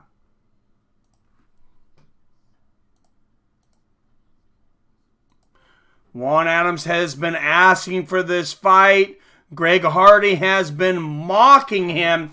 Said that he's too pretty and rich to care about what Juan Adams thinks. And here we go! And both men exchange shots. Juan Adams lands a 1-2. Hardy moving forward, lands a big left hook. And a big right hand. Adams with the right hook. Oh, big left hook from Hardy, and Adams immediately goes for a takedown. Oh my God, Greg Hardy with the Ichimata. That was a beautiful judo throw from Greg Hardy, and he has landed some big ground and pound on Juan Adams. 4:20 left in the first round. Dan Mergliotta is telling Juan Adams, defend yourself, and it's all over. Greg Hardy with another knockout victory. Now his only loss coming by disqualification. Juan Adams is arguing this. He's pretty busted up. You could say it's a little early of a stoppage. He ate a lot of shots. I would maybe say the kind of shots. But when you're a guy that big, and see, that's just a scary looking dude. Greg Hardy, he literally has that serial killer look. Like if I was to read the newspapers tomorrow and find out he had 10 dead hookers buried in his yard, I would not blink once. Well, maybe once. Dean do-over. No, I don't think so.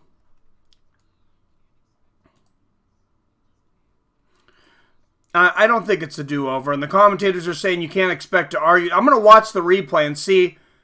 I am really impressed with the 2, 3, 4, 5, 6, 7.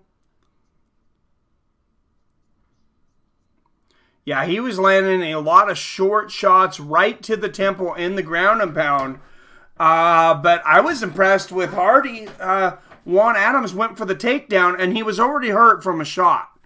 At the moment, Juan Adams goes for the takedown. Greg Hardy, with a modified judo throw, a modified Uchimata. So all personal things aside, great performance from Greg Hardy. Very impressed. Tell Hardy just don't give a F about anything because his tattoos tell a story. Oh, Jesus. Comedic genius, yeah. It is a good nickname. Juan did look a little scared. Rematches. I don't think it'll rematch.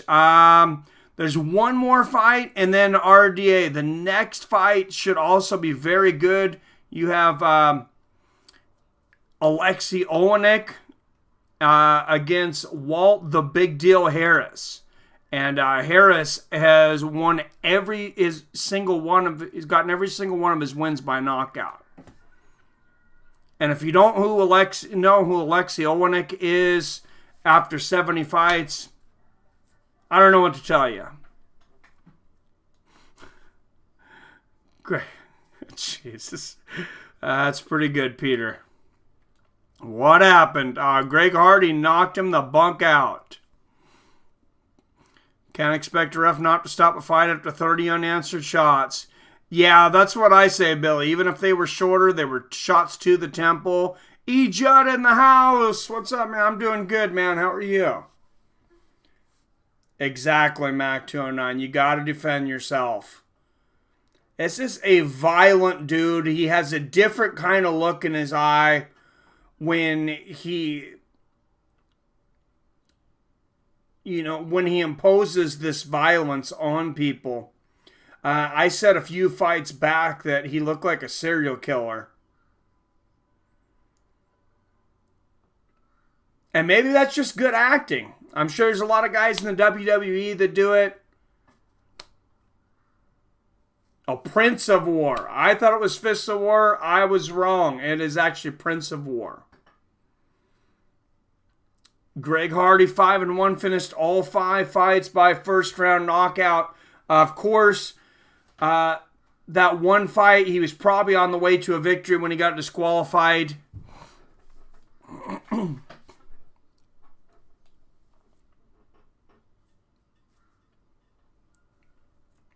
Thank you, Peter Ordinary. Ted Bundy was a slight build. Yeah, I thought it was a legit stoppage, too. He's very powerful, man. He's a killer, and if he can't fight in the UFC.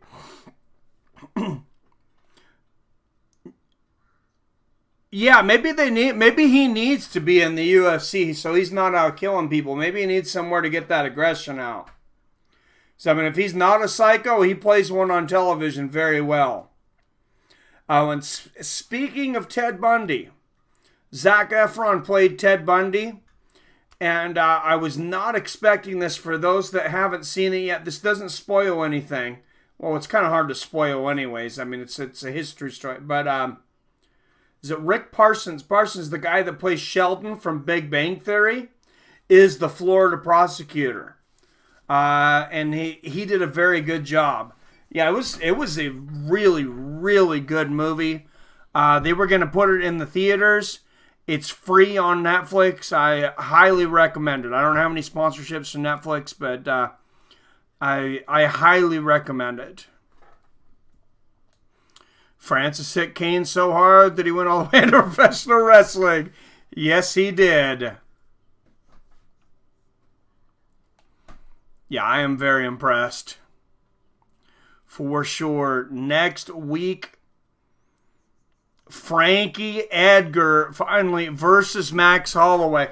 Now, this is a fight that's been on my mind for a long, long time.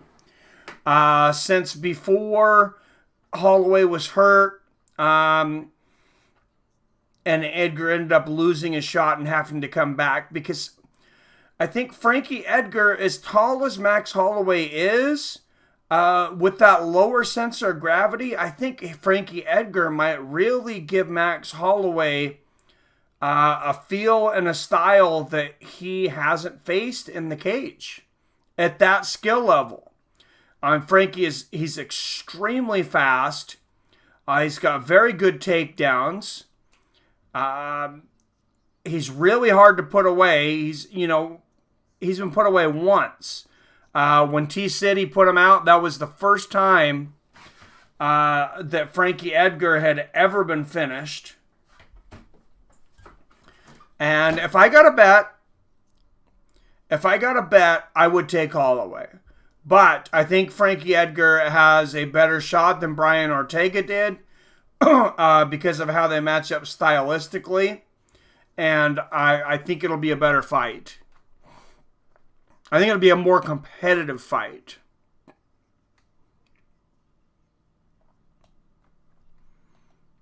I think the top 5 kill him. So Arlovsky credit with 152 significant strikes. I wonder if that's a record for his career. Yeah, I was very impressed with Andrei Arlovsky's performance. I am impressed with his performance. Yes. Hope Frankie wins, then retires. That would be awesome. Nobody's retired and stayed away with the belt in the UFC, have they? Oh, except George St. Pierre could have. He relinquished and then hasn't fought since. So I think George St. Pierre is the closest. Dan's fight is finally happening next weekend. I'm excited too, Spook Show. And the main channel will be back But like I said, you guys are already subscribed over here to Mike Reviews It All, hopefully. If you're not, make sure that you do hit that subscribe button because I got a bunch of cool stuff that I would like to do over here with you guys, whether it's, like some poker nights. You guys have several people have shown interest in having rap battles. I'm definitely down for that over on this channel. And there's something, actually email me, fightswithfriends@gmail.com, because I would like to do a series on debates on a very, very serious subject coming up. This is non-MMA, so if you're not interested, that's fine. Just go ahead and move on with the fights. But I would really like to do have some deep conversation about universal basic income, the pros and cons to that. If you guys think that it's good, it's horrible, it's inevitable, I'm very interested in that question. I really think that it's really going to shape the face of a lot of debate in the next 5 to 10 years in our country.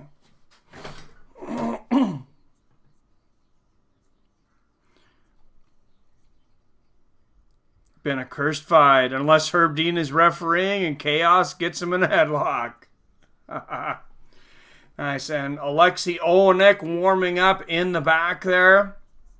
Number 9th ranked heavyweight in the world, 57-12-1. Second shortest average fight time among active UFC heavyweights with 5 minutes and 33 seconds. I did not realize that. Oh, Jesus, Peter.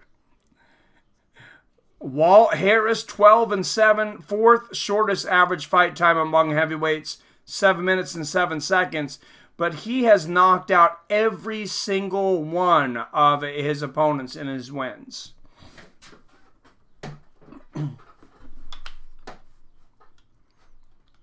Oh, Brock versus Hardy. I like that. I like that fight. I don't think Brock's coming back, but I like that fight. I don't know.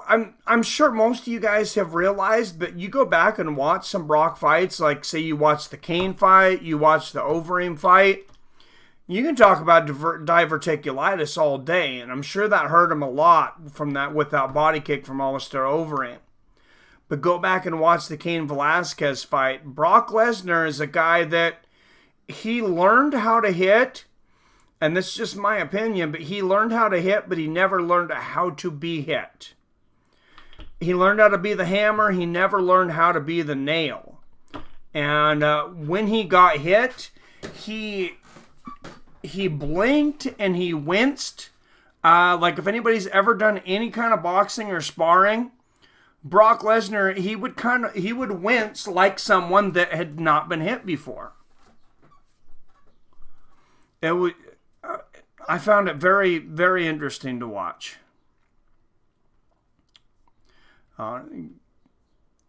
Care less out of them because I kind of like them about the same, but I just say may the best man win. Yeah, I like both those guys, man. Frankie Edgar and Max Holloway. 1-1. Let's go, Walton Leon. All right, I'm cheering for both of them, Wyatt, so you can win some money. Somebody's got to win some money this week. Nasty Nate in the house. What's up, man? Get real. Brock isn't relevant anymore. He's not, but it might. Hardy's got 5 fights. Ever. Including the UFC. Oh, I don't think the UFC is going to risk Greg Hardy against Walt Big Deal Harris. That could be a really interesting fight, though. This really makes me wonder. I mean, he's had a lot of knockouts that really weren't flukes at this point. I really am starting to wonder, how talented is Greg Hardy? I believe Walt would smash him too. Absolutely. But I am impressed with his athleticism. What I'm really waiting to see from Greg Hardy is just like I talked about Brock Lesnar. We know he can be the hammer. How does he react when he's the nail?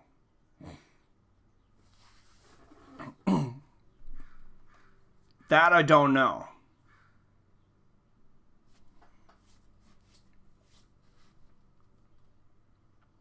Yeah, he would always run. Easy fight for Hart. I don't know about that. Wade has to call him out for any shot. Walt has to call him out for any shot. Oh, if he calls him out, I don't know. I don't know if the referee... I don't know if UFC does that or not. Honestly, as good as the Pitbull looked tonight, I think Greg Hardy probably knocks him out. It's because Andre's so damn old. I can't believe how slow Ben was tonight. He's always slow, but my God.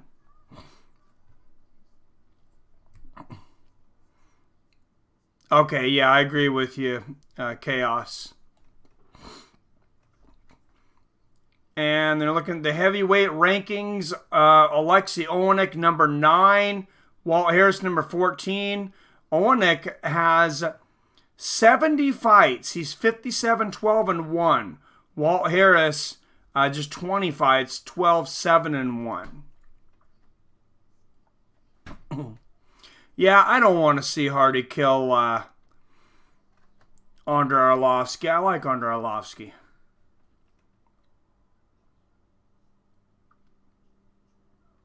Now, I would have liked to see him get the knockout there. If he would have gotten the knockout and then retire then, that would have been pretty awesome. Just get the win. Man, Alexei Olenek, this guy... He might be the best submission artist in the history of the UFC. And I think if he gets the big ticket tonight, it's going to be by submission. Walt Harris has only been submitted once. It was a little while back, and it was against Fabricio Verdum. Hardy Olenek, I don't know about that. No, I think Hardy's losing to most of these guys, especially Curtis Blades. Yeah, Curtis Blades would destroy him. What's up, Xander Sanders?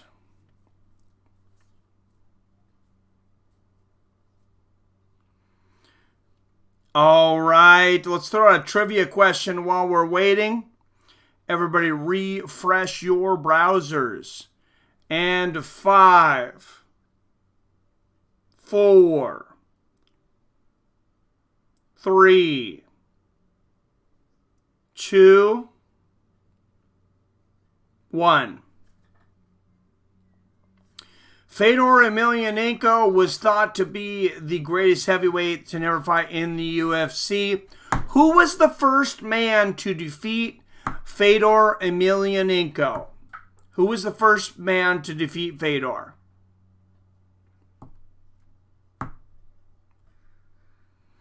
It was not Krokop. There it is, Billy Hughes. Wyatt right on his tail. Fabricio Verdum. Fedor actually hurt Fabricio. Hovered over him. He was throwing some wild shots from up above Verdum. Verdum pulled him down to the ground and submitted him. It was Krokop in my heart. It was almost Kevin Randleman. I heard on a podcast not that long ago, I guess, Fedor said he had pain from that slam, that he still has pain from that slam. I guess Kevin Randleman caused permanent nerve damage when he slammed him. And the great benefactor, what is up, my friend? Drops the dollar and the nickel.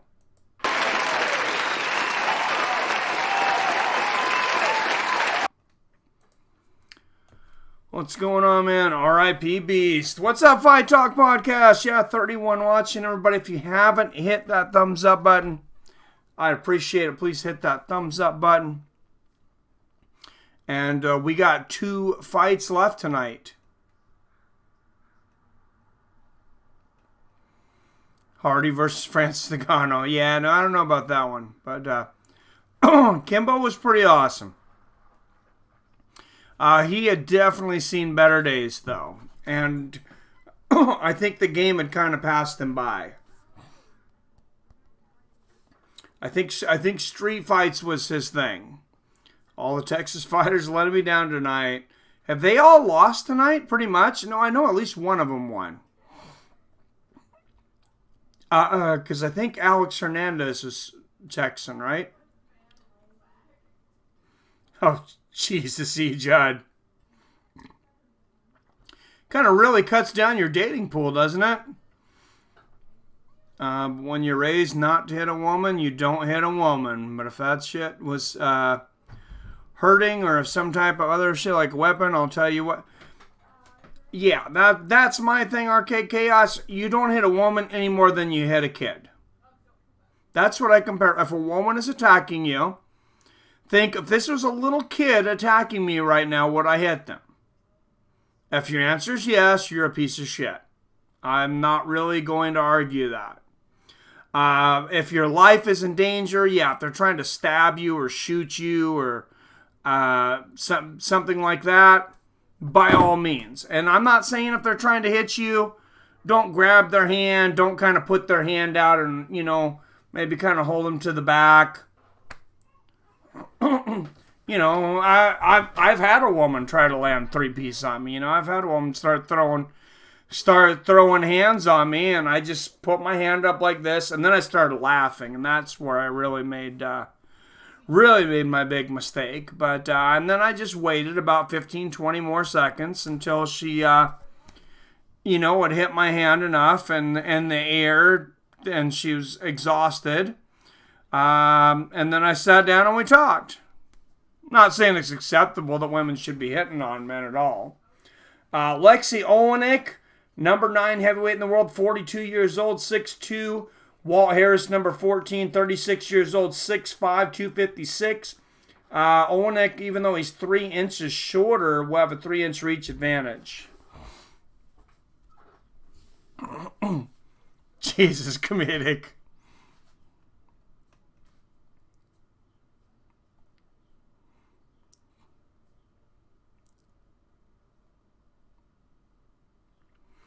Walt Harris, 12-7, 6'5", 256 pounds. He is a minus 180 favorite out of Birmingham, Alabama. Number 14th ranked heavyweight in the world.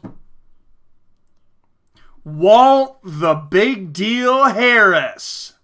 Big ticket. I really screwed that up. Wow, out of Moscow, Russia, 57 wins, 12 losses, and 1 draw. The number 9th ranked heavyweight in the world. Out of Moscow, Russia, Alexei the Boa Constrictor Olenek. Yeah, he's got a ton of fights, man. All right, here we go. Alexei Olenek, Walt Harris. I didn't get the fight clock in time. They touched gloves. Oh, nice 1-2 and a right hook. Oh, flying knee! And a left hand and a right upper mash, and it's all over! The big ticket just ran over Alexei Olenek. And Walt Harris, respectful guy, comes over and pays his respect to Alexei Olenek. But damn, who is next for the big ticket?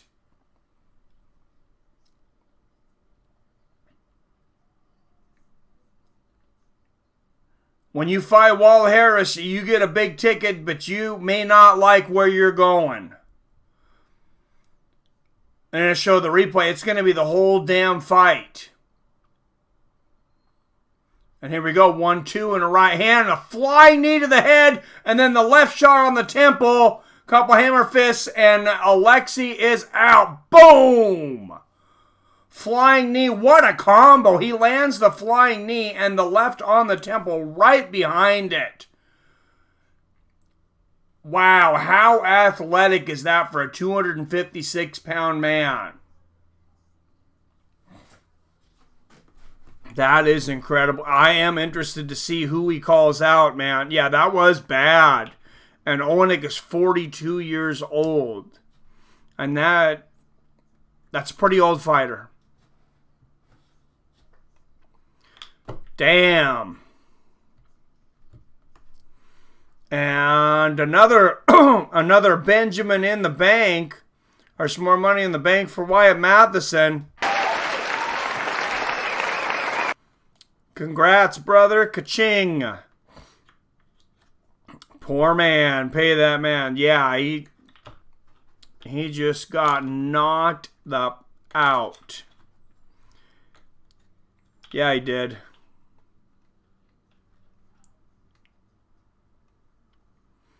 Oh, I definitely think he should hang it up, Billy Hughes. That's the problem is these guys, they win, they get an impressive win, they're like, oh, I can still do this. They lose, and like, well, I don't want to go out on a loss. It's like, I want to go out on a win. And that's why I am, I am for what boxing does as far as this, some of their stars.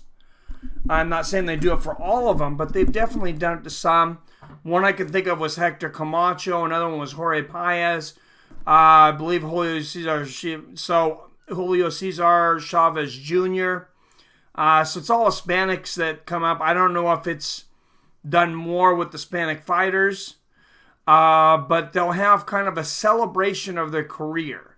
And what they do is they fight somebody that, it's a professional fighter. It's a live fighter, but it's somebody that's not going to pose a whole lot of risk to them. And Alexei Olenek, wow, he is.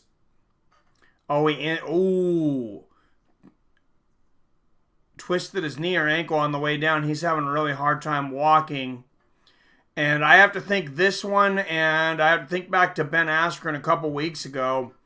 I feel like when these guys get knocked out this bad, I know they're prideful, but I feel like they should bring a stretcher down to roll them out and not have them walking like that. And Walt, the big ticket Harris, let's see who he calls out.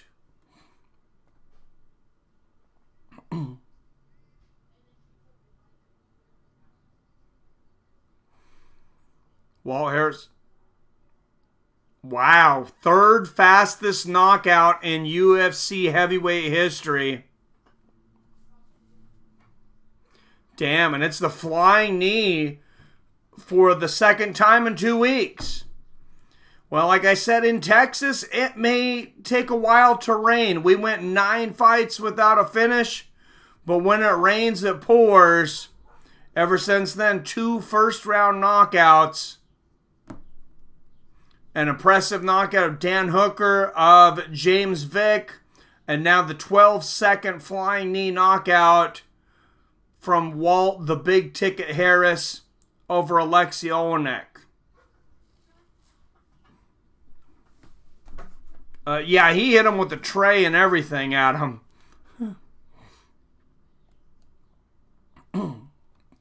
Yeah, at least it's just zip line. Oh my God. Yeah, don't put him on a zip line after they're getting knocked out, if that's what you're saying. Harris, a 12-second knockout. Bring on the next for Harris.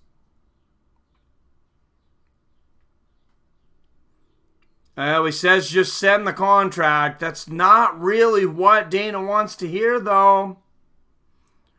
He wants it. And when it pours, it floods. Yep, it does. Everyone using the flying knee now. Well, I mean, if you can time it as those fighters are coming down, and he wasn't even going for a takedown. Wow. Wonder if he trains with Masvidal. I don't know if he does. I don't know if he trains with those guys or not. I can't think of where Walt Harris trains right now, but he bitched out there. Main event of the evening coming up, guys. This one with possible title shot implications if Leon Edwards gets it, I think. Rafael Dos Anjos, of course, former UFC champion, 29-11, 5 wins by knockout. And there is Leon Edwards, 17-3, former Bama welterweight champion. He'd like to get UFC gold around his waist. Definitely fun. Jesus, comedic. I have not even gotten my channel back yet. Trying to get me banned already. Remember one of Harris's losses to Verdum? Yep. I didn't know it was on 1 day notice.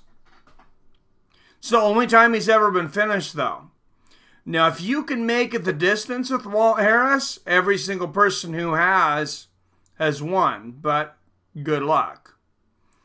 More elbows should be legal. Yeah, I kind of tend to agree.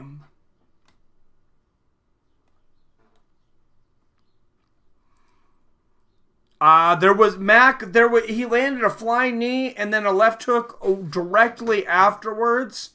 So, I mean, pick your poison. He landed them in combination.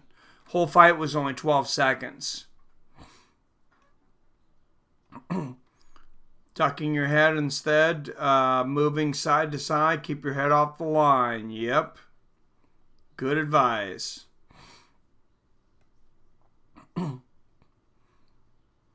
Heavyweight fastest knockout, I thought was Tank Abbott. I thought Tank Abbott's was officially 7 seconds. Oh, I know. This has been a trivia question. It was 7 seconds, and it was Todd Duffy. No, Todd Duffy got knocked out. I thought it was Todd Duffy that got knocked out, though, Billy. In 7 seconds. Didn't he get knocked out by, like, kind of a nobody? He had that whole fight where he won, and then he said, "Feed me." He said, "Dana White, feed me," and then he got knocked out, I thought. Oh, Tim Hague, you're right. It was Hague. Okay. There we go. I don't know. Duffy's a really ripped dude, though, right? And then he got knocked out by some really fat guy.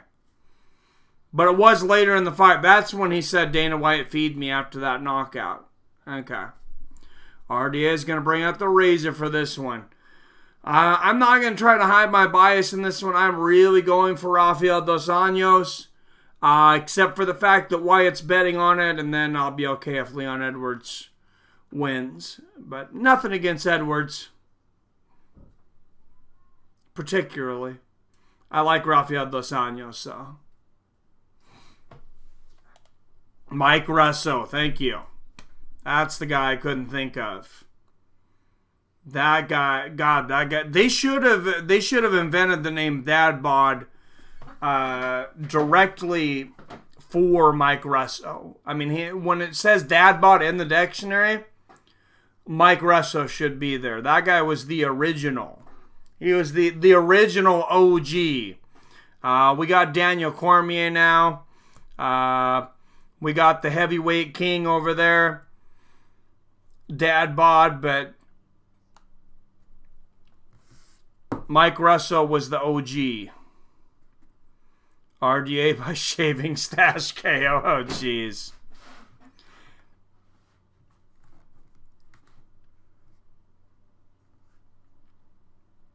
Yeah, Leon Edwards, I mean, he's saying all the right things. He's on a big winning streak. He said, "Put respect on my name." I mean, Dana wants a lot of these guys, to talk a little more, be a little flashier. And I'm okay with you advocating for yourself if if it's not over the top and it's not like super cheesy and fake. Not that any fighters would ever do that. Dad bought on the dictionary. Oh, jeez. That's horrible, Peter Ordinary. My God, make Peter Ordinary a mod and he becomes the most inappropriate man in the room. I can't believe you said that about your mom.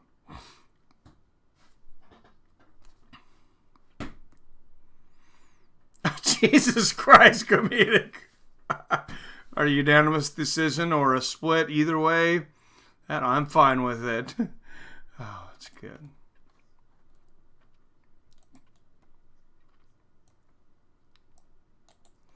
Oh, that is good.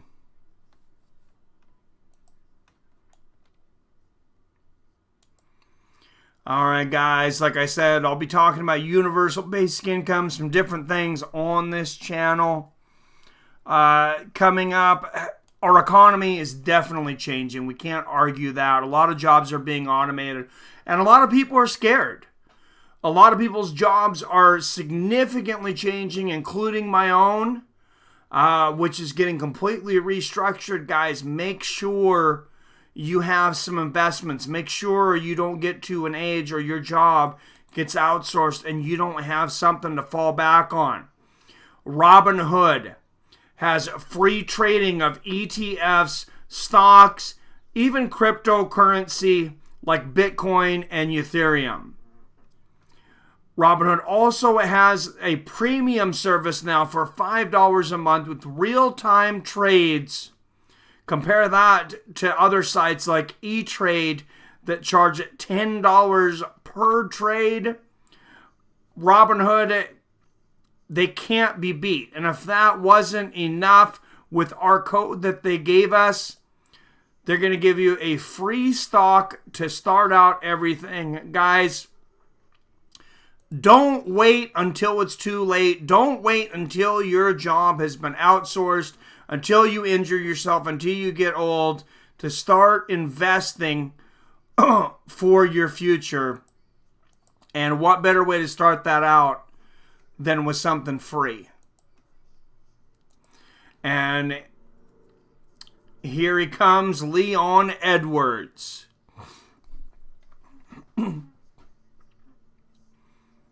New Maskbury. Oh, jeez.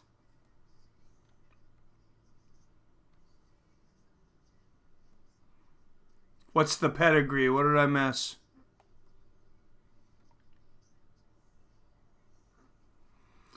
All right, number 12, Leon Edwards tied for second longest active win streak in the UFC welterweight division with 7. Third fastest knockout in UFC history, 8 seconds against Seth Bogzinski back in April 2015. He's got 6 wins by knockout, 3 by submission. Like I said, after 9 fights without finishes, we were due. We've got 2 first-round finishes in a row. Will we have a third big finish? What's going on, Chief? Normally hate listening to people talk during the fights, but generally enjoy listening. Well, thank you. I appreciate it. Fox wants to promote WWE as a real sport when it... Oh, my God. Like real? Like they're going to pretend like they're actually hitting each other? And like slamming? Because they actually used to do that back in the day. What's up, Chris Jackson? My heart says RDA, my head says Leon Edwards, and I gotta lean towards Leon Edwards because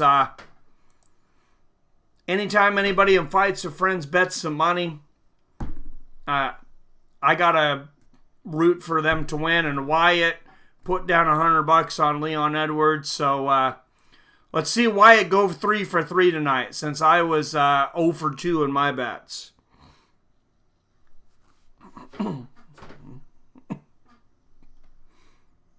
BR 3 in a row. Nice.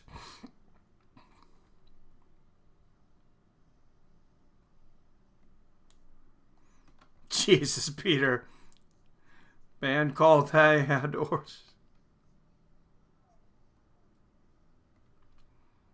Interesting arcade. Fox also wants next for FS1, which would be amazing. Wait, NXT, is that that's a wrestling league, right? I think. Go Leon. People, my girlfriend catches me with my... Oh, Jesus. Yeah, you know, I'll watch football on Sundays. As far as like wrestling, like I said, I've done 2 WrestleManias. I'll do like a WrestleMania or Royal Rumble if they're big events, if people want to do it. I'm just not a big wrestling fan. Oh, gotcha. Rafael Dos Anjos, former UFC lightweight champion, second highest striking accuracy in welterweight championship history with 55.6%, 7 most wins in UFC history in any weight class with 18. People forget about how damn good this guy is, and I don't know how. But, I mean, even I underestimate him at times as well. I'm picking Leon Edwards against him tonight. And he's not that old. I mean, he's been in some fights. Obviously, he's been in a few wars. But I want to say he's only like 34.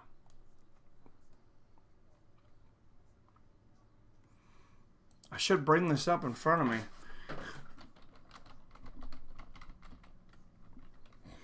$34, yes. Rafael Dos Anjos, 34, 5'8", 171 pounds. Leon Edwards, 27 years old, 6'2". He'll have a 4-inch reach advantage with 74-inch reach. So that'll be a big story tonight. And the number 12 welterweight against the number 4. And here we are, guys. We are at the main event of the evening. Everybody get your picks in. I'm going to say Leon Edwards by unanimous decision.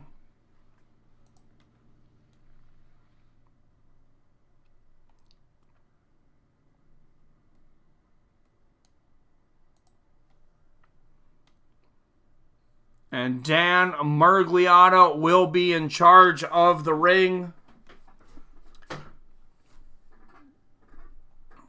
The cage. All right, guys. This is what we've been waiting for. Main event of the evening live in San Antonio.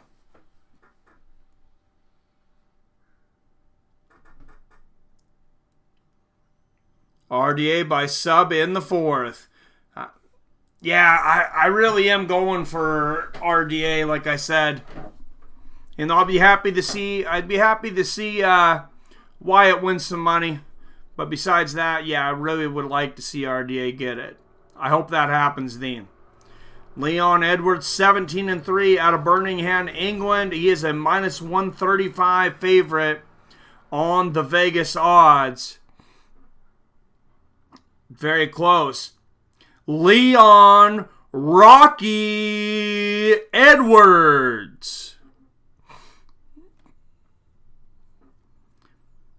And out of the red corner, with a record of 29 wins and 11 losses, he is a plus 105 underdog out of Rio de Janeiro, Brazil. He is the former UFC undisputed lightweight champion of the world, Rafael Dos Anjos. RDA will win, says Arfinator. Ordinated by KO in first round. Well, we're kind of on a run for finishes all of a sudden.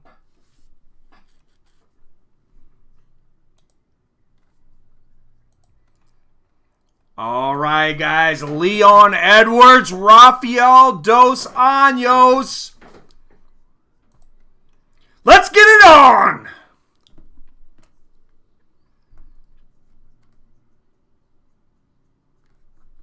No touch of gloves. A lot of movement by Leon so far. Whoa, goes for that front face kick right out of the gate. Dos Anjos goes for the body kick. Oh, big right hand lands there for Edwards. He misses the jab, but caught him with the right hand.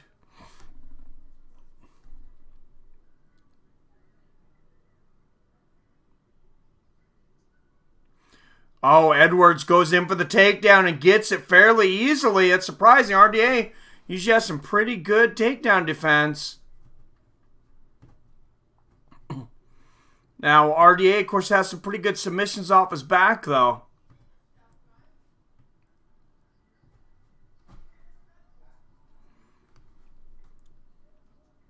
Oh, and Edwards trying to pass the side control. RDA stopping him now in the open guard of Dos Anjos.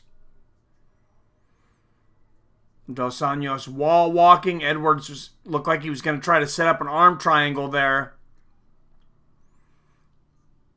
He might have just been putting that out there to make Rafael move just enough to try to pass guard.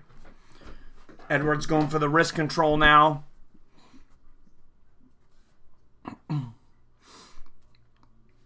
And very, very hard for RDA to get up when Leon Edwards leans all that weight on that one leg inside there.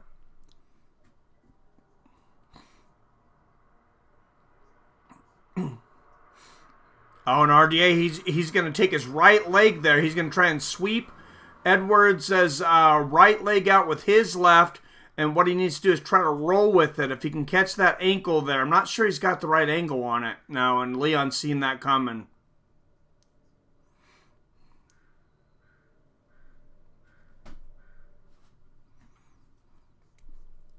SummerSlam coming on August 11th.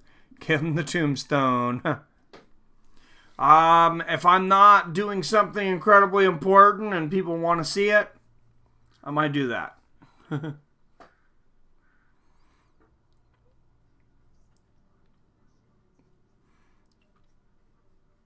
And Edwards just staying on top. RDA holding him, grabbing the wrist control. Just not really doing a lot there. Some ground and pound from Edwards, but little bit of booing here from this San Antonio crowd. A couple of elbows in the bottom here from Rafael. He is very dangerous off his back. Very intelligent fighter. And Edwards looking to take the back of Rafael. You cannot make a mistake against RDA. He immediately stands up.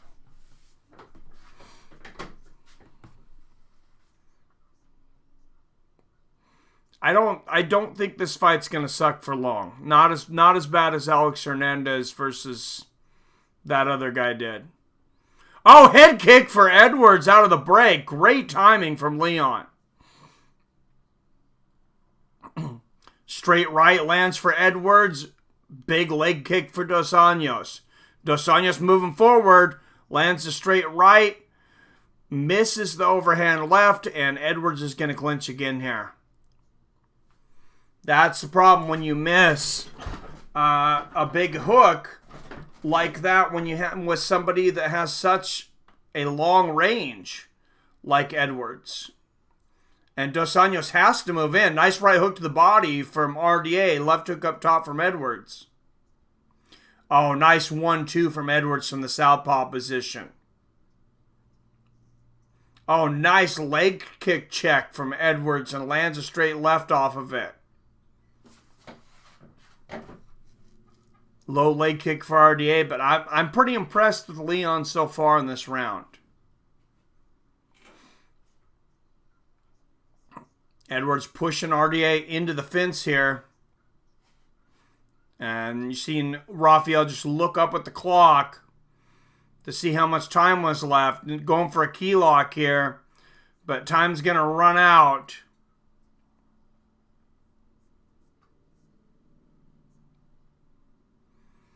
And there it is.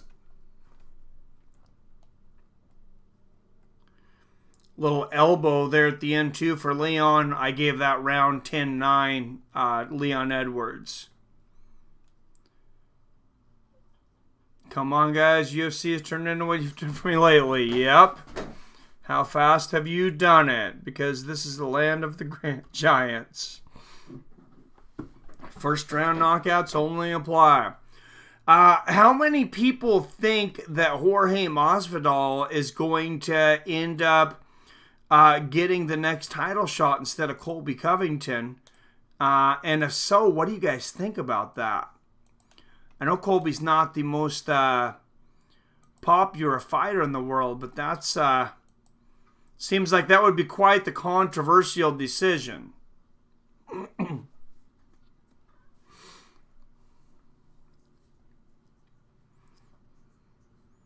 And like I said, next week should be a big one. Max Holloway, Frankie Edgar, UFC 240, Felicia Spencer versus Chris Cyborg. Here we go, round 2. They were talking. I didn't even notice they started the round from my time clock, so I'm 10 seconds behind again, exactly. Nice 1-2 there from Dos Anjos. Dean says he will lose his next fight. That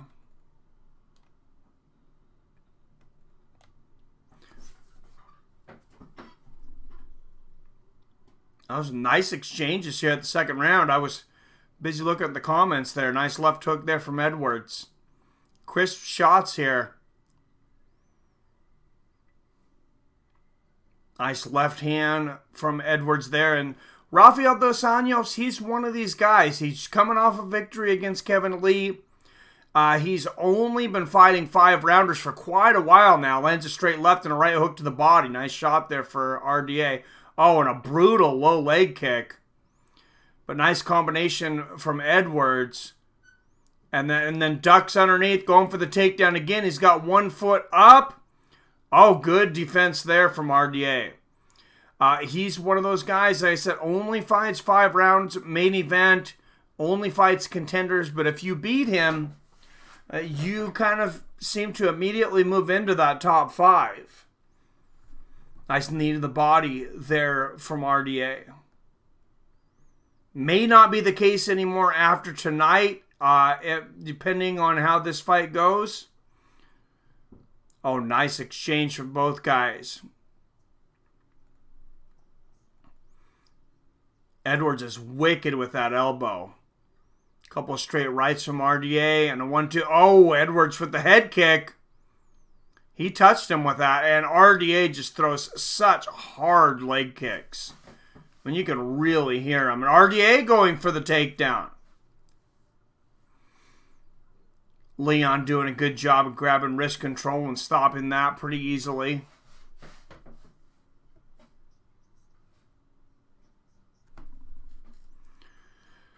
But, you know, it give Leon something else to think about. Oh, nice elbow again off the break from Leon Edwards. RDA has to be ready for that. And he eats another one. He's got to stop getting hit by those left elbows. Nice 1-2 there for RDA. 1-2 back for Leon. Oh, big combination from RDA. But RDA, that elbow just opened up a huge gash above the right eye of Dos Anjos. And Edwards lands another big right hook up top. And a push kick to the body. Oh! That was weird. Edwards, looks like he fell off balance. And Dos Anjos gets on top of him here into half guard. Oh, it's the leg kicks. He was having a hard time standing. Rafael Dos Anjos pushed Edwards down on the ground. So we have 2 big things to look at that could really affect this fight. A huge cut above the right eye of Rafael Dos Anjos, and now a Leon Edwards who's taken such brutal leg kicks. He's having a hard time staying upright. Rafael Dos Anjos working from side control here. All right, Edwards hooks one leg. And that is 10 seconds. Sorry, 10 seconds behind. I'm 110 right now. Oh, Edwards gets back up. Back to the center of the cage. Straight right lands for Edwards. Oh, and a low leg kick for Edwards. He says, you're going to hit me with a bunch of leg kicks? I might as well land some myself. Nice 1-2 from RDA. Straight left from the southpaw. Oh, big 1-2 from Edwards and a big right. Dos Anjos, he might be having a hard time seeing the punches coming from blood coming into the eyes. Nice 1-2 and a shot to the body there from RDA. Lots of offense, very little defense. So if you like action right now, that's the way this fight's starting to head. Another low leg kick there from Dos Anjos. A 1-2 from Leon Edwards. Oh, big overhand left for RDA. He was going for it there. And a big right uppercut.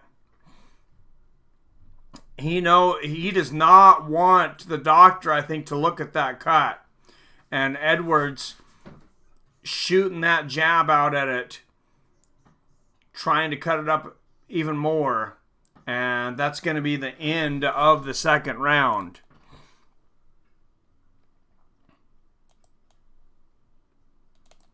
Big round for Leon Edwards. That cut is big. And Rafael Dos Anjos, I said he's got to, concentrate on continuing to kick that leg out because he definitely could finish him from leg kicks. I don't see the difference. Gamebird is ruthless. Been watching him since Bodog. I'll see the difference from who. I wasn't planning on doing the Pacquiao fight, no. Oh, me and brother can't see eye to eye. Oh, Jesus.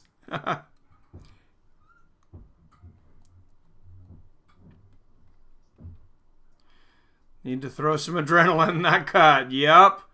Well, they've definitely got a lot better things to seal cuts up because I don't know Robert Kerrigan, that'd be the guy to ask. You remember fights in the 90s, man. It didn't in the 80s and 90s it seems like they weren't near as good at stopping these cuts, but this is bleeding right into the eye. It's, as I said, the absolute word. Oh, wow. That looks like a knife cut. That is horrible. I mean, and that's what happens with elbows. An RDA, tough dude. And all right, here we go. We're going to go on. Round 3.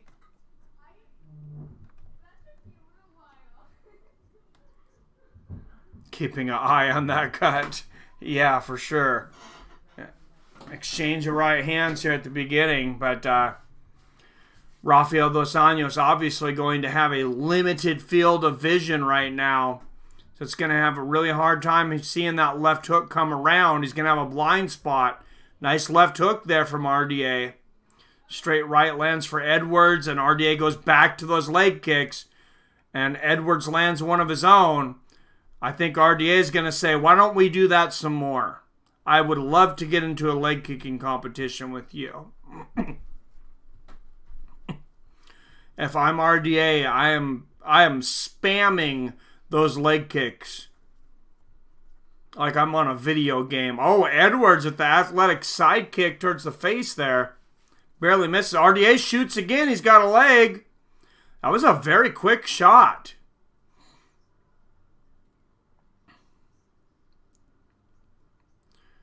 But Edwards immediately, very easily stops it. Now, what what RDA didn't do there, and what Edwards probably would have done, is he didn't try to sweep the leg out. Another big leg kick from RDA, but a 3-punch combination from Edwards. Another 1-2, right hook for RDA, and they're just battling now. Left hook, right hand for Edwards. Straight left lands for RDA. And that cut did not last. Another elbow for Edwards. Big right hand and an elbow. Yeah, they were not able to keep that cut from bleeding, of course. Another leg kick and a left hook from RDA and a 1-2. 1-2 from Edwards, and he's going to clinch. We'll see what he does here. RDA runs the knee to the body and another elbow.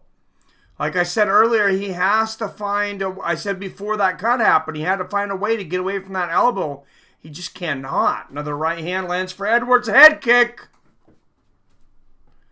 Leon Edwards, this could be his coming out party. Nice one, too. He is really putting it all together tonight. Nice leg kick there from Edwards. Another elbow out of the clinch. That's a horrible cut, man.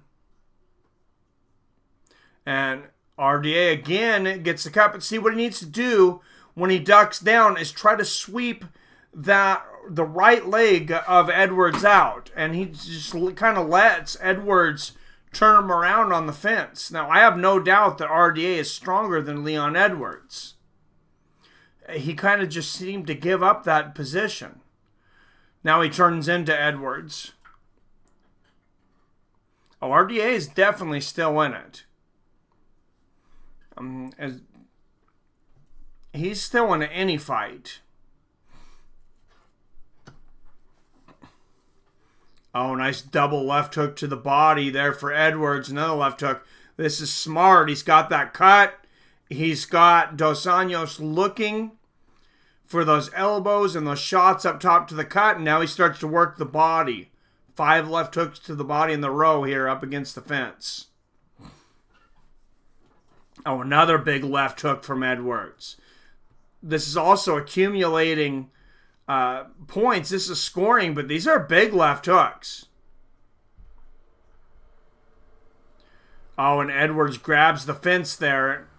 Murgliata breaks him and gives Edwards a warning. Says, if you grab the fence again, I'm going to take a point away. Edwards with a big uppercut. Dos Anjos with a 3-piece up top. 40 seconds left here in the third round.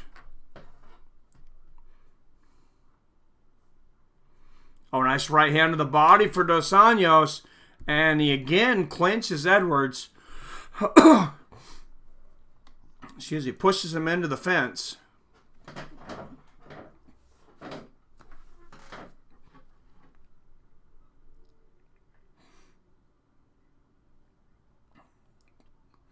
And it's the final seconds. Click out from the third round. Oh, another elbow from Edwards. I got to say that Leon Edwards definitely up 3-0. I'm really not sure how else you would see it. Let me try to fix the reflection on this light a little bit. Sorry for all that, but just noticed that looked really bad in the camera. Get rid of that little halo effect. I think that should be much better. All right. Rafael Dos Anjos' corner working on that cut. What's up, Saren Zaman? How's it going? Looks like RDA is fading. Yeah, Leon is just... Take no credit away from him. Leon Edwards is throwing everything tonight. He looks magnificent.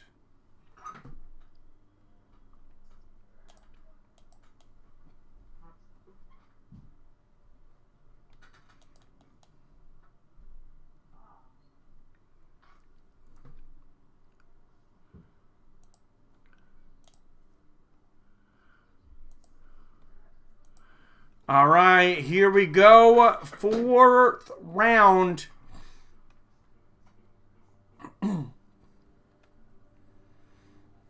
Leon Edwards moving forward. The fight clock again is going to be exactly 10 seconds off. So they don't ever ring the warning bell at the right time. Nice exchange in the center of the cage. 4:35 left in the 4th round. Oh, nice exchange there. Combination from Edwards. Right hook from RDA. And then a combination again from Edwards. Will this fight end in a finish? Nice exchange again. Both men throwing combinations. Oh, nice straight right there from Edwards. Good body kick there from RDA.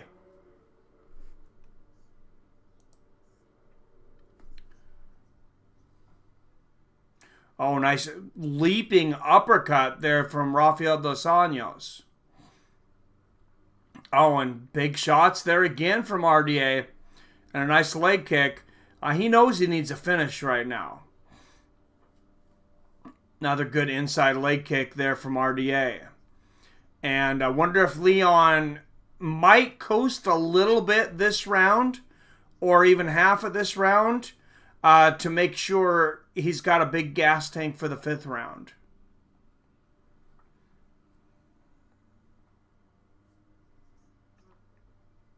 Nice straight right there from Leon.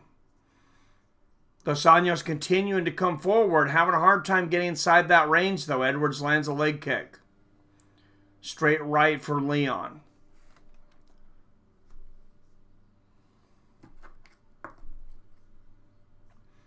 Oh, RDA barely misses that 1-2 there. Another straight right. Another elbow for Leon Edwards. Right on that cut. Another right hand. Nice knee to the body from Edwards.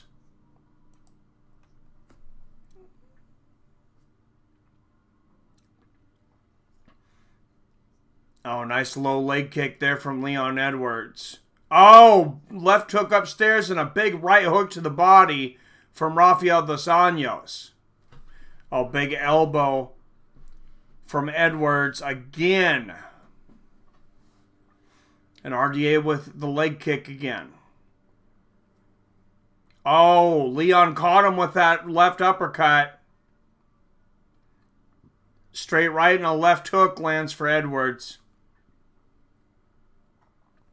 Oh, and Edwards feinted the right uppercut there, and RDA really bit. And Leon's like, okay, I know where you're going now. And he rips that left uppercut that time, but he missed. Straight right lands for Edwards. Oh, again, that big right hook to the body for RDA, but this time Edwards is ready for it, lands a right hook up top. Low leg kick from Dos Anjos, big right hand from Edwards.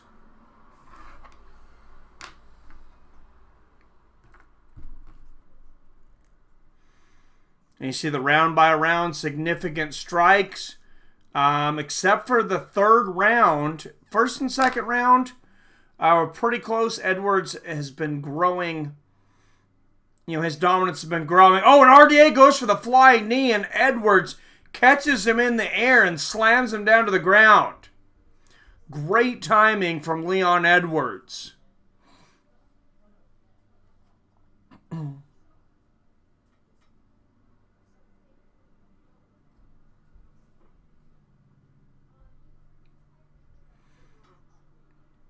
All right, Leon moving into side control.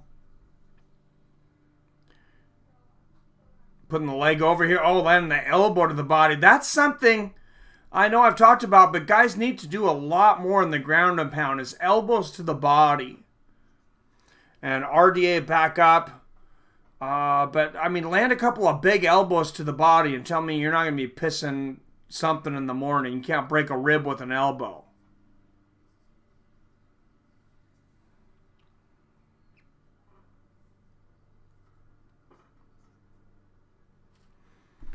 Edwards pushing Dos Anjos up against the fence, lands a couple more shots and a body kick. RDA turns him around, lands a knee to the body.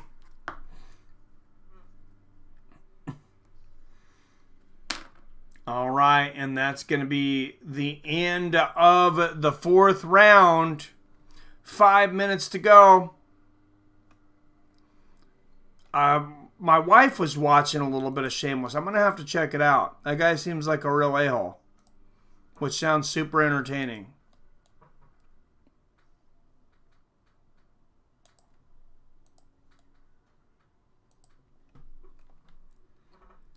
And he's telling him, RDA's corner's telling him, listen, we got to go for broke. I mean, if he doesn't know that by now, I mean, I don't know what he's been doing the last, however many years in the UFC, 7, 8 years.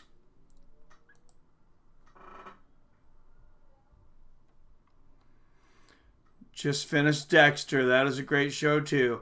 I liked Dexter until a certain season, and a lot of people kind of had the same feeling, and then I thought it kind of started to go downhill. I don't want to throw any spoilers out there, but all right, here we go, guys. Round 5, and they will touch gloves for the final round, and here we go. Hey, and I actually got the time clock exactly right. Maybe an eye poke there. from RDA, I think. Oh, Jesus, Nate. Oh, forgot his mouthpiece. That might be important.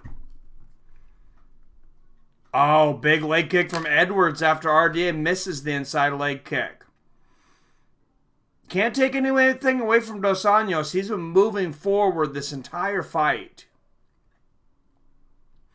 Oh, goes for the overhand left. Misses. Oh, nice left hook to the body there from Rafael Dos Anjos. Continues to move forward.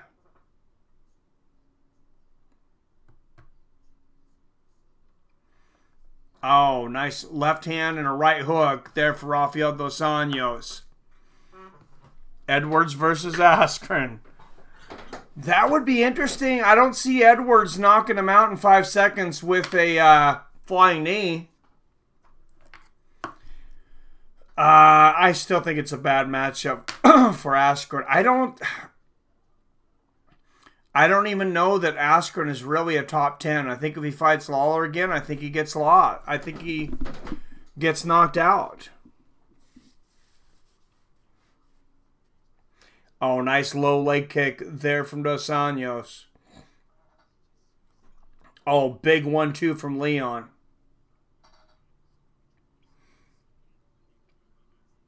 Yeah, I agree, Nasty Nate. That's a bad matchup. Right hook lands for Dos Anjos.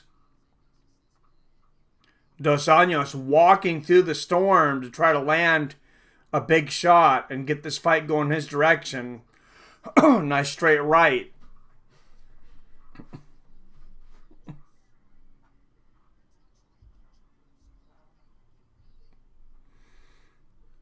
Oh, nice right hook there from Dos Anjos. And a combination. Edwards trying to clinch here. Nice knee to the body there from RDA. RDA never gets tired either. I mean, he never even breathes hard.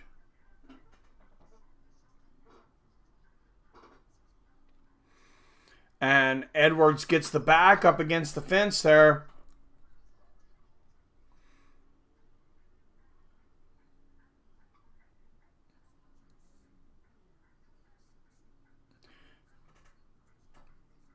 Well, I think Edwards was either grabbing his shorts or his glove there. Dos Anjos was trying to tell Murgliata, but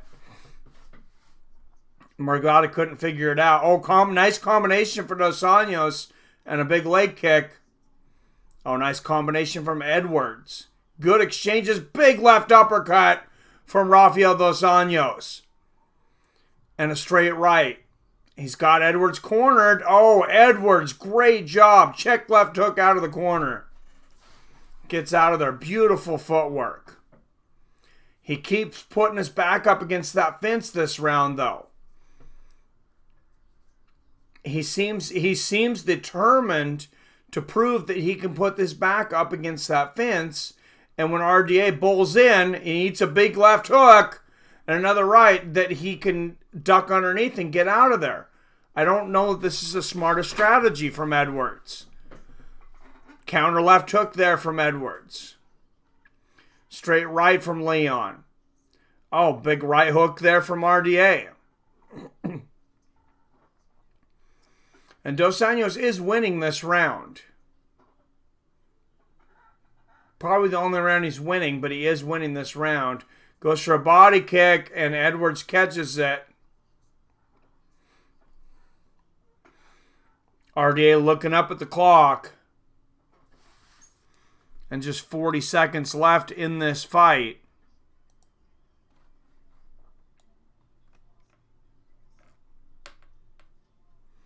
Wow, strikes, big strikes difference. Excuse me, 30.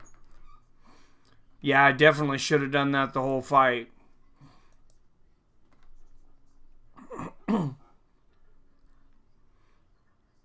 And time is going to run out on Rafael Dos Anjos after another big elbow from Leon Edwards. And that's going to be it after the flying knee attempt again from Dos Anjos. Edwards slammed him into the ground. And Rafael's raising his hands like he won, but he cannot think he won that fight. Oh, Jesus, comedic.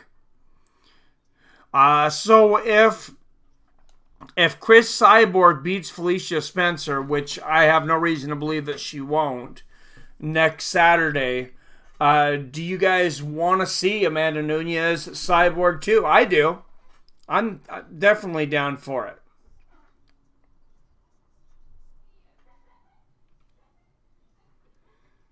Oh, definitely. Absolute domination. That was an absolute domination. Cyborg versus TJ. Let's see who has the most drugs in their body. No. Nunes needs to KO Cyborg again. Triple threat with Triple C. Oh, Jesus. Yeah, that was not a smart choice of words for Henry Cejudo. To say that he would fight Amanda Nunes, but I mean, I guess it is what it is. Waiting for the official decision here and see if Rafael Dos Anjos calls anybody out.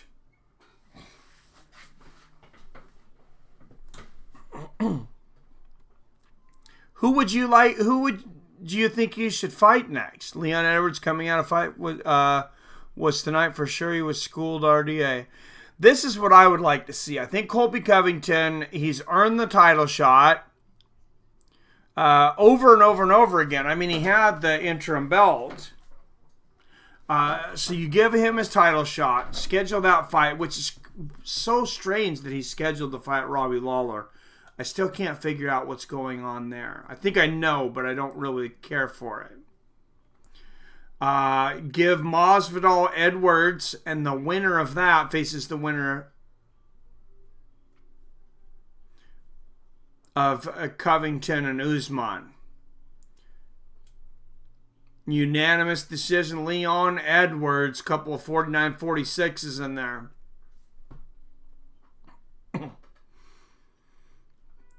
I thought RDA won maybe one round. Askren should fight Maya next. That would be an interesting fight. I mean, somebody who most likely not going to knock him out. I mean, Maya's definitely going to have a striking advantage, though. And he's going to be super hard to take down.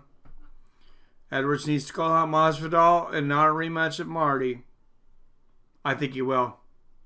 Let's see who he calls out.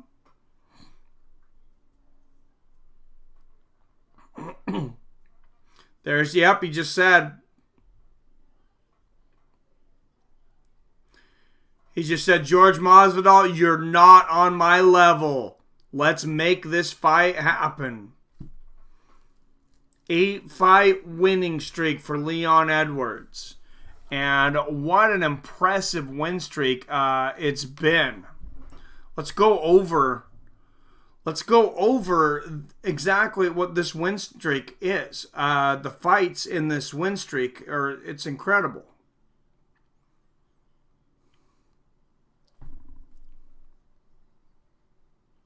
I mean, he just dominated a former world champion, Rafael Dos Anjos. He has got a big victory against Donald Cerrone. Congratulations, Wyatt Matheson, by the way, on turning 3 bets tonight.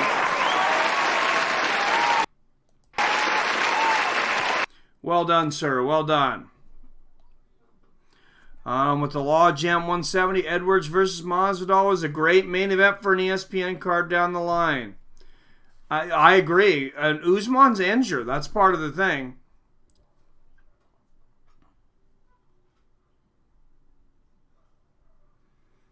He says the little weasel George Masvidal. Huh. And he says, then give me the rematch versus Kamaru Usman. Well, if he can get past Jorge Masvidal, I have a hard time disagreeing with that. He has not lost since fighting Usman, going all 5 rounds. Now he's won 8 straight. Let's go through Before we go through what we watched tonight, let's go through Leon Edwards' win streak. After losing to Kamaru Usman by decision in 2015, he won 8 in a row. Impressive names include Vicente Luque, Brian Barberena, Gunnar Nelson, and Donald Cerrone. Now add Rafael Dos Anjos to that list. Won't fight anyone but Connor or Marty. Yeah, I don't think Jorge wants any of that smoke. I don't think there's... I think in his mind there's not enough of an upside to it.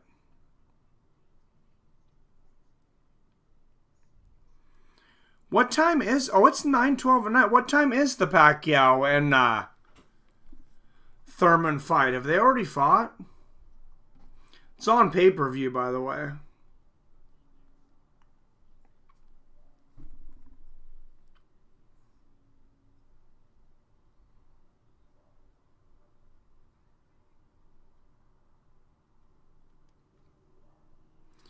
So they have not entered... It looks like they have not entered the cage, or the ring, excuse me, just yet. Pacquiao fighting right now. Well, I don't expect him to get past Keith Thurman. I think he's too old. I think he's too old to get past Keith Thurman. Yep. You got it, Wyatt. Very good job, sir. Very good job. Let's go over what we watched tonight. I mean, it started out a little slow. We had some good fights, but that weren't finishes. Though we started out...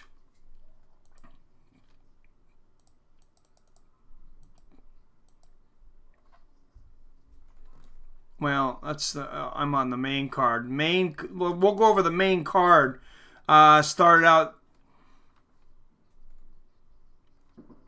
Dan Hooker knocks out James Vick in the first round. Greg Hardy knocks out Juan Adams in the first round. Walt Harris gets the third fastest knockout in heavyweight history, 11 seconds. God, Hardy wasn't too far behind him with 41. Walt Harris was more impressive, though. 11 seconds in the first round. And then finally, Rafael Dos Anjos losing to Leon Edwards. So, and Alexander Hernandez defeating Francisco Trinaldo in what was a snooze fest. Andrei Arlovski not looking anywhere near 40 years old with a dominating victory over Ben Rothwell. And you got to wonder if we'll see Ben Rothwell again. Steve Peterson versus Alex Caceres. Caceres wins a unanimous decision. Raquel Pennington picks up a decision against Irene Aldana. Klidson Abreu fights Sam Alvey on a 3-fight losing streak, and Alvey drops another one here. I was pretty surprised by the scorecards there. I know it was a close fight. Roxanne Modafferi would also drop decision to Jennifer Maia. Ray Borg would come back in his return. First time he's fought in quite some time. Got the victory against Gabriel Silva, unanimous decision. Mario Batista gets the victory over Jim Sue Sun.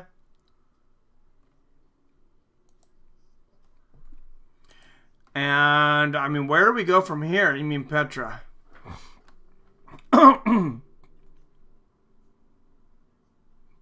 Who's talking about somebody's mom? Don't be talking about people's mom.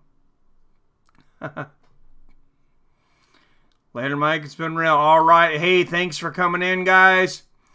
cross your fingers for me that I will be able to stream on my main channel tomorrow or sometime tonight. The UFC has until midnight to, announce that. I'm tempted to just stream at midnight, but I don't know what the hell I would stream. I guess I'd just go live and tell you guys. If anything, it looks like I will be live for Tuesday. Don't forget Tuesday, contender fights. Yes, make sure and check out our Facebook. We can update you over there much more. And Billy posts a bunch of cool knockouts over there. So check out our Facebook. Follow me also at FightsW